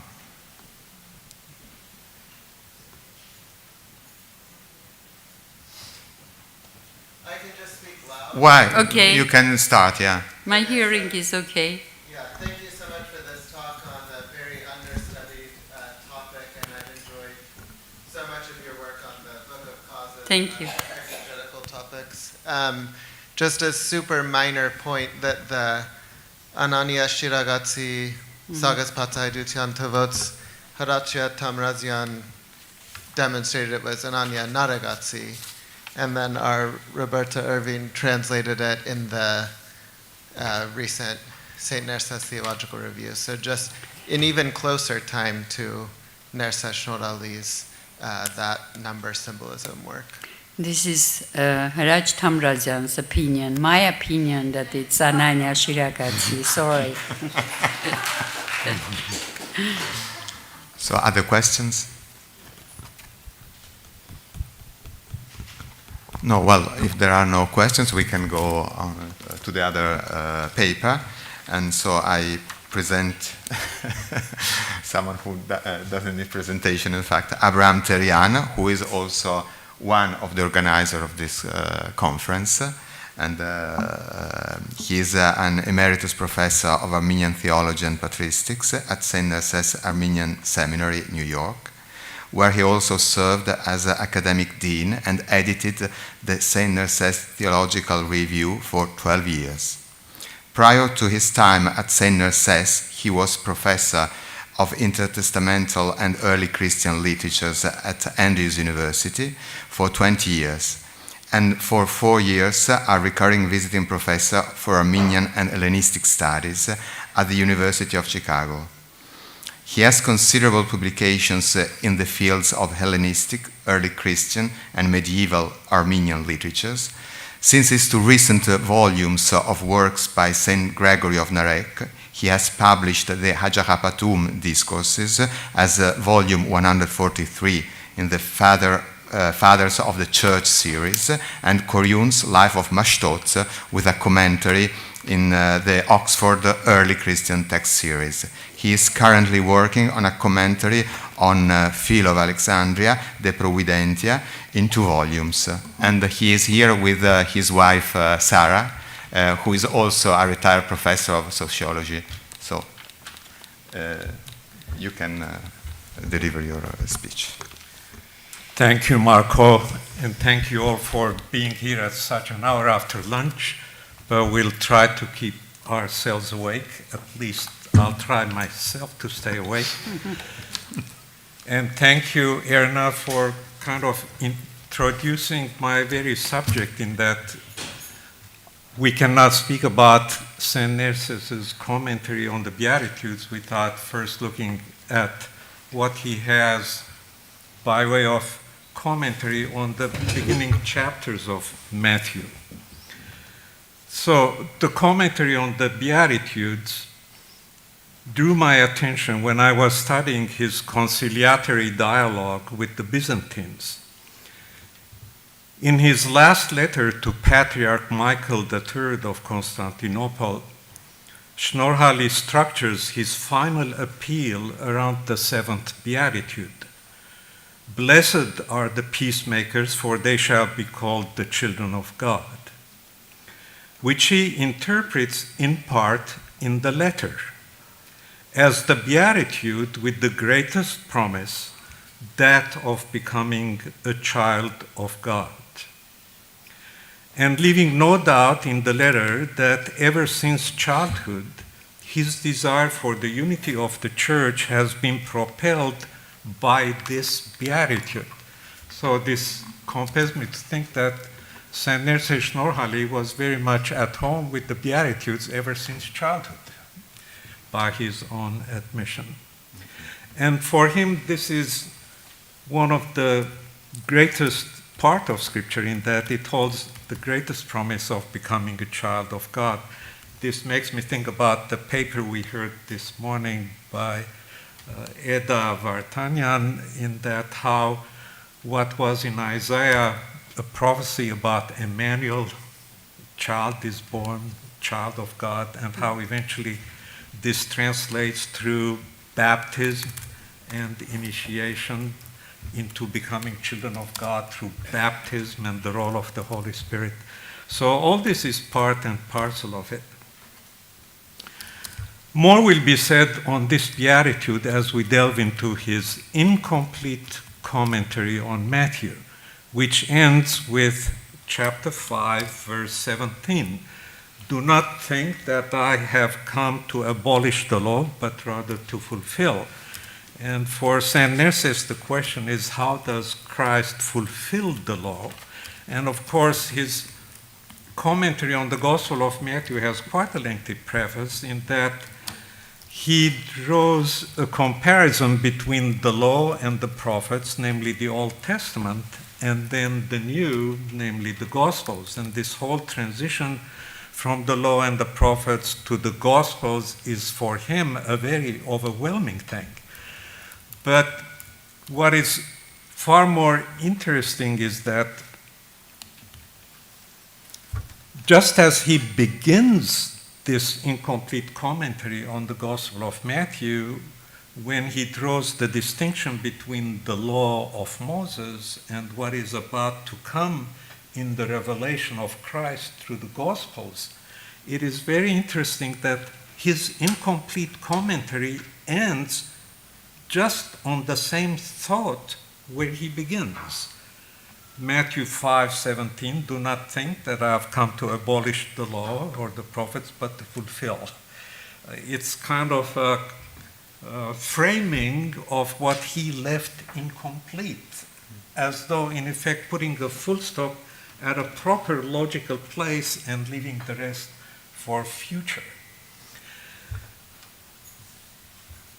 And yet this incomplete commentary ends with an apology, in that this youthful St.Nerses, who takes this task of writing a commentary on the Gospel of Matthew, and not just on the Gospel of Matthew. This was intended to be a commentary on all four Gospels, for which he was instructed by his elder brother, Catholicos Gregory III, to collect every conceivable patristic commentary bearing on the Gospels, and to glean from these commentaries all that is proper for instruction, and to append it in the margins of every Gospel verse on which it would throw some light. And that this whole project was to be for teachers who would instruct very much by way of questions and answers, or as in the book of causes, the children of the church, namely those who are earmarked for the priesthood, or like today's seminarians. And so he apologizes even to the would-be teachers that he is leaving them with something so incomplete and so needful to instruct the children of the church.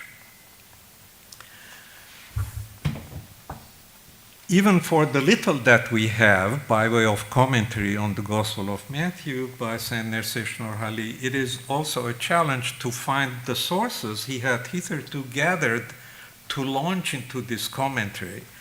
And I've made some special effort to identify as many as I could, but I would just boil it down to two most important sources which he uses, namely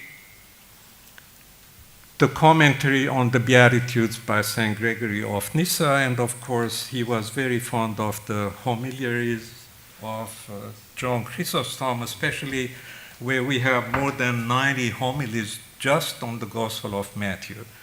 But of course his sources are not limited to these two. I also have looked into what kind of Armenian sources St.Nerses Shnorhali must have had, or which he could have utilized in this initial commentary on Matthew. Unfortunately, we have only two major sources that touch on the Beatitudes in early Armenian literature, and with which St.Nerses Shnorhali must have been familiar. One is, of course, the commentary on the Gospels by Stephen of Synik, the bishop of the early 8th century. But his commentary on the Beatitudes is so little, it's barely a page, or even less than that, and he doesn't touch on every one of the Beatitudes.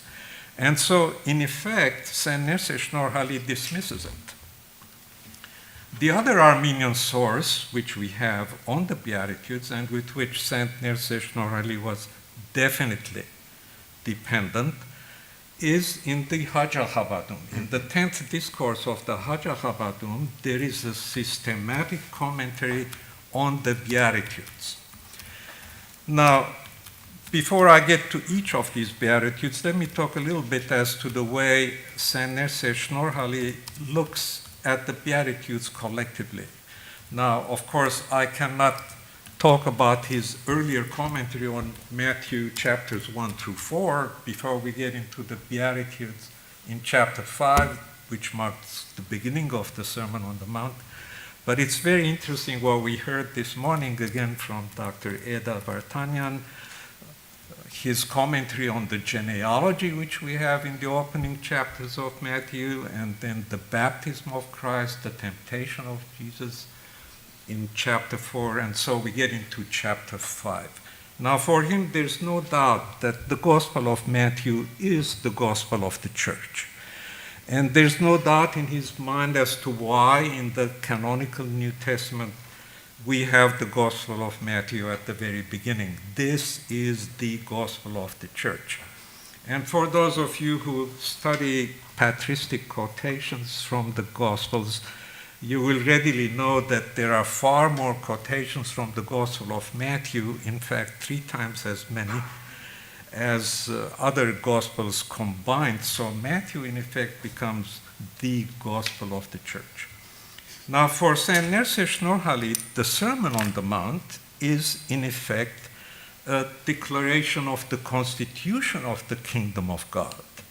And so when Jesus is in effect standing up on the mountain and delivering the Sermon on the Mount, beginning with the Beatitudes, Jesus is in effect fulfilling the law and the prophets. And equally interesting for St.Nerses Shnorhali, these Beatitudes, 8 of them, we may say 9 or more if we were to add the saying at the end of the Beatitudes on you are the light of the world, you are the salt of the world, or the parable of the foolish man, the wise man.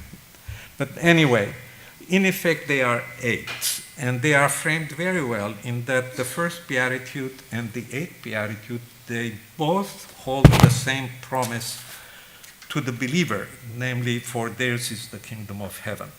So this framing of the first Beatitude with the 8th as giving the same promise is important for him.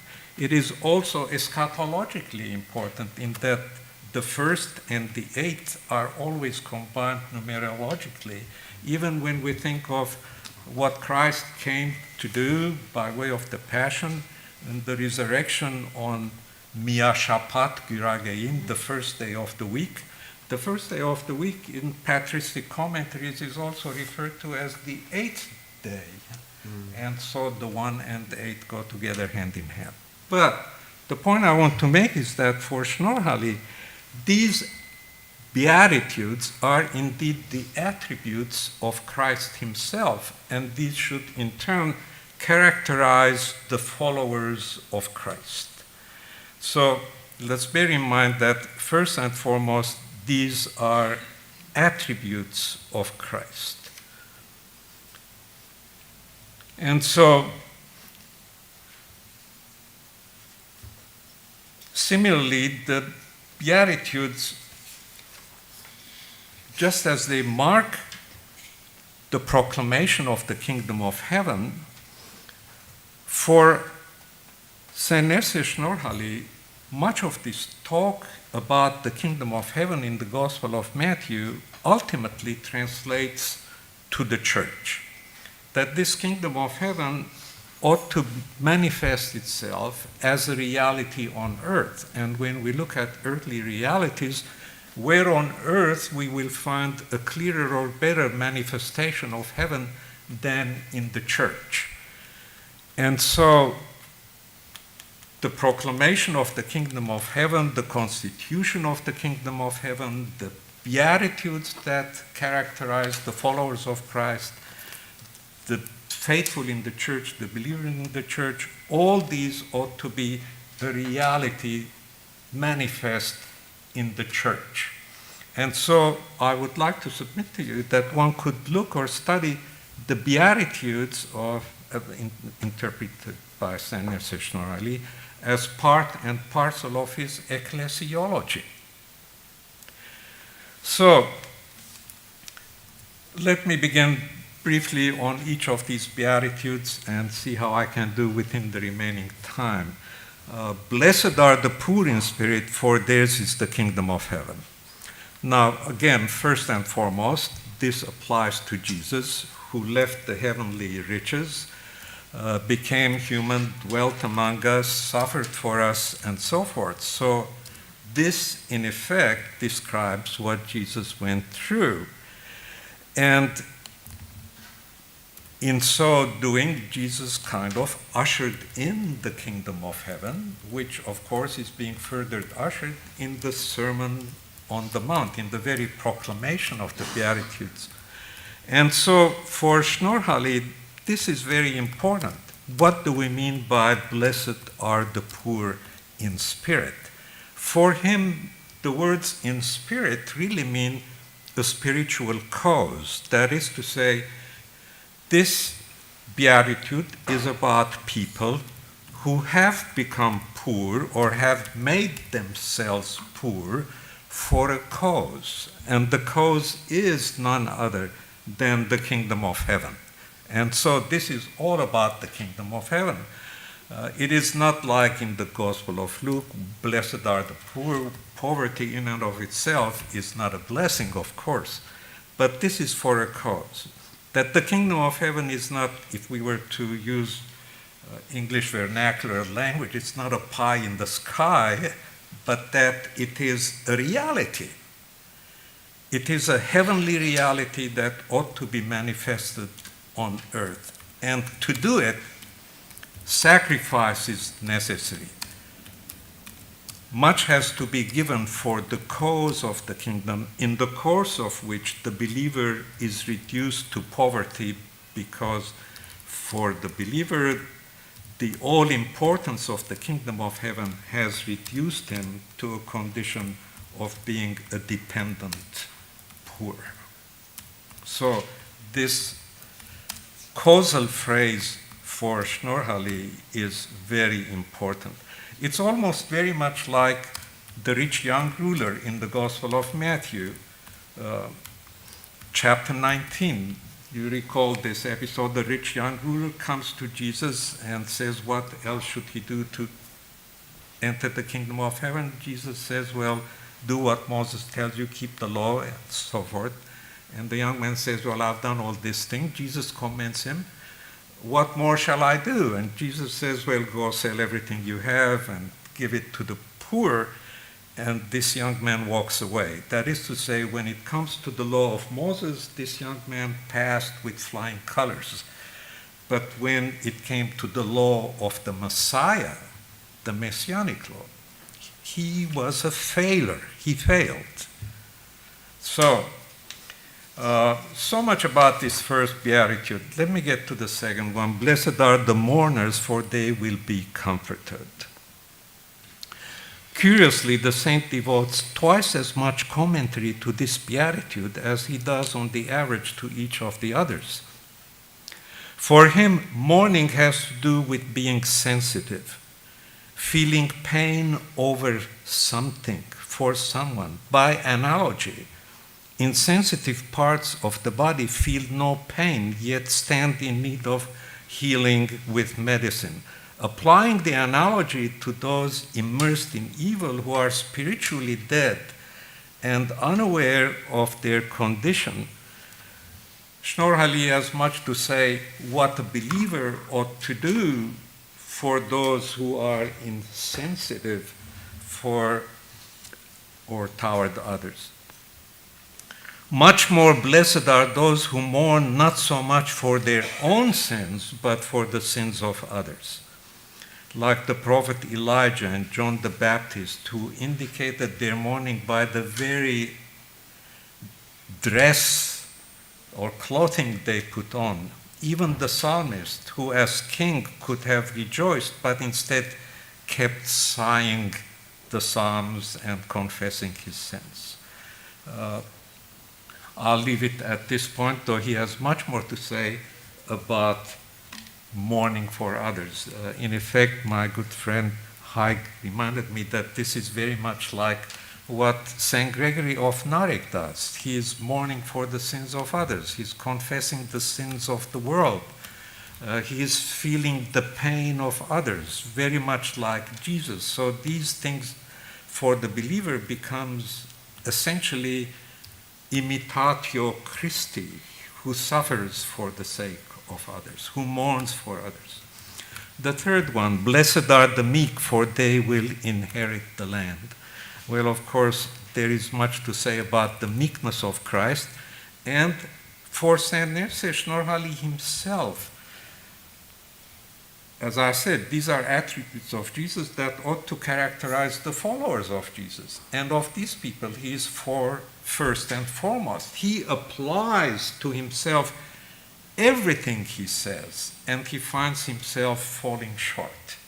When we speak about the exegesis of St.Nerses Shnorhali, one could say it's most beautifully manifested in what I consider his most beautiful work, Jesus the Son, where in describing everything about Jesus, he draws a comparison with himself. He is always there in the picture and falls short of what is expected of him.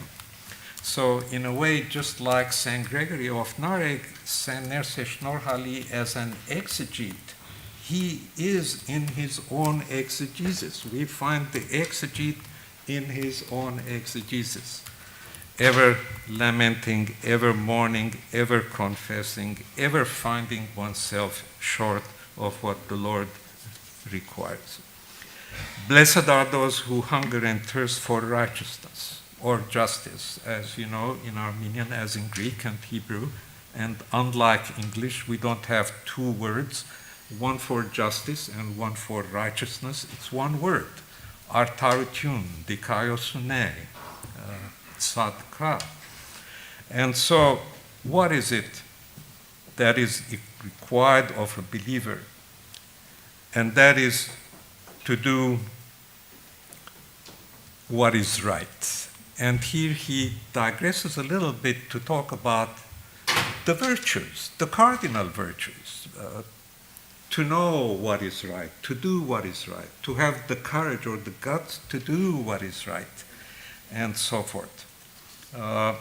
And so he brings in some passages from the Pauline epistles in the previous comments on the Beatitudes, like when he brings the example of the rich young ruler and so forth. When we look at St.Nerses' exegesis, even of the Beatitudes, where the lemma is a quotation from Matthew, it is equally important for us to see what other secondary or tertiary biblical passages he brings in to interpret the lemma or the beatitude on which he is commenting. So these secondary texts are also important. And when we look in other patristic writings, commentaries on Matthew, we ever so often we find the same secondary and tertiary passages utilized just the same to make the point. But certainly St.Nerses Shnorhali has much more to add by way of amplifying even upon his sources, and in particular what he gathers from St. Gregory of Nyssa.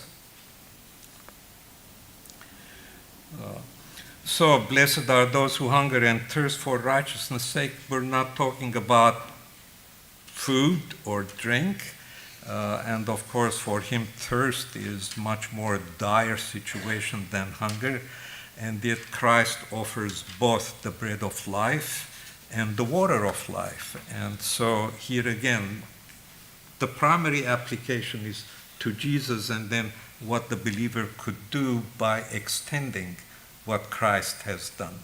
And the believer's role in making the kingdom of heaven a reality on earth.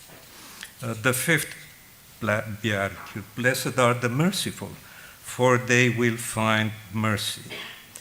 So here again, mercy and justice, compassion become big deal. God shows mercy out of love, and so we should be merciful to the needy without expectation of any reciprocity, proving that love is truly the greatest virtue. And here again, I need not get into his secondary texts, but the point is well made. The sixth beatitude, blessed are the pure in heart, for they will see God. This beatitude excels anything the human mind could attain. Seeing God. Even to think of seeing God through the eyes of the mind, very much as a mystic would. But this is far beyond any conceivable human thought to want to see God. It is like standing on a cliff by the shore and gazing at the depths of the sea and being awed because of the inability to see the deepness of the bottom of the sea. The saint then turns his attention to passages that speak of seeing God's face. The seventh beatitude, blessed are the peacemakers. This is, as I said, his favorite one, and his last appeal for church unity in his very last lines to Patriarch Michael III.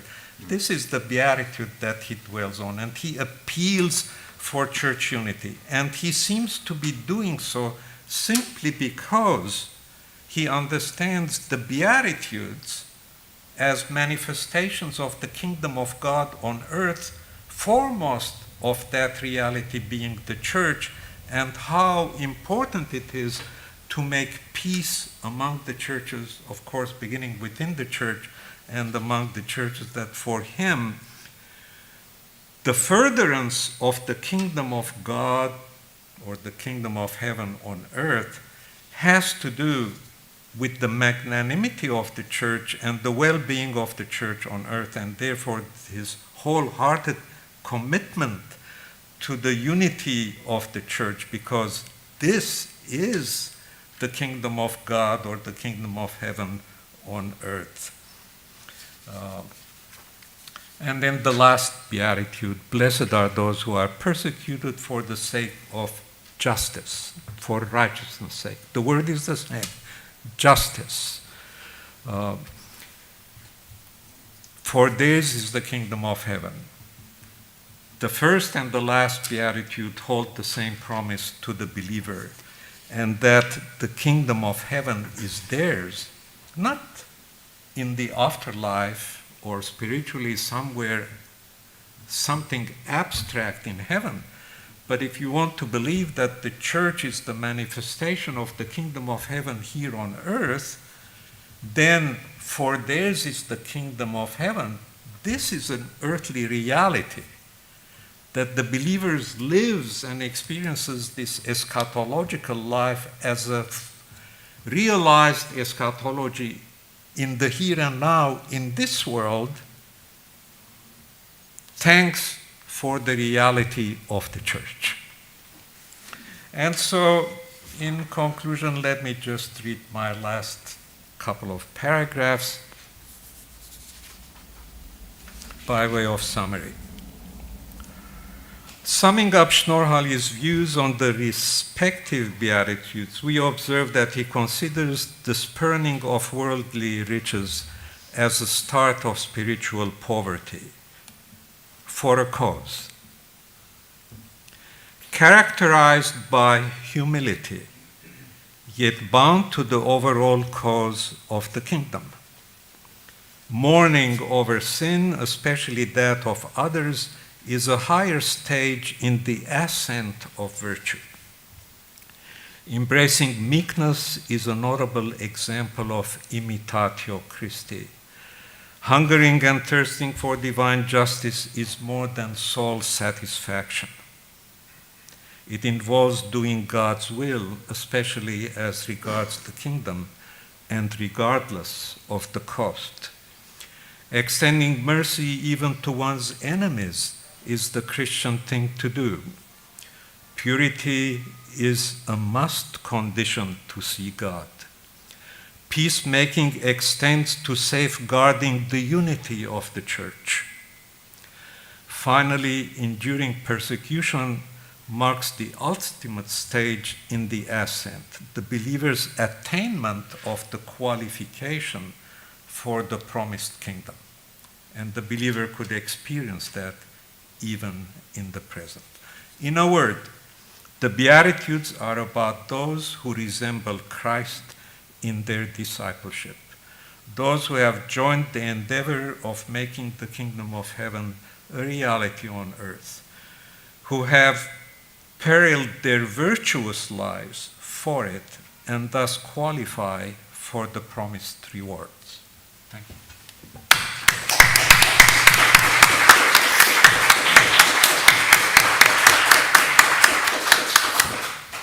Thank you, Abraham, for this important paper and for showing us also the connection between this kind of writings and also the letters and also the Vipassanutune. Also in the Vipassanutune he mentions the Beatitude. So there is really, he says in the letter, he says that he was inspired since his youth. Yes, childhood, yeah, exactly.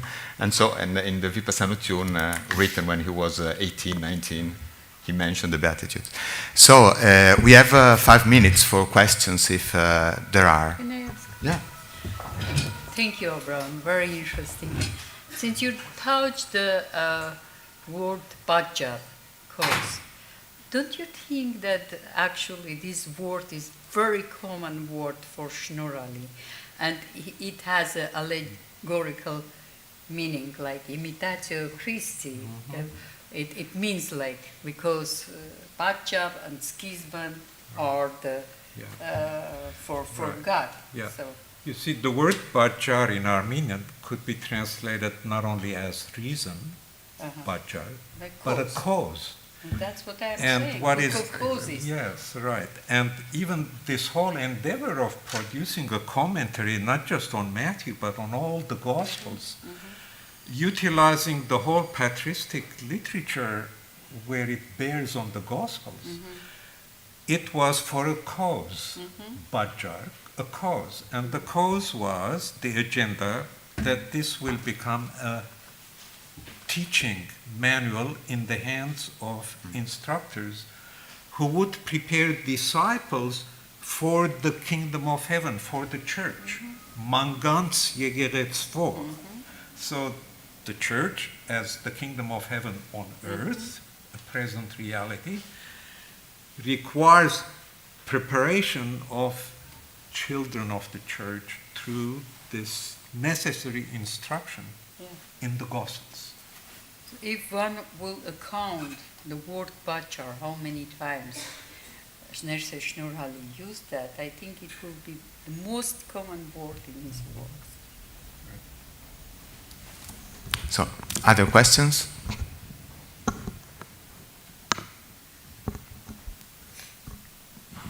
No questions, I think. So, maybe we can stop and have the coffee break now.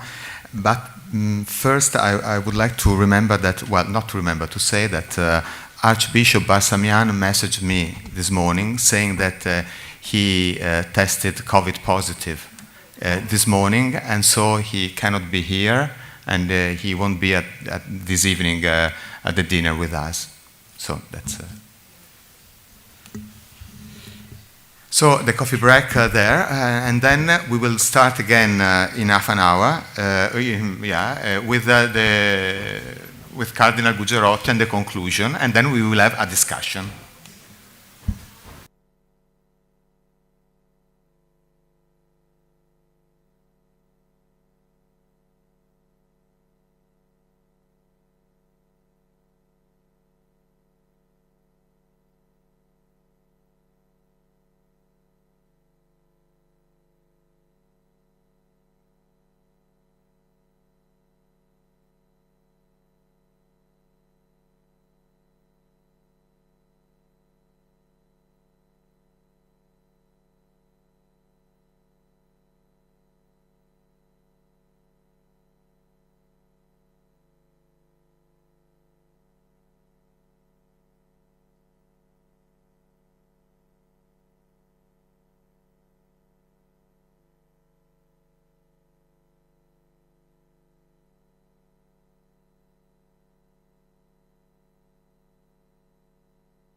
Good afternoon. I greet Your Excellencies, Mr. Ambassador, our Armenian bishops who are here present to represent the Armenian Church at our gathering since the beginning. We have had also today the blessing of His Holiness, the Catholicos of Armenians, Karakin II. So we start now the final session, which of course will be also as a conclusion of the whole proceeding. And before that, I would like to make two announcements. One is that the proceedings of this conference will be published. It is our intention of the organizing committee, and I am sorry that His Eminence Hajak Barsamian is not here with us. In any case, we wish him good health immediately, a small influenza, and the proceedings will be published. As a deadline to send the proceedings to the committee, as represented in Rome by Professor Marco Bais, he is here.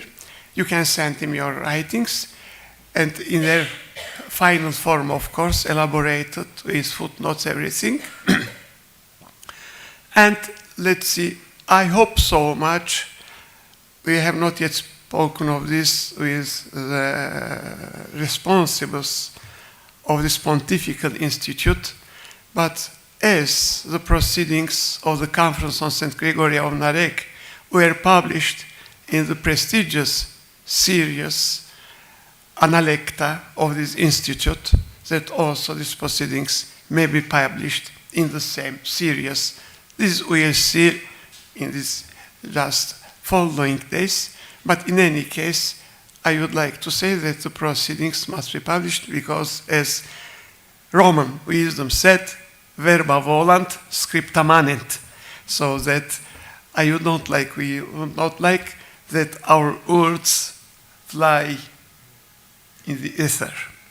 Second, and this I say in Italian, c'è questa pubblicazione che si chiama Mondo Armeno, Storia, Cultura, Arte. Di che si tratta? Questa è praticamente la pubblicazione in forma, diciamo, tascabile, in forma ridotta, del grande catalogo della mostra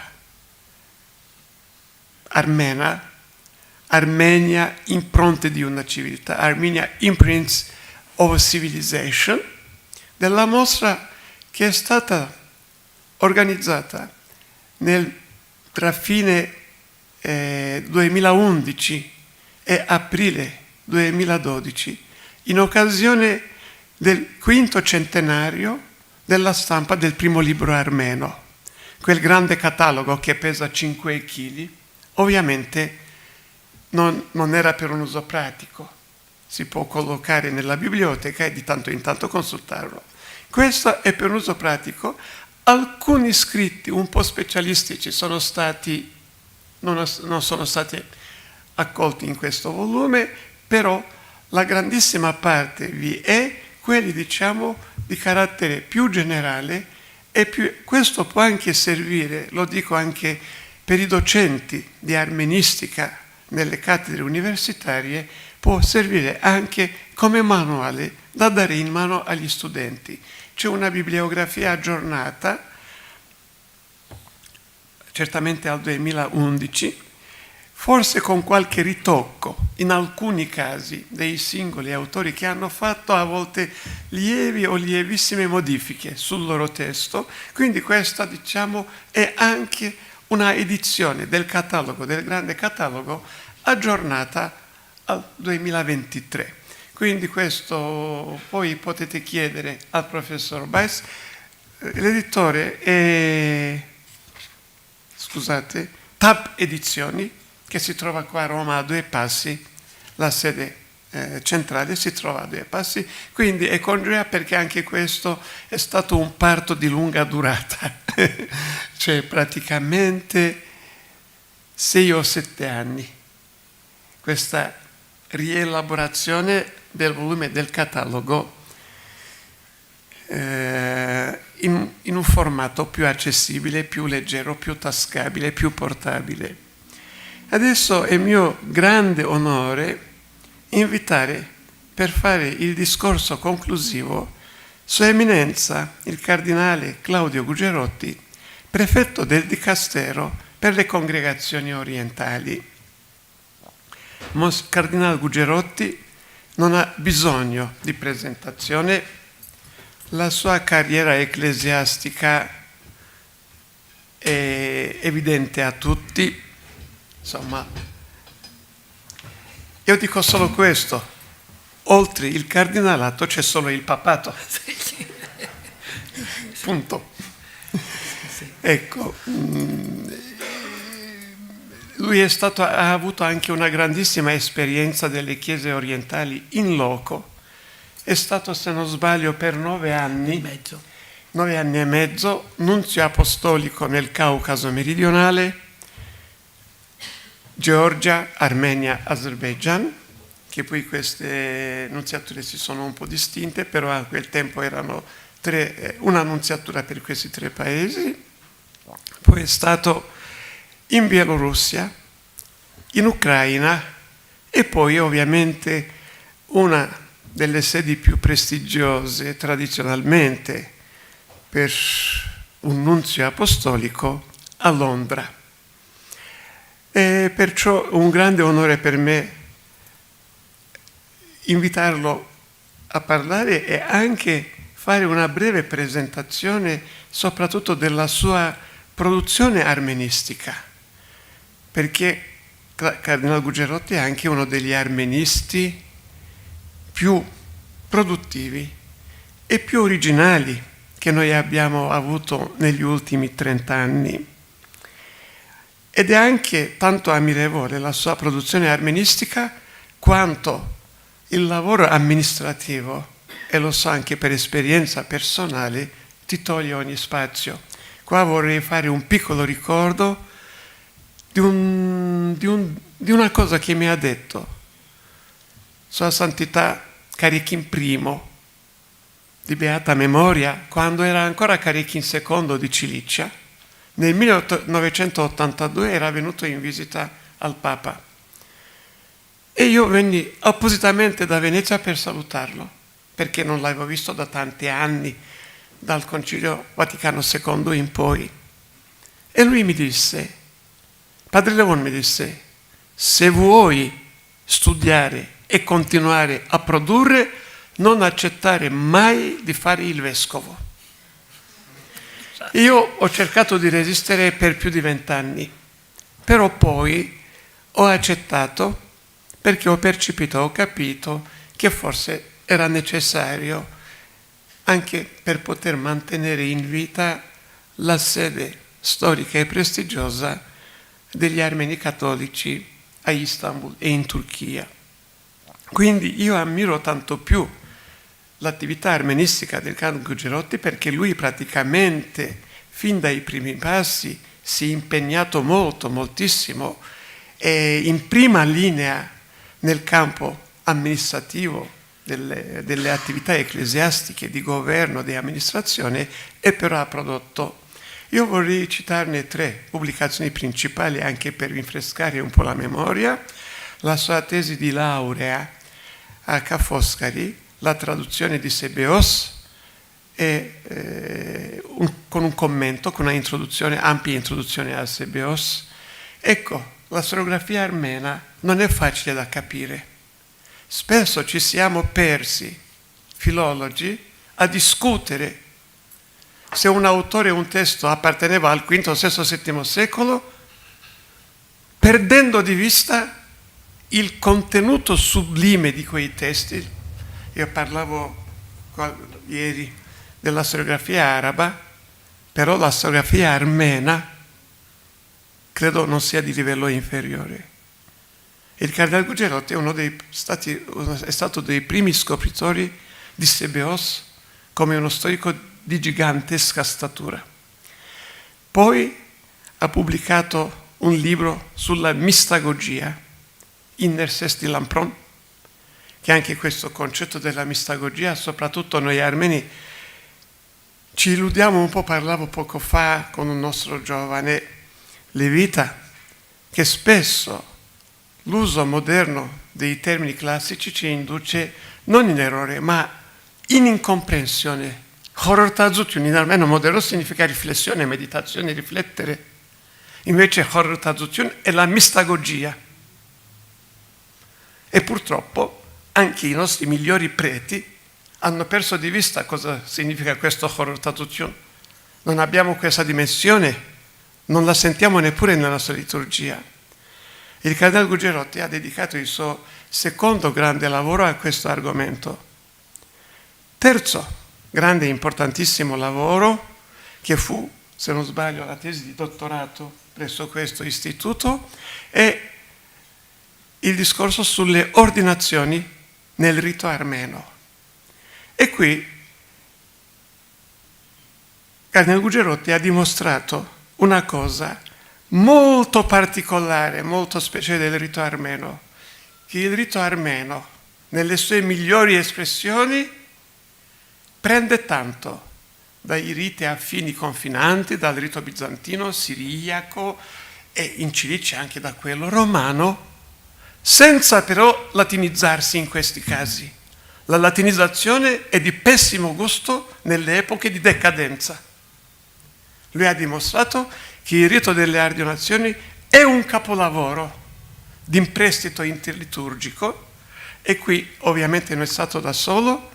La stessa cosa ha fatto la studiosa Gabriela Winkler per il rito dell'iniziazione cristiana, che ha professato per diversi anni anche in questo istituto, e il Srpazan von de Chian per la liturgia delle ore, soprattutto commentando Stefano Sinezzi, se non sbaglio, se non ricordo male. Ecco. Quindi questi sono.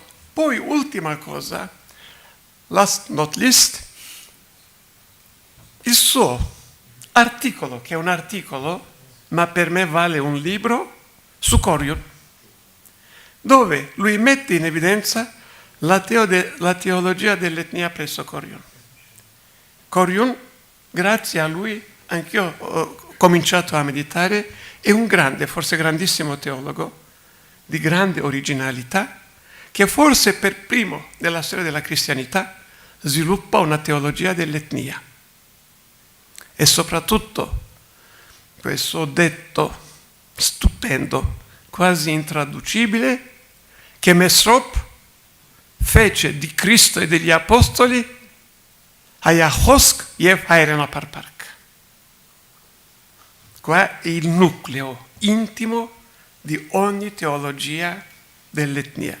Perciò per me poi, scusatemi, una qualche confessione un po' immodesta forse, sono onorato di aver avuto tra i miei primi studenti a Ca' Foscari Sua Eminenza il Cardinale Gugerotti. Quindi lascio a lui la parola per tirare le conclusioni da questo nostro consesso e per poi aprire la discussione pubblica. Grazie Eccellenza.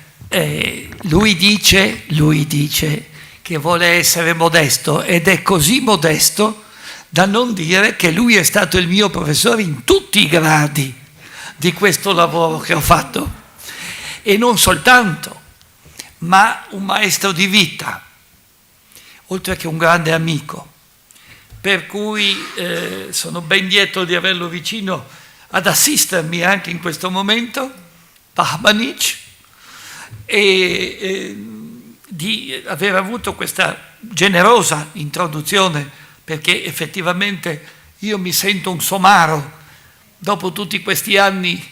L'ultimo grande impegno è stato lo studio di Narekazzi insieme, che ha portato poi anche qualche frutto, ha contribuito alla dichiarazione di Gregorio di Narek come dottore della Chiesa universale.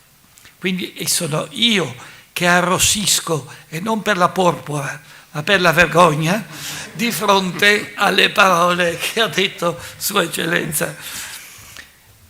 E questa mia conclusione non intende assolutamente apportare nulla a quello che è stato detto in queste 2 giornate così intense e che saranno storicamente molto rilevanti, perché studiare Shnorhali significa fare un grande servizio, anche liturgico. Possiamo pregare, ed è una cosa buona, purtroppo la preghiera ci è saltata, adesso speriamo che ritorni di moda, ecco. Però lo studio permette di illuminare una personalità in tutti i suoi aspetti e di farla gustare alle persone che non hanno la possibilità di possedere l'abilità, la conoscenza, la finezza dei relatori che si sono avvicendati su questa cattedra in questi giorni. Purtroppo, come vedete, adesso un po' di più oggi, perché c'è tanta gente buona, cortese, che ha voluto forse non farmi sentire solo, ma il gruppettino è sempre il nostro piccolo gruppettino degli studiosi. Sembra che le nostre chiese non siano in grado di capire che l'evangelizzazione passa attraverso la cultura, altrimenti diventa nazionalismo. E il nazionalismo è l'uccisione della cultura, è la creazione degli stereotipi. E gli stereotipi sappiamo bene cosa stanno facendo in questi tempi nel mondo. Quindi la pubblicazione che ha annunciato Sua Eccellenza mi rende molto felice, perché almeno andranno in giro queste idee e cercheranno di essere diffuse.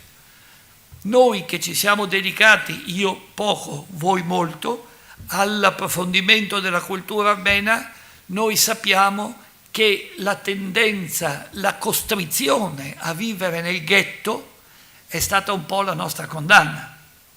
Ecco. Mentre la storia del cristianesimo, non solo la storia degli armeni, ha bisogno di conoscere questi dettagli che sono stati oggi presentati a riguardo di una figura eccezionale, per riuscire a capire tutto il popolo che lo ha generato. Perché una personalità così non nasce soltanto da suo padre e sua madre, per quanto nobili fossero, ma porta in sé la caratteristica genetica e spirituale di un intero popolo. Allora, un intero popolo può essere ora in grande difficoltà a causa della guerra, però per dargli forza e coraggio è molto importante fargli conoscere le proprie radici e non soltanto dedicarsi alla lamentazione, che pure è una grande arte nel mondo armeno. Ecco. Lamentarsi, la lamentazione non è il lamentarsi, la lamentazione è il grido verso Dio perché esaudisca la nostra preghiera. Però se noi non garantiamo il futuro di ciò che resta, noi partecipiamo all'uccisione della nostra identità. Ecco, fatta questa premessa, anche come Gran Cancelliere di questo Pontificio Istituto, di cui sono molto orgoglioso, vorrei concludere con alcuni piccoli riassunti e qualche spunto di riflessione che mi è occorso alla mente in questi giorni. Giorni molto intensi, con interventi avvincenti, che ci hanno disegnato un panorama interessante. Abbiamo visto le vicende storiche, l'ambiente in cui è vissuto ed ha contribuito in modo determinante St.Nerses Shnorhali. Abbiamo visto il suo ruolo di supplente di un potere politico assente e quindi di coscienza della propria nazione, di riferimento identitario nel senso profondo del termine. La sua abilità di diplomatico nei rapporti con le potenze circostanti che, salvo i siriaci, erano dei poteri preponderanti numericamente quanto a risorse, quanto a situazioni di influsso sulla storia. Abbiamo visto le sue caratteristiche di grande esponente nel dialogo tra le chiese, che deriva dalla sua natura di fine teologo, e non soltanto ecclesiologico ma anche cristologico. Cosa molto importante, altrimenti facciamo di questi interventi semplicemente una strategia politica. E voi sapete che questa è stata l'impostazione, come dicevo all'inizio, che il comunismo ha piuttosto indirizzato, e non soltanto su Shnorhali, ma in generale sulle personalità ecclesiastiche rilevanti nella misura in cui contribuivano a creare un'ideologia che fosse compatibile con quella dominante. E prima che si superi questo aspetto ci vorrà molto tempo. Poi un altro aspetto molto importante che abbiamo approfondito, quella di un pastore, di un vero ecclesiastico, di un vero padre nella fede, deciso ma molto chiaro nell'insegnare. Tutti hanno messo in evidenza la semplicità pedagogica con cui molte opere sono state scritte. È una specie di catecheta ad alto livello. Questo ci aiuta tutti noi ecclesiastici che ci occupiamo dell'Oriente a capire che qualche volta dobbiamo deporre le nostre toghe accademiche per trasferire in un linguaggio semplice alla gente la forza che è scaturita dai nostri studi. Grande dunque divulgatore, ma originale nell'insegnare la dottrina cristiana e nel farla assimilare con profondità e ad un tempo con una leggerezza e con una passione estetica, soprattutto nel campo liturgico e culturale. Abbiamo sentito parlare dei testi, dei canti, delle miniature, traendo questo succo anche da una forza di esegesi biblica. Abbiamo appena terminato alcuni esempi di una esegesi biblica che costituisce la grande ricchezza della teologia, ma anche della cultura orientale, e di cui a volte la cultura orientale e certamente quella occidentale ha perso le tracce. Sa che cosa significa per la mentalità di oggi, ma non sa cosa significava nella mentalità del tempo in cui si pensava e si soffriva. Abbiamo esaminato alcune importanti opere letterarie per meglio comprendere la personalità del grande Catholicos. Abbiamo anche sullo sfondo messo in evidenza il suo rapporto con alcuni aspetti e personalità della storia e della cultura della Chiesa armena. Dunque ognuno di noi esce da questi momenti passati insieme arricchito nel suo personale incontro con il Santo come epitome, come riassunto, come sintesi della storia e delle tendenze e delle intuizioni di un popolo. A questo punto, per non cadere nel celebrativo, scusate che vedo se l'Istituto Orientale con i soldi che passa il dicastero riesce a proporci un po' di acqua, ecco, anche perché è un'opera di misericordia che ci guadagna il paradiso, secondo il Vangelo. Eccellenza, lei ha bisogno di un po' di irrigazione, no? Vorrei condividere alcune problematiche che penso meritino di essere approfondite. Nerses Shnorhali è un gigante, ma non un isolato. Quindi vedere tutti gli aspetti degli esami clinici della sua persona è importante, ma bisogna anche guardare su quale sedia sta seduto. E mi permetterò di far emergere alcune delle cose che sono già state dette in parte, mettendo anzitutto in discussione, come ho fatto all'inizio, come ho già accennato prima, l'idea che si tratti semplicemente di un abile politico e di un patriota. Aspetti certamente veri, ma che nella nostra considerazione vengono interpretati con un linguaggio che sarebbe anacronistico attribuirgli. È troppo poco. La sua figura pastorale e la ricchezza della sua fede descritta mettono in evidenza ben altro. Anzitutto, se fosse stato solo un diplomatico, con tutto il rispetto per il signor ambasciatore e anche per il mio passato, devo dire, di 21 anni, se fosse stato così, se fosse stato il cantore della gloria del nostro passato, del nostro antan, non sarebbe stato così critico con il suo popolo.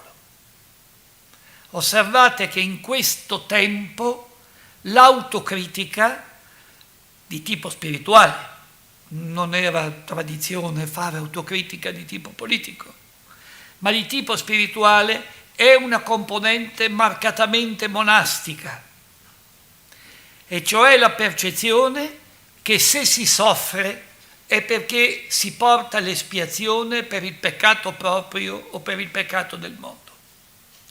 Qui basta il nome di Narek per dire tutto. Un nazionalista non si critica e non critica la sua gente.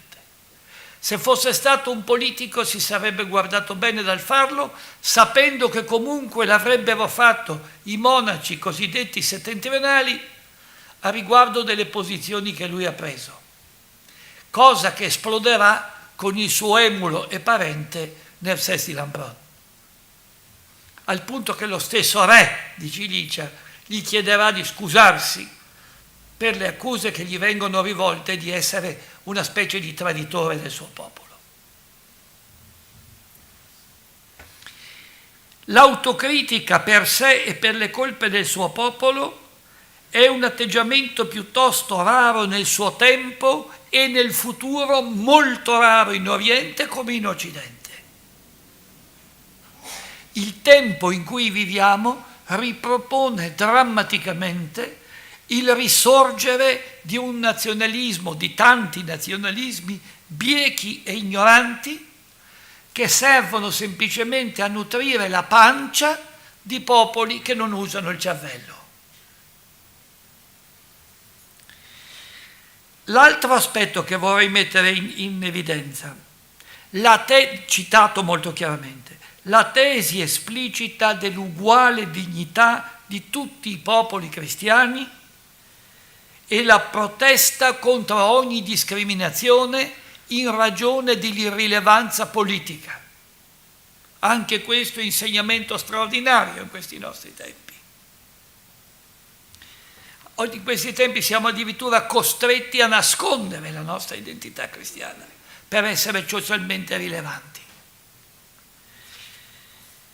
La tesi esplicita che tu non hai il diritto di rivolgerti a me come un padrone, perché noi cristiani siamo tutti fratelli davanti a Dio, è una tesi di altissima dignità ed è il grande antidoto a queste forme piuttosto subordinazioniste della propria identità al potere di turno o allo straniero di turno. Ecco due aspetti che non collimano, non countuntur si direbbe, con la mentalità di questo che sarebbe stato semplicemente uno che tentava di far sopravvivere il suo popolo in mezzo a grandi potenze. E sapete che grandi storici nella storia della Chiesa hanno tendenzialmente diminuito la portata di questo tempo ciliciano, mettendo soprattutto in evidenza questa dimensione, anche sommi storici. Il linguaggio di cortesia formale che egli usa nei confronti dell'imperatore nelle sue lettere è semplicemente il linguaggio di corte.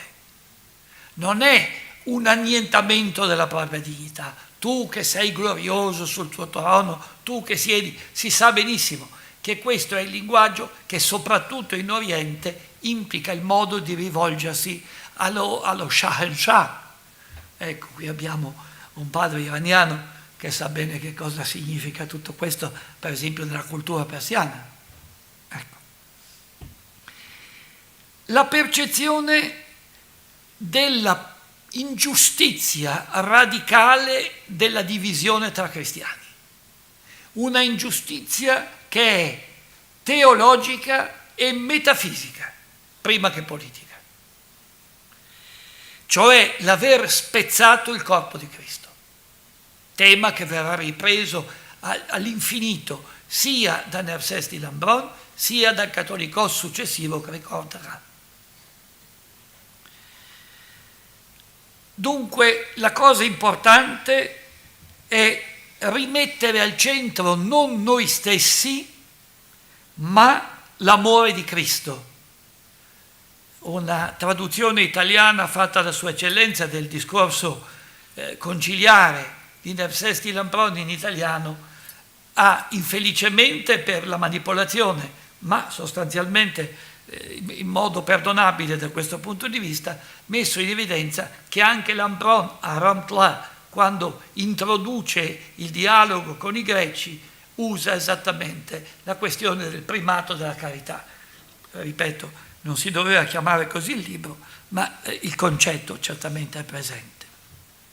Mettere al centro non se stessi, non il proprio popolo, ma Cristo, la cui integrità non è mai compromessa, mentre, come si è detto, siamo noi cristiani ad essere spezzati. Anche questo è un colpo fatale a tutte le semplificazioni nazionalistiche. Ogni volta che si mette al centro Cristo e non la propria identità, anche sacra, si relativizza il rischio di sentirsi importanti al confronto con gli altri, cominciando quella lotta infinita per dire chi ha preso da chi è più importante di chi è più significativo di chi.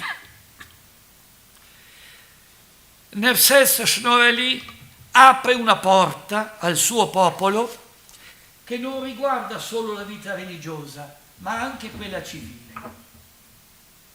Senza di lui non ci sarebbe stato quell'incredibile espressione di vita, tutto sommato ben articolata socialmente, che si ha nel regno di Cilicia e nella Cilicia in generale.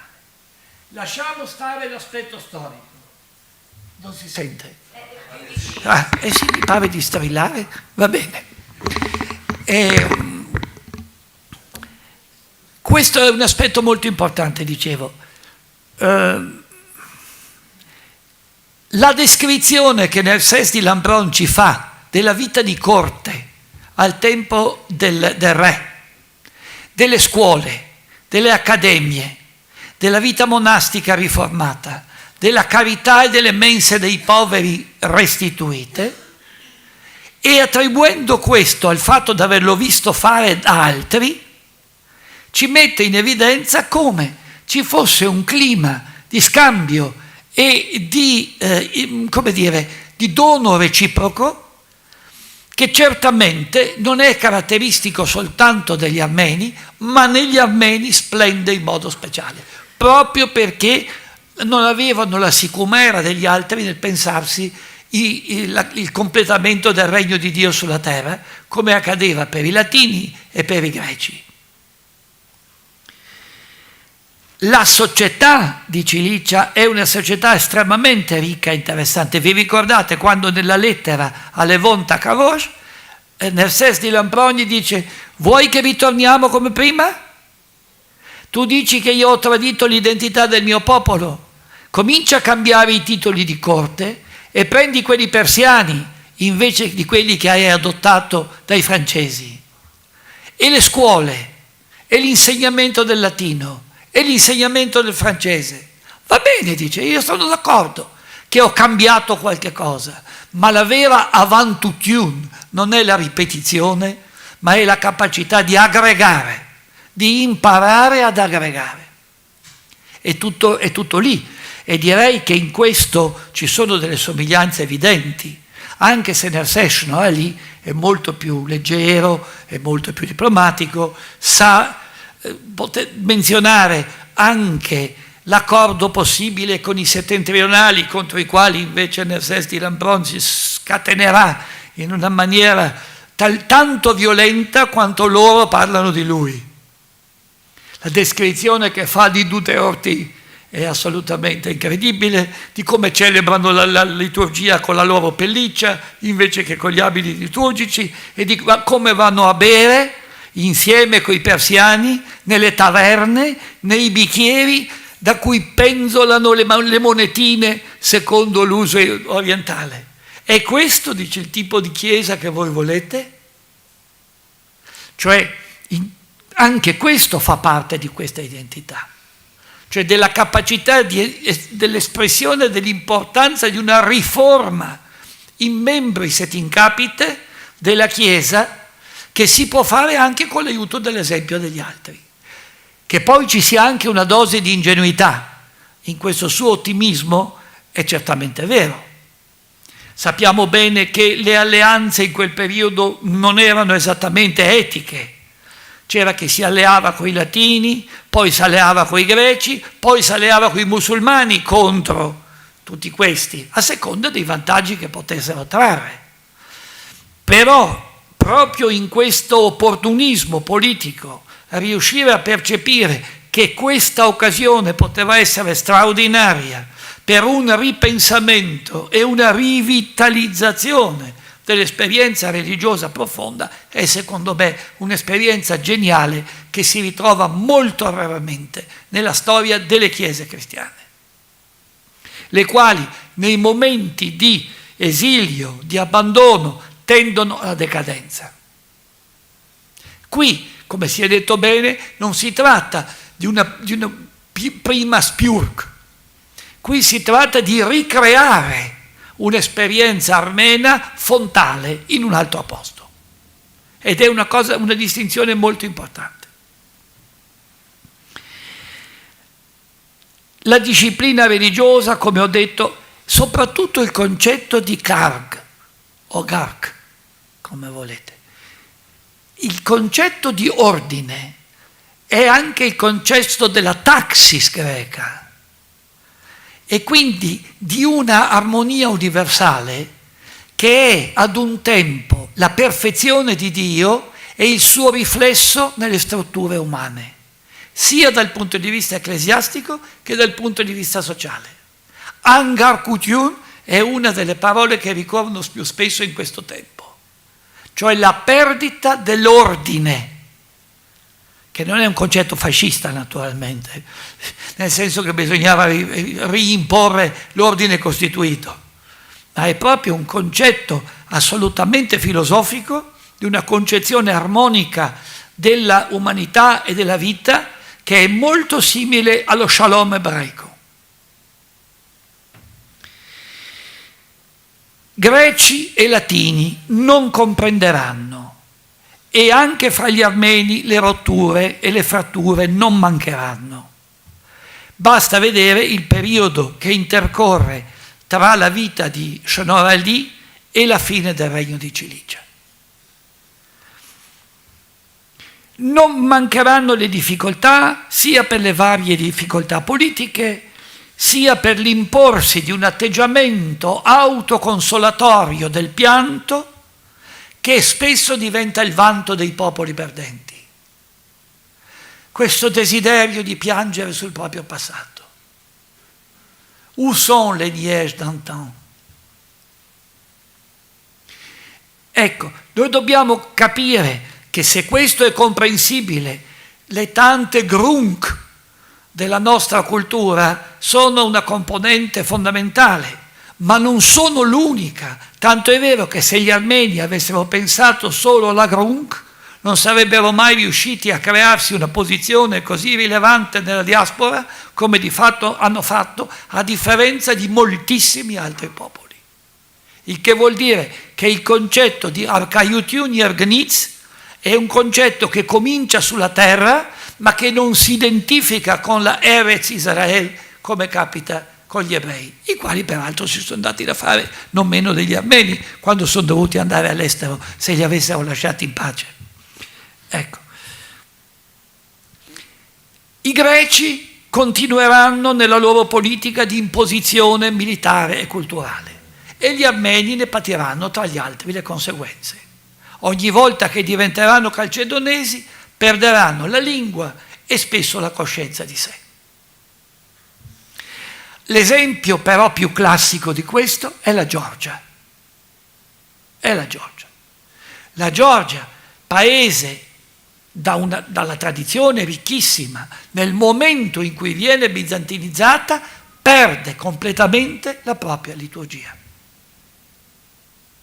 L'unica cosa nella liturgia georgiana che resta sono i toni musicali, perché gli inni sono tutti nelle biblioteche, nei libri dello Yadgari, ma non vengono più praticati.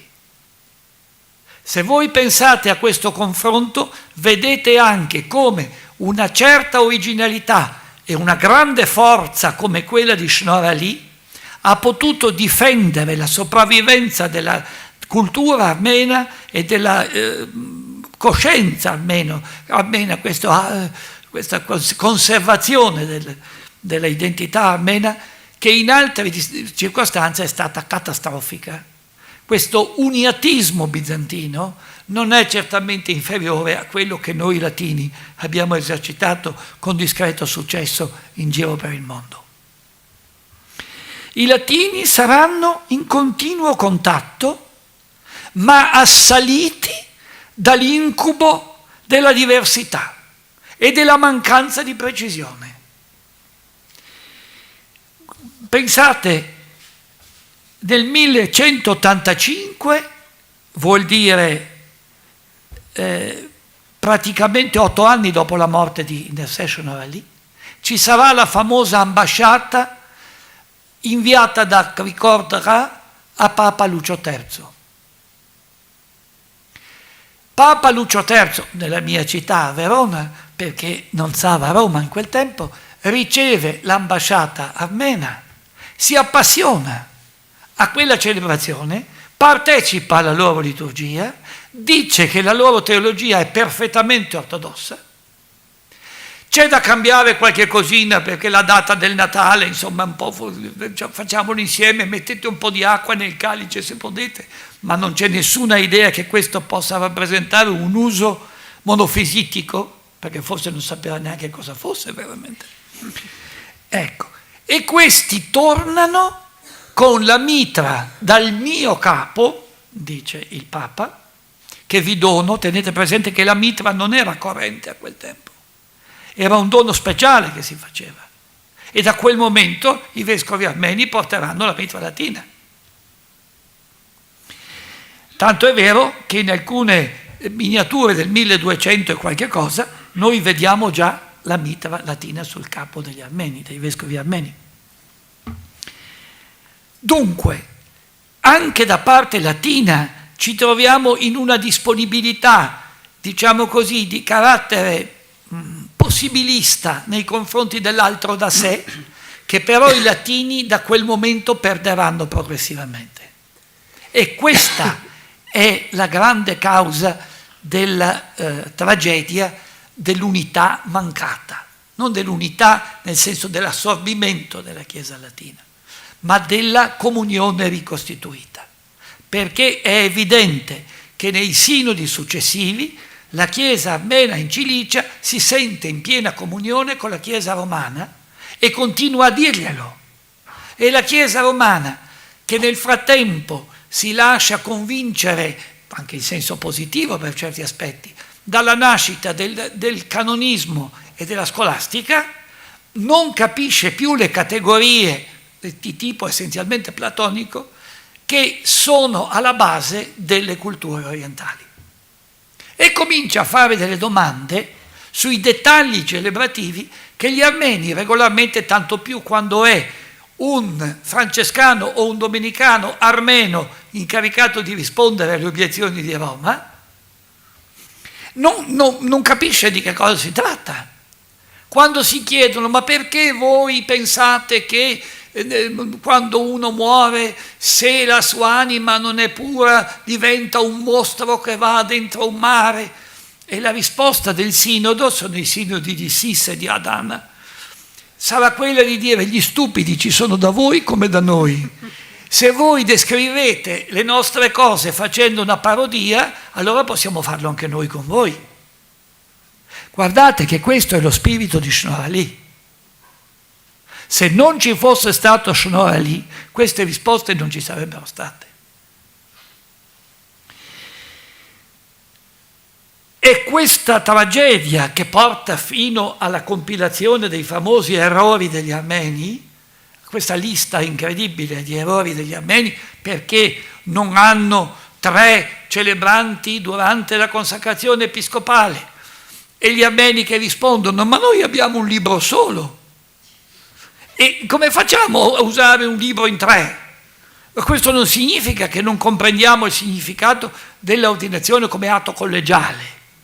Cioè, sono risposte apparentemente molto semplicistiche, che sotto hanno un sostrato di coscienza estremamente sviluppato, ed è la continuazione di quello che ho detto.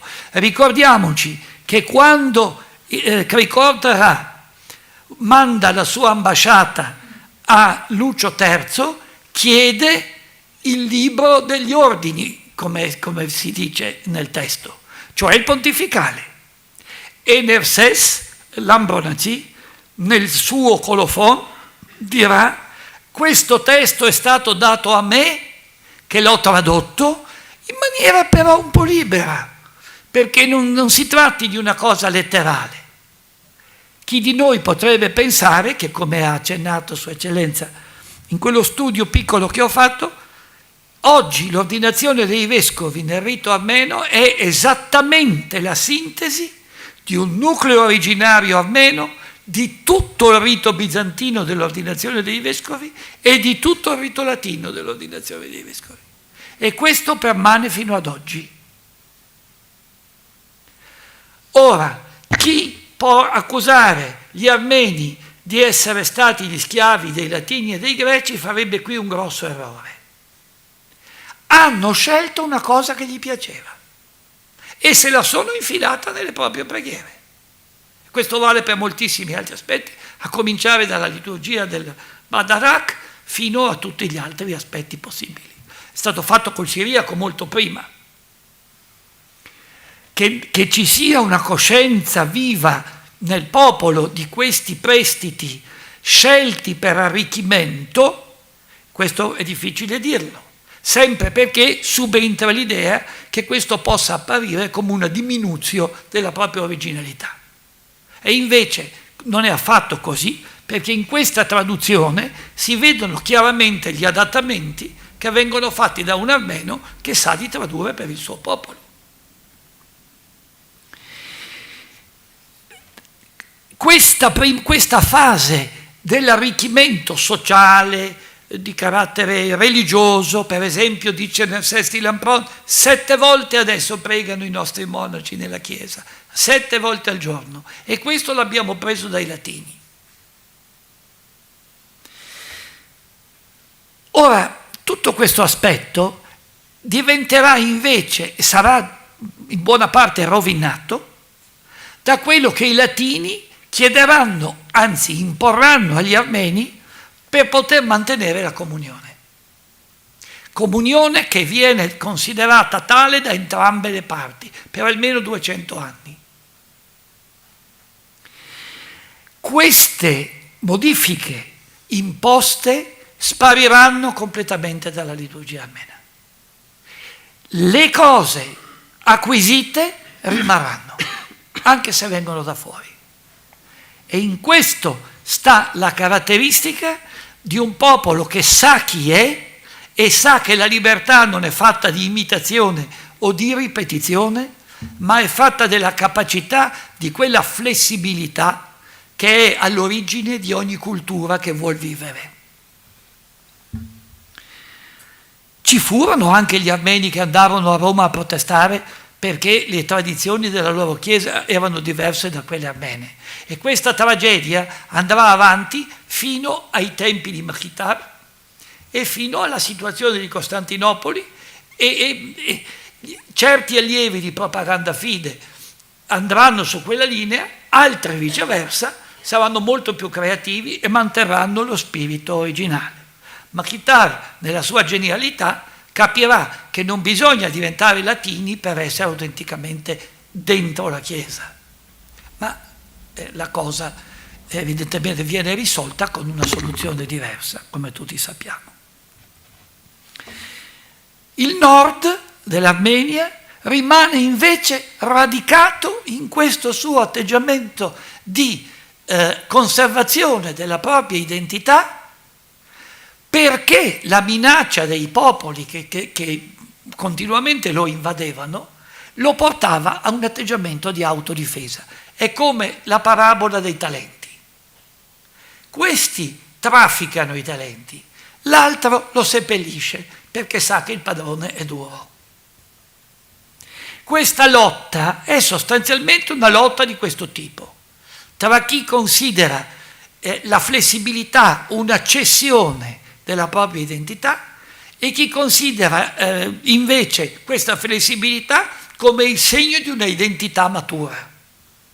Guardate che sotto questo c'è una profondità di etnosociologia, di etnopsicologia, che esula dalla pura espressione dogmatica o teologica e diventa un modello assolutamente da studiare, perché è molto difficile tra gli altri popoli cristiani trovare qualcosa di simile. E paradossalmente sarà proprio il desiderio, il bisogno, io non so come dire, di mantenere questa immobilità che creerà il problema più grosso all'identità armena, quello dei Fratres Unitores, che non andranno nel regno di Cilicia, ma andranno dai settentrionali. E sarà lì il caso in cui si chiederà la piena assunzione della mentalità e della tradizione latina, creando alcuni fenomeni peraltro significativi, come la traduzione delle opere tomistiche, che in realtà, lo risappiamo, andavano a ruba in certi monasteri armeni, che certamente non erano dei Miapanor, e che costituiranno una forma mentis che, per esempio, influirà fortemente sulla polemica di Taterazzi, in cui addirittura si userà un sistema che è stato quello importato da questi per combattere questi. Segno che anche dove c'è la sclerosi, in un certo senso, chi stimola riesce comunque a muovere l'identità. Tanto è vero che sarà l'unico caso in cui la liturgia latina sarà celebrata in armeno e non in latino. Non riusciranno a convincere gli armeni a dire la messa in latino, neanche gli Unitores.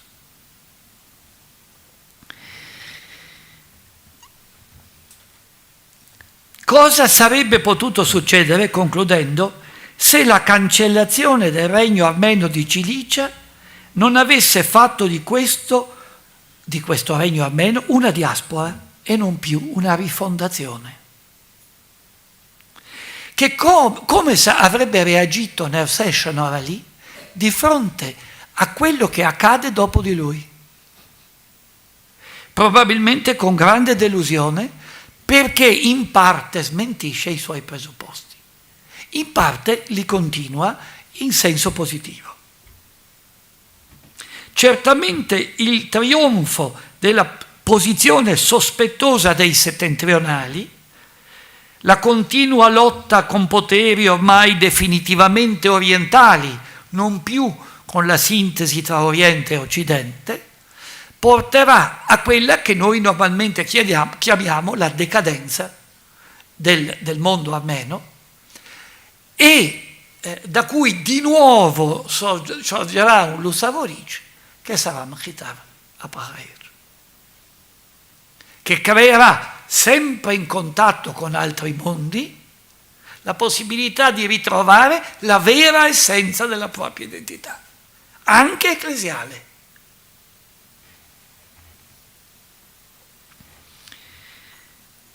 L'affievolirsi di ogni dialogo istituzionale con altri cristiani, la crescita di un orgoglio nazionale a volte compensativo della propria fragilità, sono i risultati di questa mancata prosecuzione dell'incontro, molto spesso non per colpa propria. Anche a fronte di tutto questo, noi oggi ci domandiamo: come è stata possibile l'esistenza di questo visionario di cui abbiamo parlato in questi giorni, in un contesto visionario, sempre per evitare di farne un eclettico un po', come dire, pazzerello, ecco, un po' originale al punto da essere borderline. Come è stata possibile l'esistenza di un visionario, di un profeta come St.Nerses Shnorhali, nel tempo in cui è vissuto, nelle condizioni in cui è vissuto, e come ha potuto credere in quella situazione a un arricchimento pacifico e reciproco tra cristiani come fede e cultura, cosa che il cristianesimo in quel momento non capiva più altrove, né in Occidente né nell'Oriente bizantino. Cosa è successo in quel giardino? Ecco, cosa è successo in quel giardino? L'Occidente lo ha riscoperto 100 anni fa, questo pensiero. Oggi diciamo, e Don Pane ce l'ha mostrato molto chiaramente, ha fatto vedere il rapporto con alcune dichiarazioni dei papi. Peccato che in mezzo ci siano 800 anni. E cosa è successo in quegli 800 anni è meglio, insomma, non considerarlo in questo contesto. Ecco, l'Occidente ha riscoperto questo in tempi recenti, ma portando con sé il paradosso della liquefazione della propria identità. Cioè ha scoperto la ricchezza dell'altro dimenticando completamente la specificità della propria e perdendosi in quei legalismi che sono oggi le ragioni per le quali si combatte, mentre il mondo va a fuoco. L'ho visto nel Sinodo recentemente quando un gruppo di persone sosteneva i soliti problemi che noi dobbiamo ammettere, le donne, il sacerdozio, le solite. E un vescovo africano, giovane, sorridendo, a una suora americana, scusate, io ho massimo rispetto per carità per gli Stati Uniti, non in tutto, ma insomma, una suora americana che era già con un piede nella fossa per l'età che aveva, diceva: ma quando noi potremo essere ordinate sacerdoti? Perché se non prendete in considerazione questo aspetto, noi ci sentiamo offese. Questo vescovo africano rispose: sorella, se lei continua a usare questo tono, noi ci sentiamo offesi. E tenete presente che voi state sparendo e noi stiamo crescendo. Ecco, dicevo, questa rinascita dopo tanti secoli, di fronte alla situazione culturale della liquefazione dell'Occidente, che continua peraltro ad ignorare l'altro da sé con la stessa disinvoltura con cui ha fatto la stessa cosa nel Regno di Cilicia. I problemi sono solo e quelli che un gruppo artefatto e ridimensionato, quasi come devo dire, asfissiato di paesi, ritiene essere i problemi assoluti del mondo perché vengono da se stesso. Quando non esiste più un contatto come condivisione, mettendosi sullo stesso piano, nasce il colonialismo. E noi sappiamo che cosa il colonialismo ha significato e continua a significare in altra forma. Eppure quest'uomo nobile, fiero, prudente, puro, ottimista, per una fede cristiana radicale e coerente, ha potuto esistere e ha modellato anni di storia e di religione. E sotto il cupolone di San Pietro noi oggi parliamo di lui.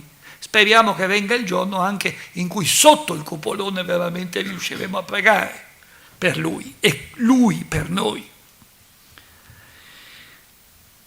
È questo che sbalordisce noi tutti, cinici e disarmati, padroni del poco che conosciamo, del nostro stesso mistero della vita e della civiltà.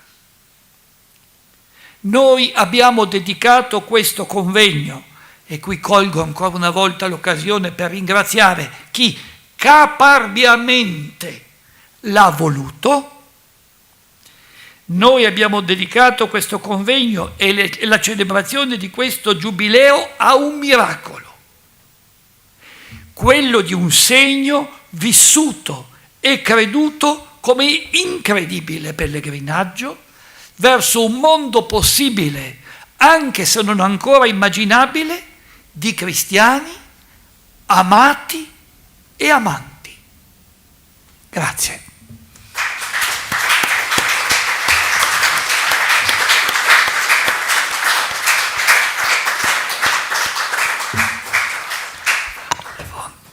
Ringrazio di cuore.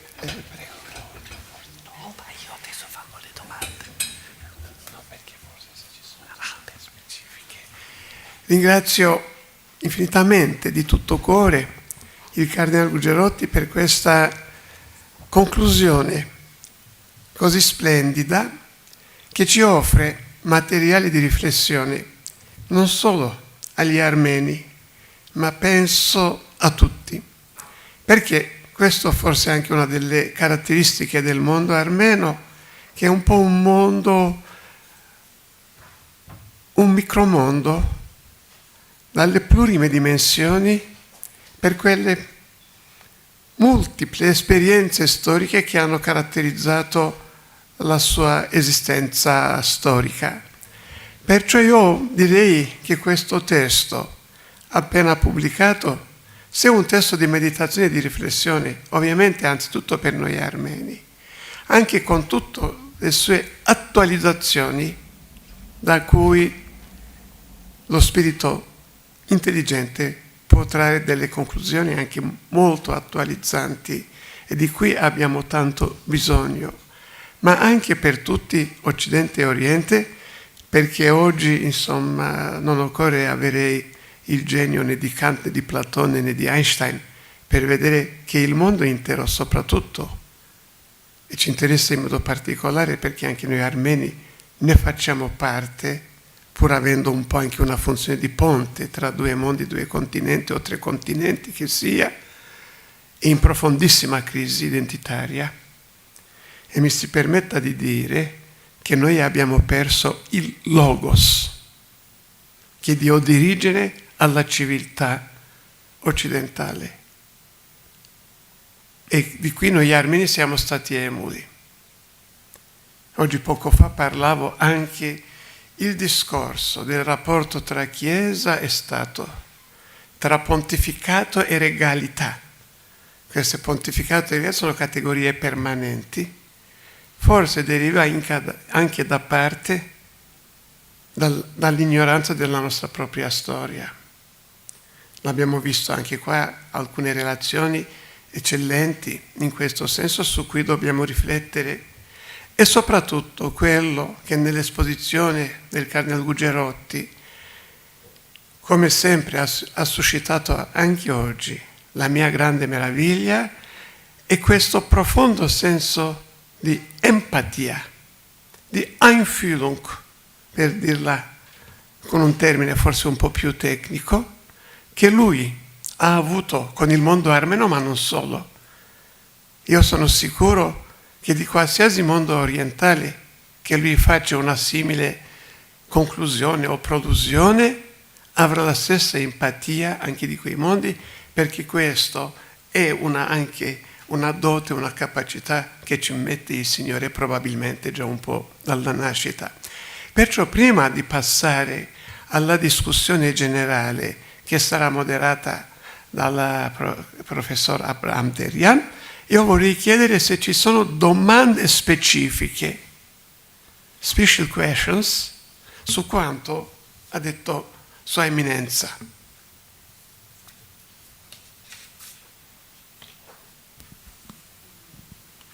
Una mezz'ora.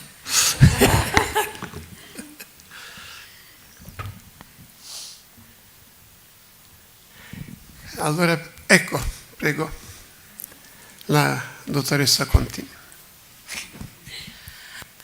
Mi sento un po' in imbarazzo, però prendo coraggio, sempre sperando nel grande cuore che ho di fronte, infinita pazienza per la mia ignoranza. E volevo chiedere una precisazione che mi ha colpita sul discorso di questa, diciamo, trasformazione della percezione latina nei confronti della Chiesa armena e in particolare diciamo, questa adozione della prospettiva scolastica rispetto a un'attitudine, a un atteggiamento che proviene dal platonismo. Se può chiarire questo punto. Per quel che so, perché non voglio impancarmi a giudice o a esperto di queste cose. L'atteggiamento di Lucio III, subito dopo, nel giro di pochi anni, comincia a diventare, non da parte di Lucio III, poverino, che è morto ampiamente a quel punto, ma comincia a diventare un atteggiamento accusatorio verso coloro verso i quali ci si è rivolti col termine di fratelli, apprezzandone la piena ortodossia. Bisogna andare a vedere le domande che Roma pone ai sinodi armeni di Cilicia.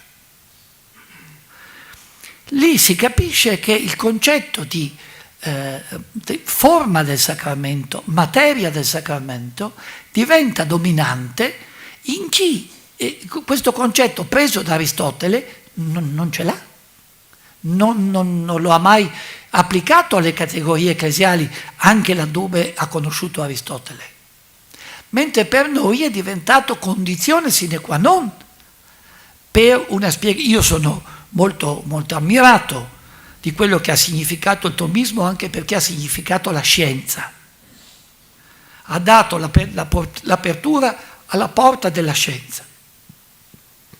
Ma una cosa è il tomismo, una cosa è il neotomismo e l'atteggiamento regolarmente confutatorio di tutto ciò che non entra nelle categorie di questa degenerazione del tomismo. Ed è questo che noi vediamo, Le domande poste non sono più domande basate sulla teologia dei padri. I padri non avrebbero capito le domande tanto quanto non le hanno capite o le hanno capite in modo relativo gli armeni in quella circostanza, al punto che verso la fine si comincia a percepire una certa ribellione, come dire, adesso basta. Ed è perché arrivano i nemici a cancellare il regno di Cilicia che noi ci siamo fermati nella linea della contesa, che avrebbe potuto essere molto più dura e feroce. E a un certo punto si dice: sentite, se voi continuate a trattarci così, adesso dobbiamo mettere i puntini sulle i. problema è proprio questo. Cambia anche il modo di leggere le scritture. Piano piano la lezione divina diventa un modo di vivere il rapporto con la scrittura quasi esclusivo dei monaci. La scrittura piano piano sparisce dall'orizzonte argomentativo dei teologi.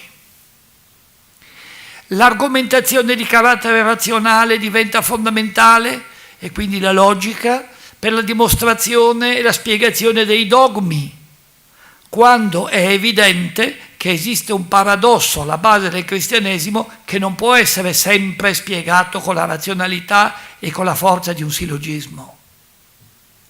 È questo voler costringere la realtà dentro il letto di Procusto e di questa sensibilità che pian piano impedisce all'Occidente di cogliere la ricchezza dell'altro perché non risponde a questo schema. E se non risponde a questo schema è sbagliata. Le contestazioni che verranno mosse ai libri liturgici degli orientali cattolici nascono esattamente da questa mentalità.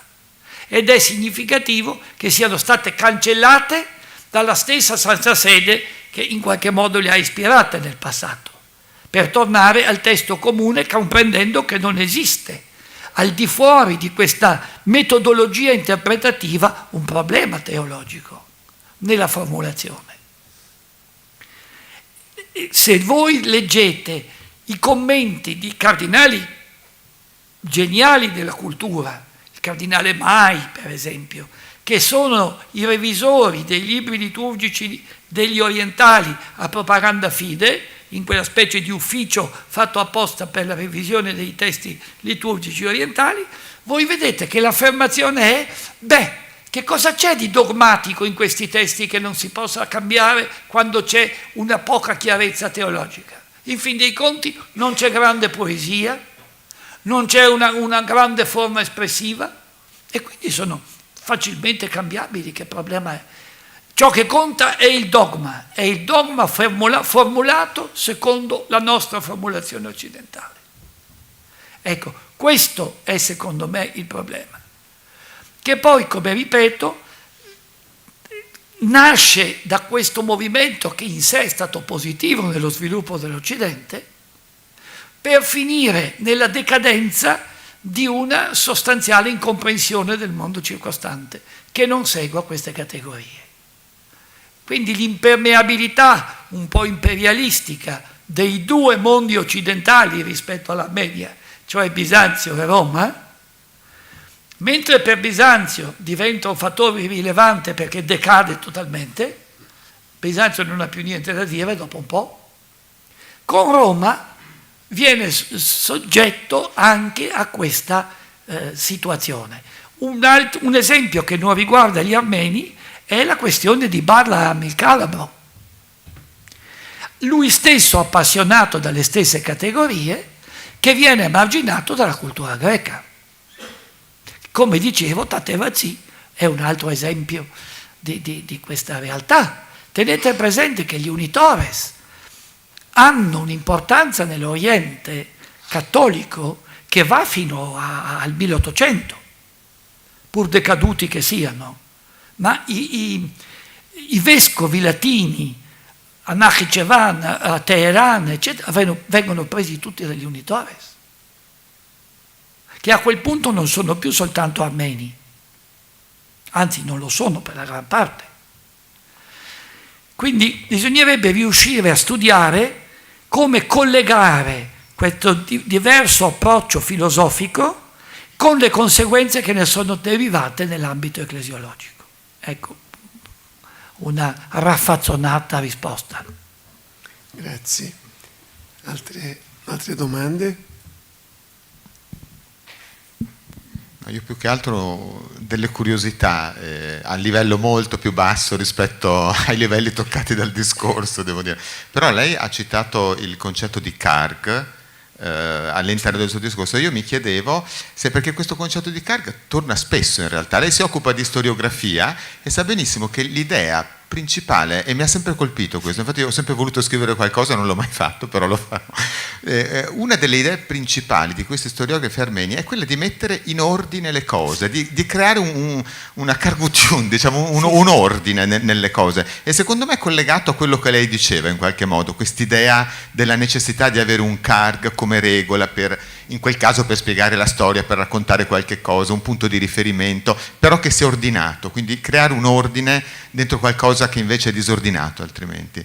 Questa era una cosa. E poi mi interessava molto l'idea della, come possiamo dire, non so, del genio della nazione, del fatto di mantenere qualche cosa, che secondo me è quello che nella Vipassanutun o nel Vipassanutun chiama a un certo punto il Bnutun dell'Asg.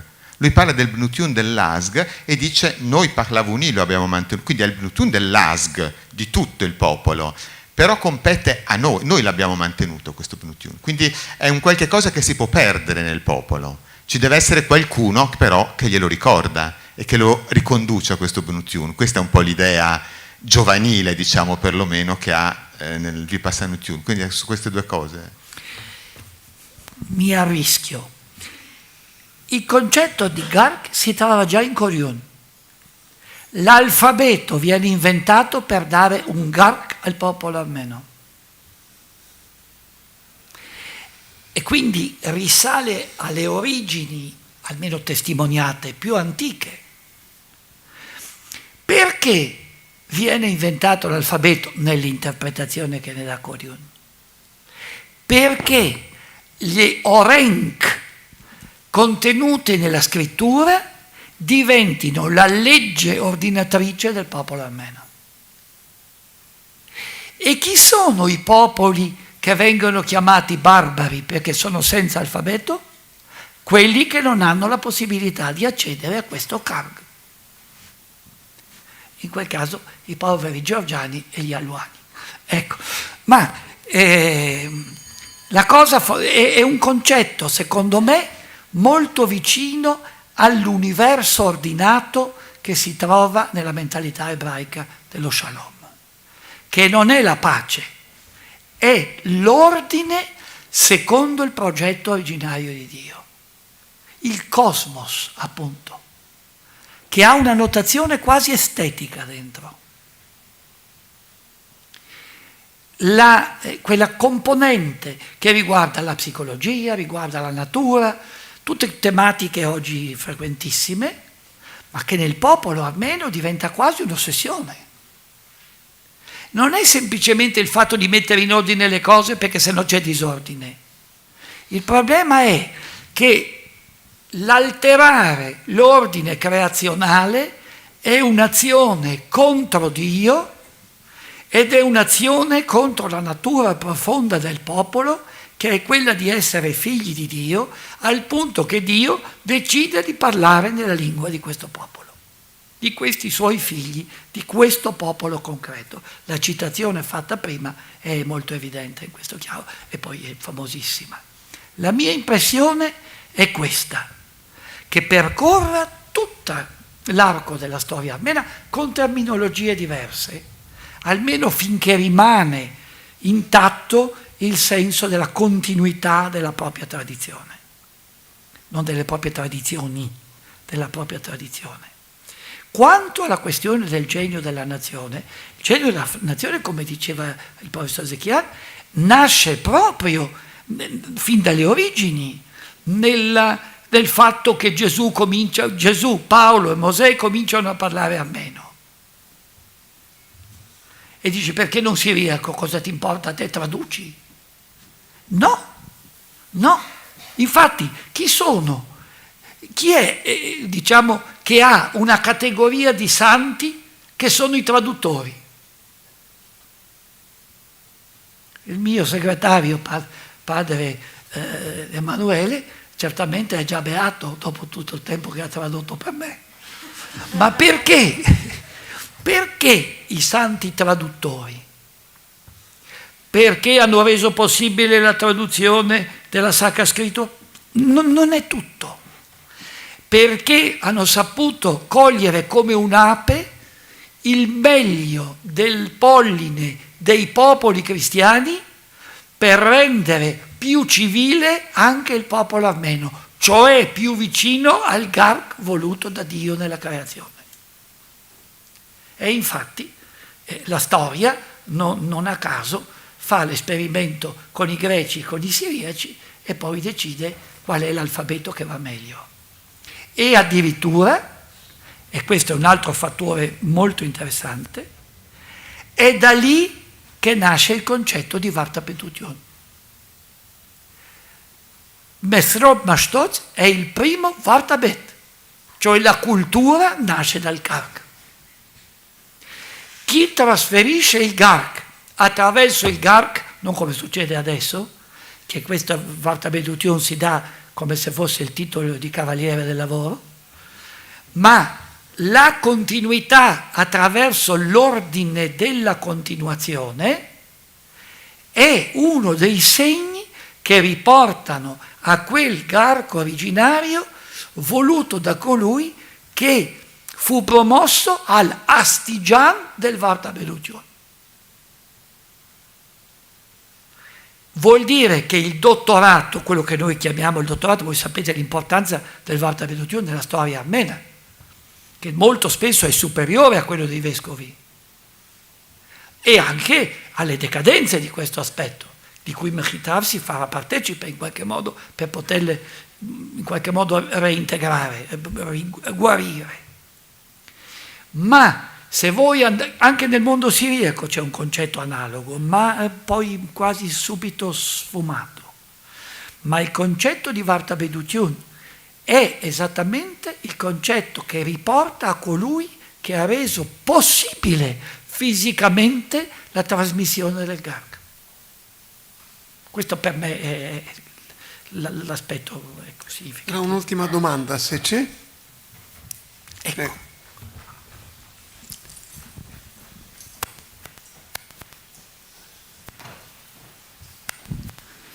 Bonsoir, permettez-moi de poser la question en français. Depuis 2 jours, dans cette belle salle, vous célébrez la vie, l'œuvre et l'action de St.Nerses Shnorhali. Je n'ai pas suivi toutes les conférences. Pensez-vous que St.Nerses Shnorhali, c'est un précurseur de l'unité des chrétiens, un avant-gardiste? Si c'est le cas, vous pensez qu'un jour, dans une semaine de l'unité des chrétiens, en tant que père de l'unité, si vous pensez, on peut voir son statut inauguré ici à Rome ou quelque part. Est-ce que vous pensez que St.Nerses Shnorhali, c'est un vrai précurseur, c'est le père de l'unité ou pas?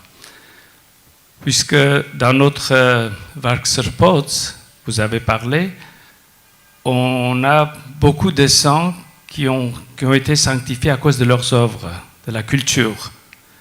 On a des saints qui ont été canonisés à cause de leur témoignage, mais on attache beaucoup d'importance dans notre Église de cette culture. C'est la première partie. Deuxième partie concerne directement, je sais que vous n'êtes pas un prophète, mais vous pouvez avoir une prophétie. On a travaillé sur le BEM, baptême, Eucharistie et le ministère. Quel avenir vous voyez pour cette unité chrétienne? Unité, mais pas dans l'unicité, avec sa richesse, la richesse qui est une richesse pour tout le monde. Voilà, merci. Posso rispondere in italiano o in francese? Lei capisce l'italiano, sì. Ecco, allora, guardi, io credo che Nerses sia un padre dell'unità. È uno dei più grandi nella storia cristiana. Faccio fatica a trovare qualcun altro, almeno in questo momento, che potrei porre sullo stesso piano in un'epoca come quella in cui visse Nerses. Perché trovarne uno oggi, apro la porta e ne trovo uno, non c'è problema. Ma trovarla in quel momento, in quella circostanza, in quelle categorie, con quei vicini, e questo sì è un atto di profezia. Però, per quel che riguarda l'unità dei cristiani, ed è un concetto molto chiaro, sia in Nerses di Lampron, in Nerses Shnorhali che in Nerses di Lampron, è che l'unità è un dono di Dio. Viene da Dio, si chiede con la preghiera ed è il progetto originario di Dio che non ha mai cambiato idea. e ha mantenuto una la sua Chiesa, che è molto diverso dal nostro concetto di ricomposizione dell'unità della Chiesa. In questi autori l'unità è rimasta della Chiesa mistero. È la parte sociale della Chiesa che è divisa, ma l'unità della Chiesa, una Chiesa, un corpo di Cristo, un solo Dio. Tanto è vero che anche quando si parla delle due nature viene continuamente fuori questo uno come spiegazione di questo progetto di unicità del Dio originario, che non ha niente a che fare evidentemente col tema del diofisismo e del monofisismo, che è in tutt'altro contesto. Quindi il concetto fondamentale è la restituzione è un dono, ma la Chiesa è una. Come noi riusciremo a ricomporla, questo rimane un grande problema e non viviamo in un tempo molto produttivo in questo senso, perché ci sono molte altre priorità che trovare l'unità visibile della Chiesa. Ecco, purtroppo, devo dire, perché se noi trovassimo l'unità espressiva della Chiesa, probabilmente anche alcuni altri problemi sarebbero risolti. Però non c'è dubbio quello che lei dice, che non solo andrebbe costruita una statua, ma questa statua andrebbe ripetuta in molti luoghi. Anche una a Costantinopoli ne vorrei io. E perché no, anche ad Antiochia, se fosse possibile, se non fosse un cumulo di rovine. Grazie. Allora adesso cominciamo subito la discussione finale. Invito qui il professor Abraham Derian che faccia da moderatore e penso che potremo fare in modo di chiudere tutto per le ore 19. Grazie. Anche prima. Diciamo 45 minuti allora. 45 minuti. Would it be possible from here? This has been a long day, but of course not comparable with yesterday, which was indeed a marathon. But of course, we would not have missed any of the moments we have experienced today down to the last minute. We are ever grateful for both Archbishop Zekian for giving us our preliminary talk, introduction to this conference, as well as the very spirited and inspiring closing speech by Cardinal Gugerotti. Now, they both have reminded us of the overwhelming legacy of St.Nerses Shnorhali, which transcends his time, transcends his immediate people. And so we who today recall all that he has left for us to ponder, even in this conference, I wonder, once we published the papers presented at this conference, what would the next generation who will celebrate the 900th anniversary of Shnorhali's death, as they read what we discussed here today, would think of our beloved St.Nerses Shnorhali.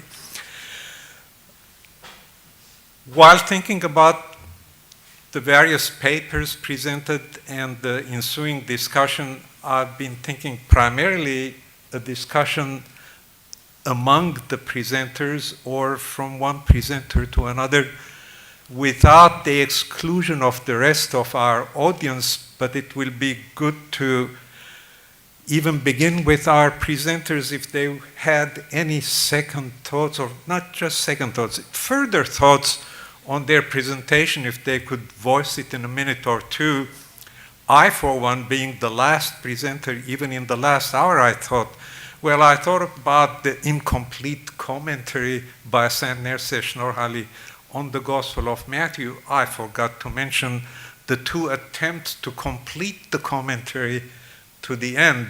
Of course, we know of a continuation in 1316 by Hovhannes Zorzoretsi, who tried to complete what St.Nerses has started, but I must say, after having read the most recent publication of this commentary by the Holy See of Echmiadzin, that even less than 2 centuries after St.Nerses Shnorhali, apparently even a great doctor of the Armenian Church has missed the very trajectory of St.Nerses Shnorhali with which he began the commentary. There was even an attempt in the 13th century to complete the commentary by a certain Aristages Vartabed, or even a disciple of this Vartabed, which, by the way, is not published. It's still in manuscript form. So my point is that we can take any paper that has been presented, the thoughts that were shared, and even continue to think in these terms. But perhaps to connect our various thoughts that were expressed during this conference here, maybe I'll just give a very brief rundown within 5 minutes, tying together the various things we heard these 2 days. First and foremost, I want to thank Professor Marco Baez and Professor Zara Bogosian, together with Khajag Sirpazan and also Archbishop Zekian. When we thought about this conference, we invited the various speakers, considering the specialty of each of our specialists and what they can bring, bringing in their best to this conference. And I, for one, must say, this conference has been great. No disappointments whatsoever. So, as Archbishop Zekian mentioned, we all look forward to the publication of these papers in a forthcoming volume, conceivably to be published by this very establishment where we are gathered. Now, the legacy of St.Nerses Shnorhali, of course, will continue. There's no way we can not go to church, not hear a sharagan, not utter a prayer, not ever go through another season of Lent with Havadov Khostovanim, without ever thinking about our saint who has given us so much. We're very grateful for the historians who came from Armenia, Dr. Vahan Derevontian and Dr. Azad Bozoyan, who gave us the historical framework in which to consider St.Nerses Shnorhali and his contribution, the times in which he lived, the dire times, the pressure from surrounding enemies, whether Christian or non-Christian. The survival instinct of the Armenian people at this time, and the way the leaders of the time who rose up to the situation and established not just the continuity of the hierarchy, but kept the identity of the Armenian people for centuries and generations to come.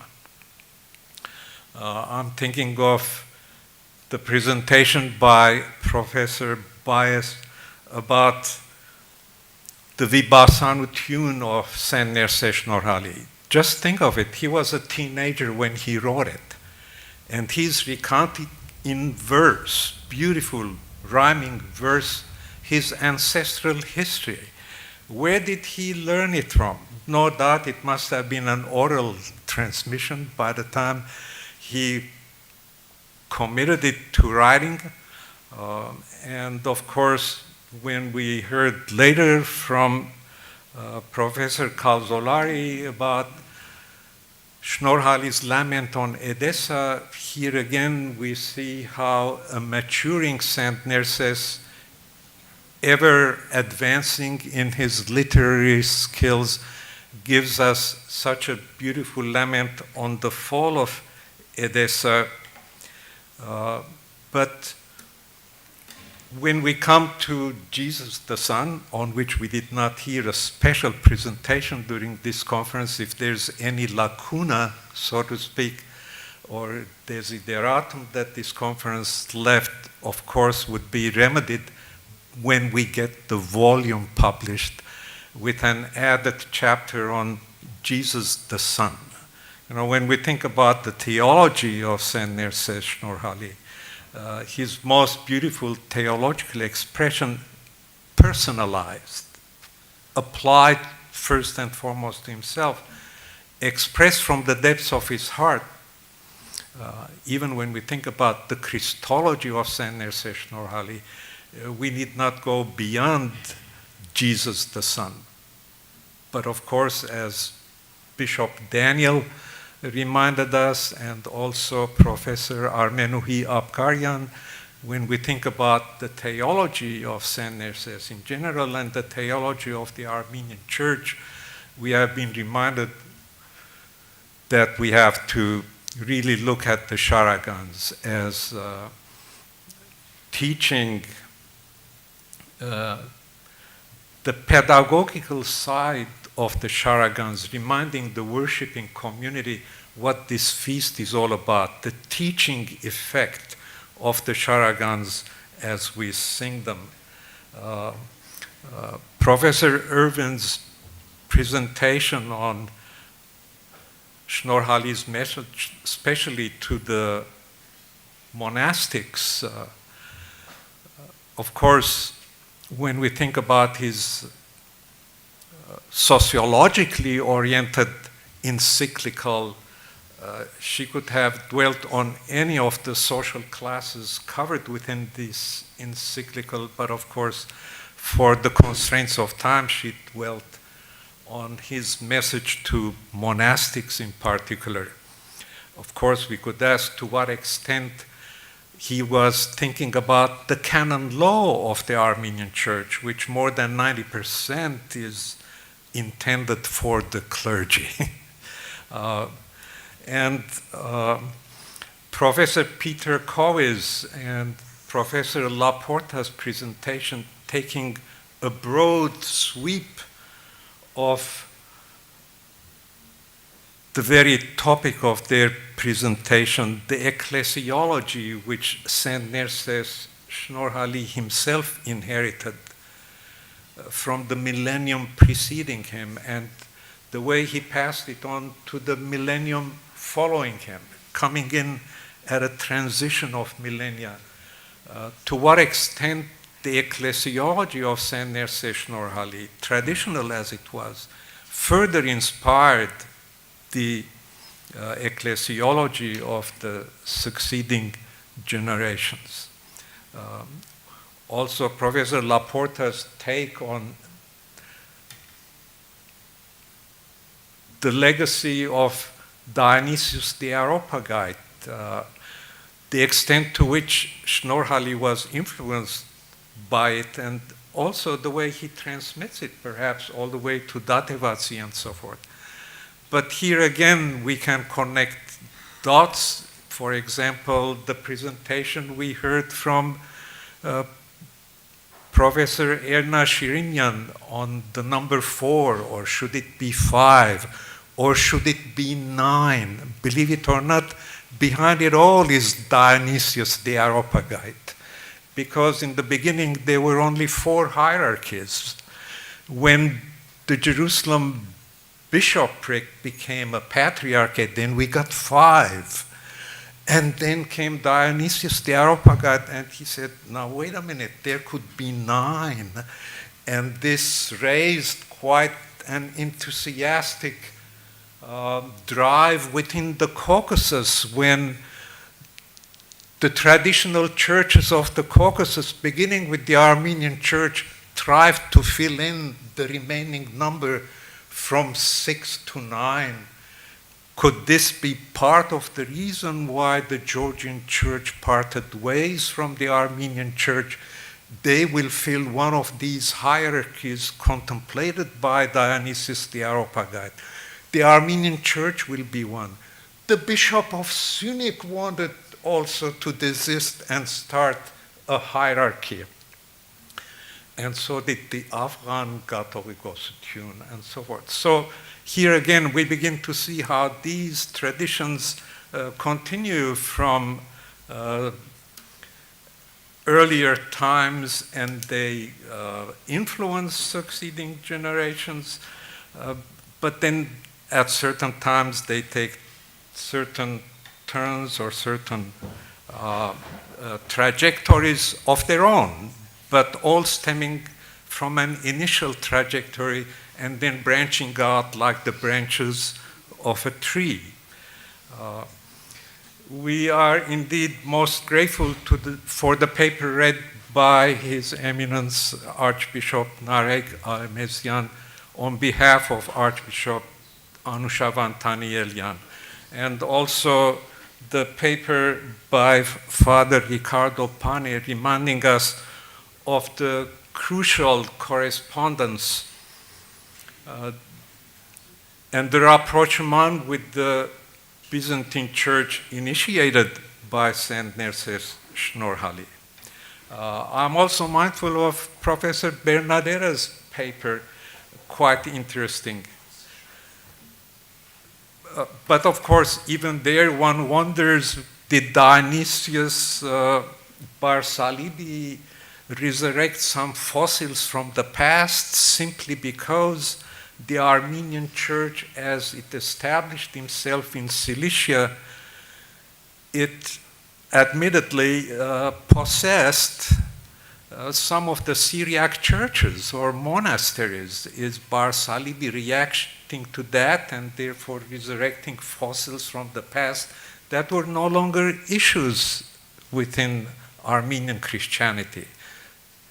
And so my point is that we all can dialogue among ourselves, we can ask ourselves questions, but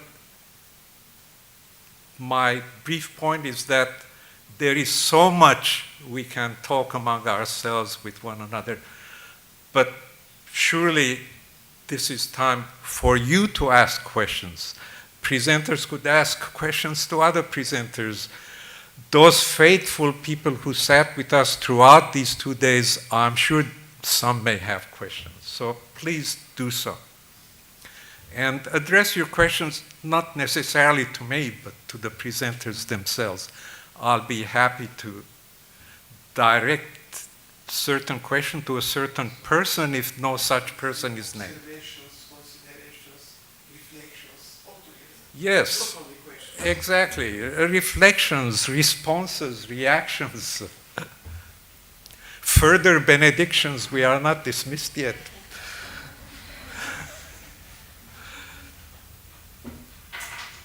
Anyway, this is really your time, not my time. I just try to rouse your thoughts out at the end of a second long day.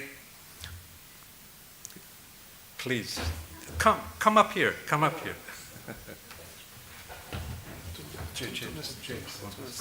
Just to break the silence, I would like to start with some provocation, collecting me to an idea expressed by His Eminence Cardinal Gugerotti, that for him, for Shnorhali, the unity already exists between the churches.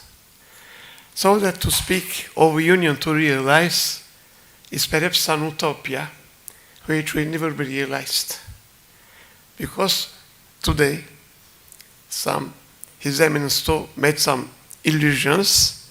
There are big differences within the Catholic Church. Our recent experience also, once I met one of the greatest metropolits of the Constantinopolitan Church, of the Ecumenic Patriarchate, Emilianos, His Eminence Emilianos. He was in Bose.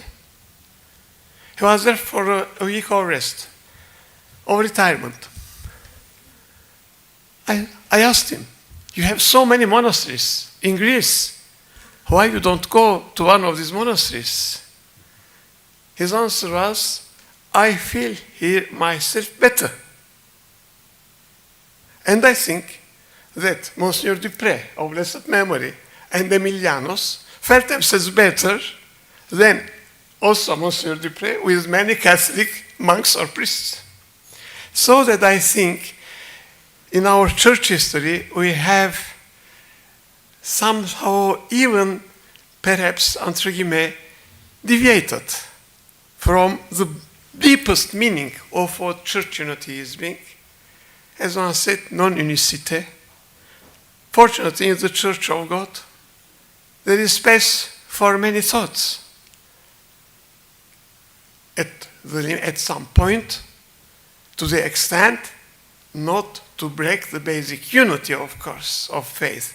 This was, I think, also of the Constance of Shnorhali, and perhaps we can exchange some ideas about this, or if there are other proposals, because I am looking to the future, so that what we shall do in the coming 50 years, if we go with the steps of the last 50 years, after the first blooming, after the first exploitation of the ecumenical movement, we can go so far another 900 years and stay where we are. So that I think this also, this our meeting, can be an occasion, also because of the great prestige of this institution, to throw some ideas. Let them be discussed. There is nothing I say very often. For me, the unique dogma is the credo, Havadam, which I say every day. There is nothing else absolute. Let's discuss of this and similar things, of course, if there are also other ideas, similar ideas.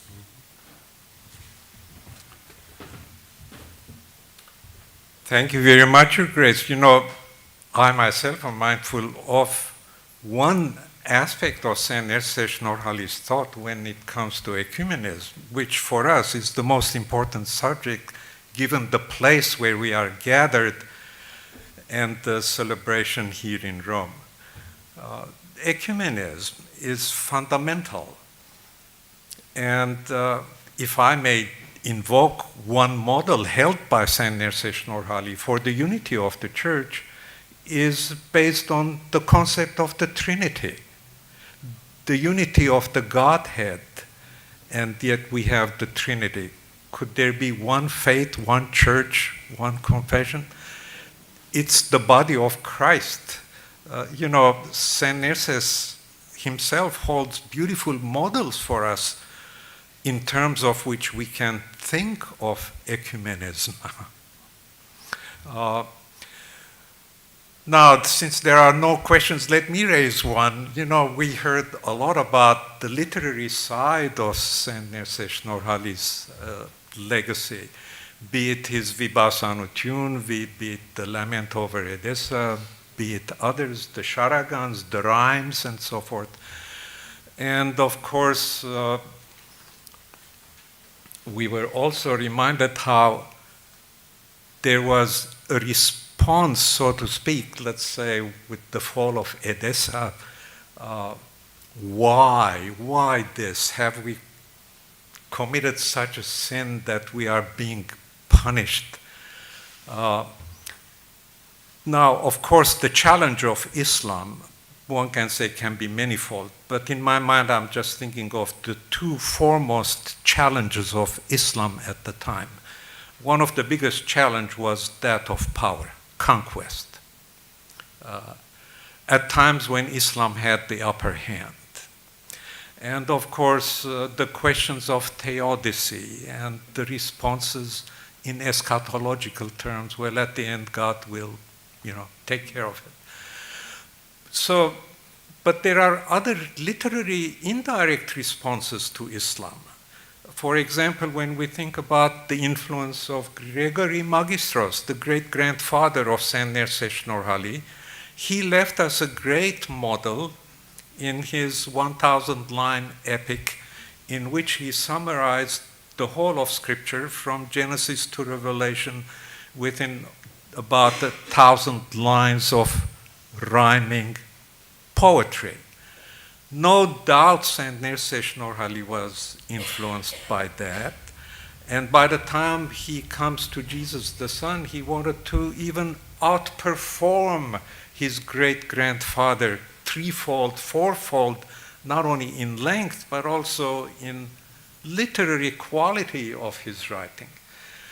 Now, I would take all these compositions of the time, the literary compositions of the time, be it the odes of St. Gregory of Nareg or the odes of St.Nerses Shnorhali, and all these Pank Chapav, and the Vibasanutun, and the Lament, and Jesus the Son, and so forth.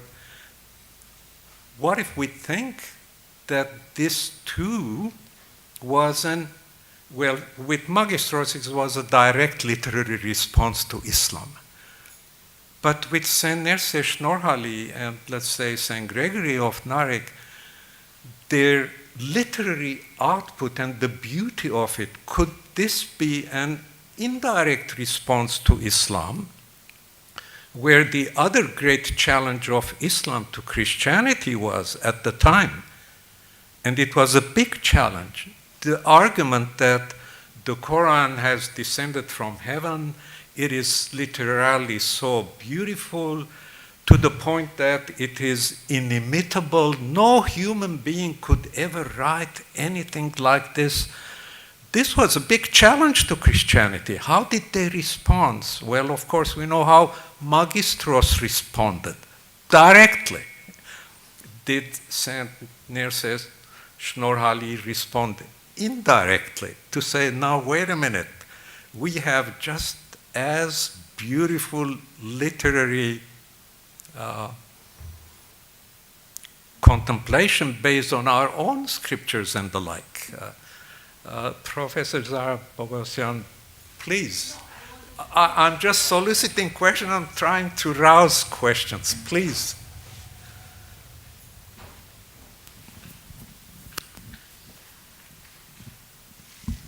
Since you spoke about the challenge of Islam, and also we spoke a lot about Cilicia and Nerses Shnorhali in a Christian context, although Valentina Calzolari also obviously talked about Edessa, I kind of wanted to relate to what you are saying, the question you're raising, to what Cardinal Gugerotti was saying, and ask a question that I did not want to ask after his speech, and then maybe not leaving time for a general discussion, so I'm going to connect the two. And come back to the letter of Nerses Lambronazzi to Levon, to King Levon. Mm-hmm. So this is slightly after Nerses, but also reflect on Nerses's relationship to the so-called Northern Vartapets, on which I wanted to touch in my paper, but I cut that part, so now I'm following your advice. The very fact that he translates the Vita of St. Sergius on the order from the so-called Northern Vartapets, and he also writes letters and mentions that they cannot come to a union or an agreement with the Byzantine Church without consulting the Vartapets in historical Armenia, already tells me that at least in his lifetime, the relationship was not strained, or he did not want it to be strained. Obviously, the Barseravani was also his relative, but okay, a generation before. So I'm wondering if we should nuance the dichotomy, and whereas Lambronazzi is saying, oh, you are drinking wine from cups that resemble the cups that the infidel are using. I'm not citing, obviously, just saying, shall this not also be another way of innovation? Not another way of innovation, not an innovation due to an encounter with the Latin Christianity, culture, soldiers, ways of dressing. Whereas in the historical Armenia, and of course this is also a polemical letter, so he's obviously going to exaggerate whatever differences or whatever small sins or even big ones they have. Whereas we do know that there were very important philosophical schools, theological schools, and if the Northern Vartapets were so sclerotic in the state of decadence, we could not imagine the 13th century flowering that just is amazing, coming also from the homeland, let's say, not the refounded homeland of Cilicia. So I'm just wondering if we should also reflect upon this as another type of innovation outside of Cilicia, but on very different terms, on terms of continuous encounter with the Eastern peoples that are also conquering Armenia, the Seljuks and then the Mongols, etc. Right. So I'm wondering if along the oral reflections, the challenge of Islam or responding, and if I'm not mistaken, in his letter when he is addressing the princes, Nerses Shnorhali is also admonishing them not to use Muslim dignitaries as godfathers when they are baptizing their children. So there's a lot more going on than just saying you should, Muhammad is a false prophet and you will all end at the end of the world. So I'm wondering what the others think about Nerses' time, but also what is going on outside of Cilicia and how a different type of challenge is being met on different terms and with different categories that may be viewed from Cilicia look like it's decadence and corruption. But if we maybe leave this way of thinking, these coordinates of thinking, that can also be an innovation or adaptation, as you wish. Sorry, very long. Well, thank you very much. Certainly what you just shared further adds to the fact these were such tense times, and the tension was not only from the surrounding people, but even from within. The divisions within the Armenian Church, more so with the displacement of the sea of the hierarchy and the continuous contacts with monastics farther east in Armenia and so forth. So to keep all these things going, I do believe in divine providence, and it was providential that the Armenian Church had such a hierarchy in the very person of St.Nerses Shnorhali at such a time that helped save the situations, save everything, not just the hierarchical seat, but the very Armenian identity, Armenian Christianity. Things could have happened to us the way the Arvank went. Again, and of course the challenge of Islam. I was going to add just a little footnote to what I said about the beautiful literary output by these Armenian authors. And it's interesting that the dominant rhyme in what they compose in Armenian, the rhyme, as Professor Abkarian also reminded us, it's important, and also in singing, it ends with the dominant. In, just like the rhyme of the Quran, as you know. But certainly, Your Grace, Archbishop. Just, Zara, you pointed out some very important issues. I have been working 4 years on Nerses on Lambron. That's an unachieved work. I hope, if the Lord gives me some days more, to take it to end. Now, one point which has not been even alluded in this conference is the great deception. His Eminence pointed out that there was some ingenuity. The great deception, Lamprinatis says literally, I am ashamed of myself coming back home. When he went to Constantinople, he discussed with the Greek Patriarch, and he says, so, I found them immersed in the esclavity of the letter, in St. Paul's sense of what means letter. So that we have to take also into consideration this fact. Second, the northern Vartabets, many of them were refugees persecuted from the Byzantine Empire. Hormos.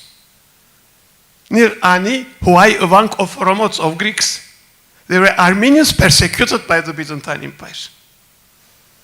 Third, perhaps the most important thing, Byzantine destroyed the Armenian kingdom.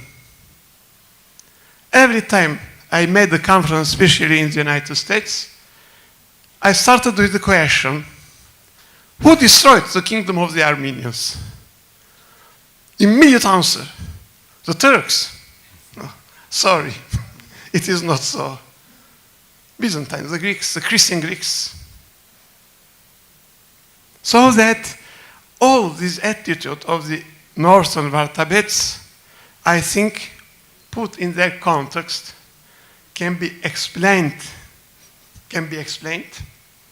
And of course, the enthusiasm of Nerses of Lampron, with the highest regard and esteem for his genius and for his holiness, but probably he overestimated the Byzantines, and even, as we have learned from his eminence lecture, also the Latins. He used to see in them the best of them. And perhaps he was also, that's for temperament, I don't know. In any case, we have to, also in my modest opinion, I have written upon this many, many years ago, 82, yes, in Revided Armenian. Probably the anti-Chalcedonian attitude, it's a legal attitude of the Armenian church, was due to the awful policy of Justinian. Who had decapitated Armenia, the Nakharar system, who has the bone of the Armenian survival. So that Armenians were afraid, and also perhaps the Chalcedonian choice, and just it was something, a new consideration for me, what His Eminence made. Some impression I had about this, visiting the Georgian architecture, because the old Georgian architecture is very similar, or Armenian are similar to the Georgians similar to Armenian. There is nothing Byzantine. The liturgy, but after develops in the Byzantine sign. So that, but why they made this choice? Probably because Armenia was almost 10 times or 9 times greater than Georgia in those years. So that they were afraid from this Armenian prevalence, because, as Shnorhali says, Christian charity must rule the churches and their mutual relationship. But when, even if I am a patriarch, let's leave aside the question of Roman primacy, patriarch. If the patriarch becomes a despot, all people are afraid of him. So I think we have to take into also this human dialectics. And also I am not so much amazed. Of course, there were in northern Armenia noteworthy monks, as there are also in Cilicia, as there are also in France or in Italy or in Germany in those years, everywhere and every time. So that I think to contextualize better these things can explain also on one side the ingenious attitude of the Nerses of Lampronazzi, and on the other side the reactions of the northern Vartalites. Please. Thank you. As Abraham and Archbishop Zekian reminded us that we have to go beyond this conference, share experiences, reflections. When I was listening to the call of ecumenism, I just wanted to say a few words in order to be transported from Armenian Cilicia to Lebanese Cilicia, to Antilias. Antilias is one of the hierarchical sees of the Armenian Church, one of the Catholicos. But other than that, or beside that, since I have been there from year 1973 as a seminarian, 1981 as a celibate priest, member of the Brotherhood, and then after my pastoral service and studies, university studies, for 11 years out of Antilias, when His Holiness Catholicos Saram called me back and appointed me as the ecumenical officer for many years. My plea, my prayer, my request will be, whatever I've learned is very clear, that Shnorhali, St.Nerses Shnorhali, is reminding us not to give up hope.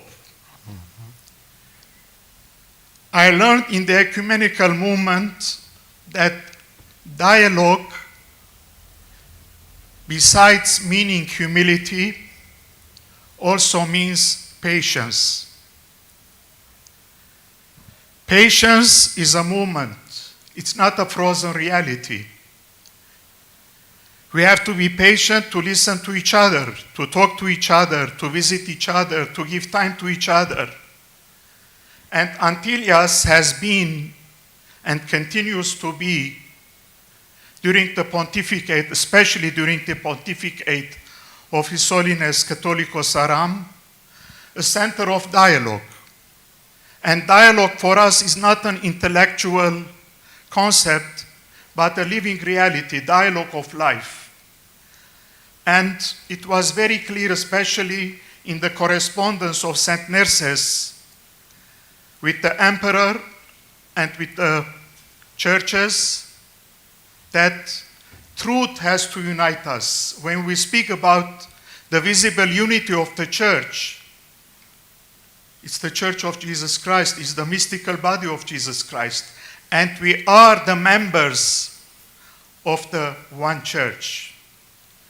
When I used to teach ecumenism in our seminary, I used to tell our seminarians that the most difficult word to define, the terminology to define, is the word church. And I used to explain to them that church is the body of Christ, so all of us are the church. And I used to tell them, in order to explain pragmatically the dynamism of ecumenism, that there was a time when churches with a small c, the local churches, they were speaking and acting against each other. Then another time came when we started as churches to speak about each other. And through the blessing of the ecumenical movement, we are speaking with each other, working with each other, praying with each other. So, according to my humble experience, as I expressed in my paper when we had the conference on St.Nerses Shnorhali in Antillas in May, and it was the very topic that I presented, and it will be published in our periodical, official periodical in Husk. I said, Shnorhali, the uniqueness of Shnorhali was that Shnorhali was beyond Shnorhali. And now we have to go beyond Shnorhali, carrying the legacy of Shnorhali in our hearts, in our minds, and in our actions. Thank you.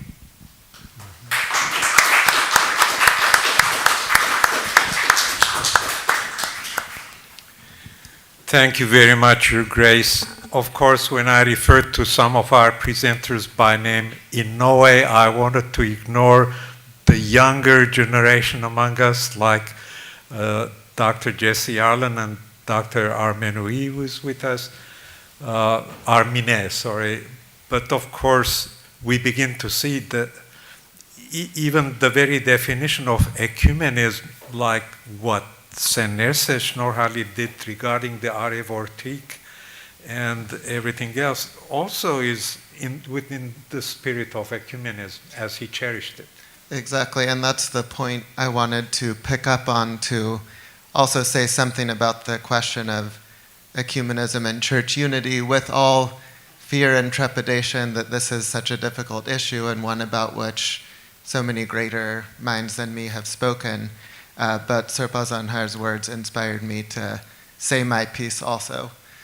So going back via the way of the Adavortik, it's so helpful to present at a conference like this because when you get responses, it makes you rethink and question, see in new ways what you were looking at on your own in your office, writing up.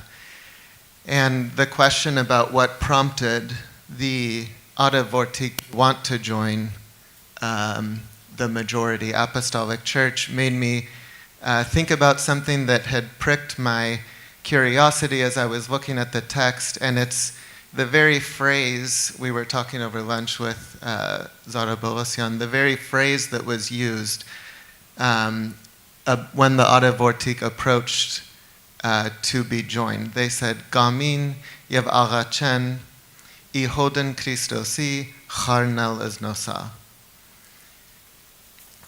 They wished and they pleaded to mix or mingle themselves into the flock of Christ. So because Nerses goes on to focus so much about the doctrinal questions and the creedal type beliefs and practices that need to be corrected, so much attention has been paid on the differences in beliefs and practices and this being the core of the issue. But from the perspective of the Adavortik, it's quite plausible. I was reflecting that they're talking about wanting to integrate, intermingle, which likely means intermarry with the majority community.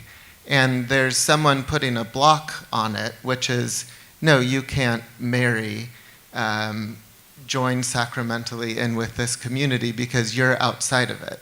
So what is it that needs to be done in order to pave the way so that you can intermarry and intermingle with this community? And these are the things you have to believe and not practice and join sacramentally in this way.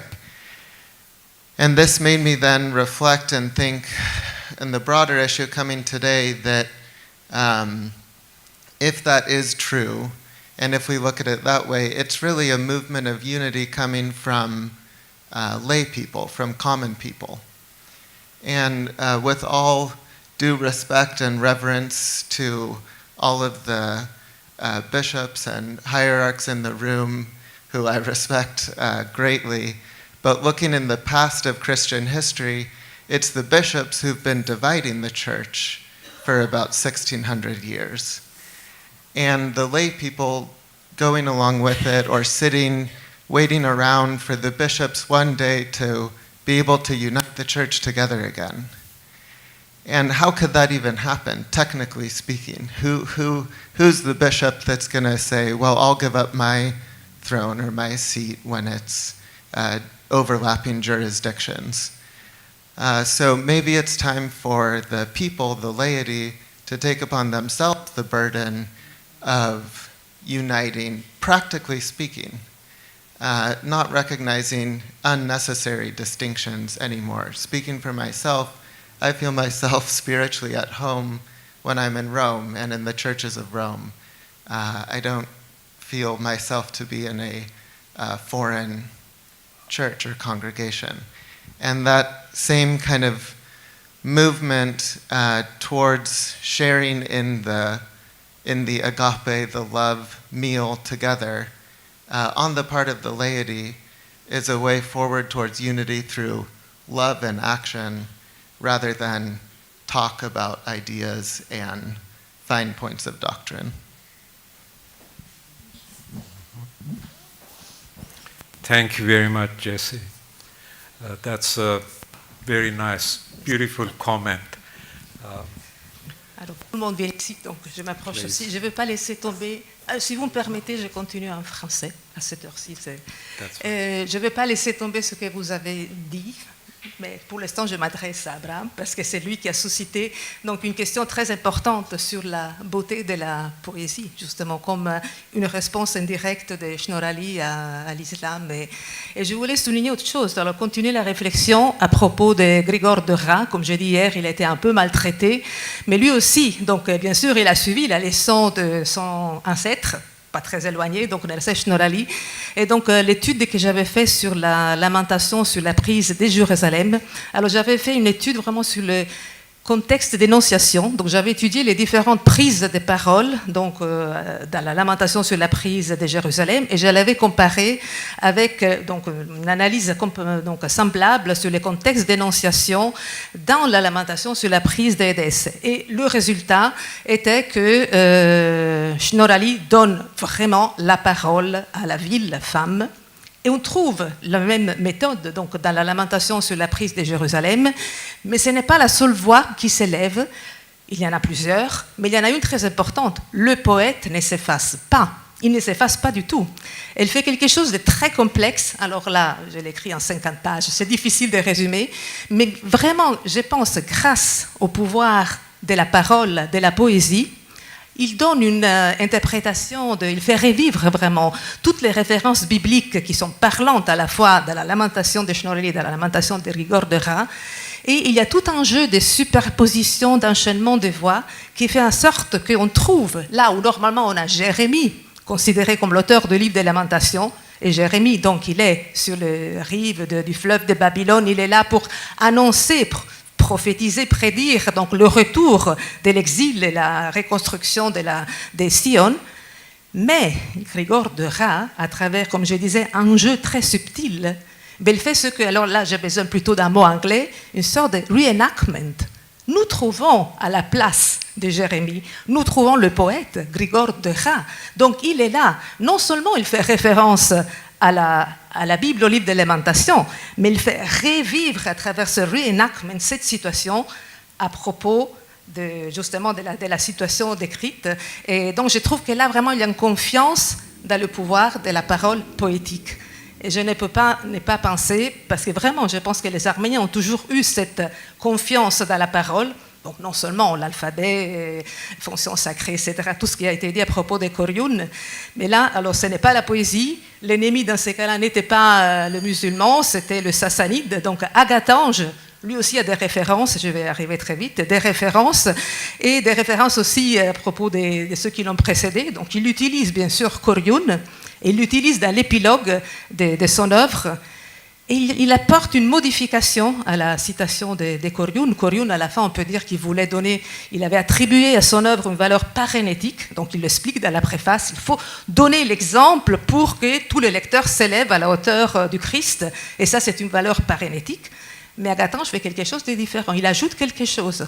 Donc il dit vraiment d'une façon très claire que grâce au retour, enfin à la lecture des livres historique, elle pense bien sûr non seulement à la Bible, mais à lui-même, qui a écrit en suivant ce modèle, les Arméniens pourront faire quoi? Il y a vraiment là aussi un dialogue très court mais fondamental. Les Arméniens, grâce à cette lecture des livres historiques, ils diront au Seigneur, tu es mon Seigneur.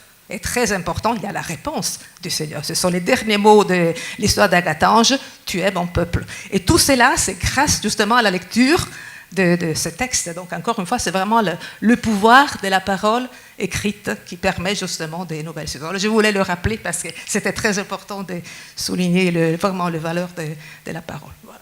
Merci beaucoup. Thank you very much. To be reminded of the primary source of inspiration, especially to the literary aspect of this heritage that we have. Jerusalem, Scripture, the book of Lamentation of Jeremiah, the Psalms. Anyway, the Spirit is alive and well, and I trust that we all have been inspired for the time we have been here, and we have been both challenged intellectually and spiritually, and I trust that we have been also moved to act upon the things we learn, very much like St.Nerses Shnorhali would like us to do, to live as true followers of Christ as he wanted his flock to be, to help enhance and further the kingdom of God on earth, and to see the prosperity of the church as a mother that nurtures and feeds and inspires and enables the children of the church to grow in the way that the Lord would like us to grow and the way St.Nerses Shnorhali would like us to grow. I think our time is up. I'll turn this mic to Professor Zara. Thank you. Before we finish, I really would like to thank from the bottom of my heart, and I believe everybody will join me, Francesca Baldini, Anush Toronian, and Massimiliano, who is not here, because their efforts have been fundamental for bringing this to a successful conclusion, so thank you. But we have been thanked. And the dinner is at 8 o'clock like yesterday, and those who would like to walk with us, we can meet here at 7:45 downstairs, and we will walk together. It's very nearby. So have a nice 1 hour break, take your breath, and then see you later at dinner. Okay, thank you.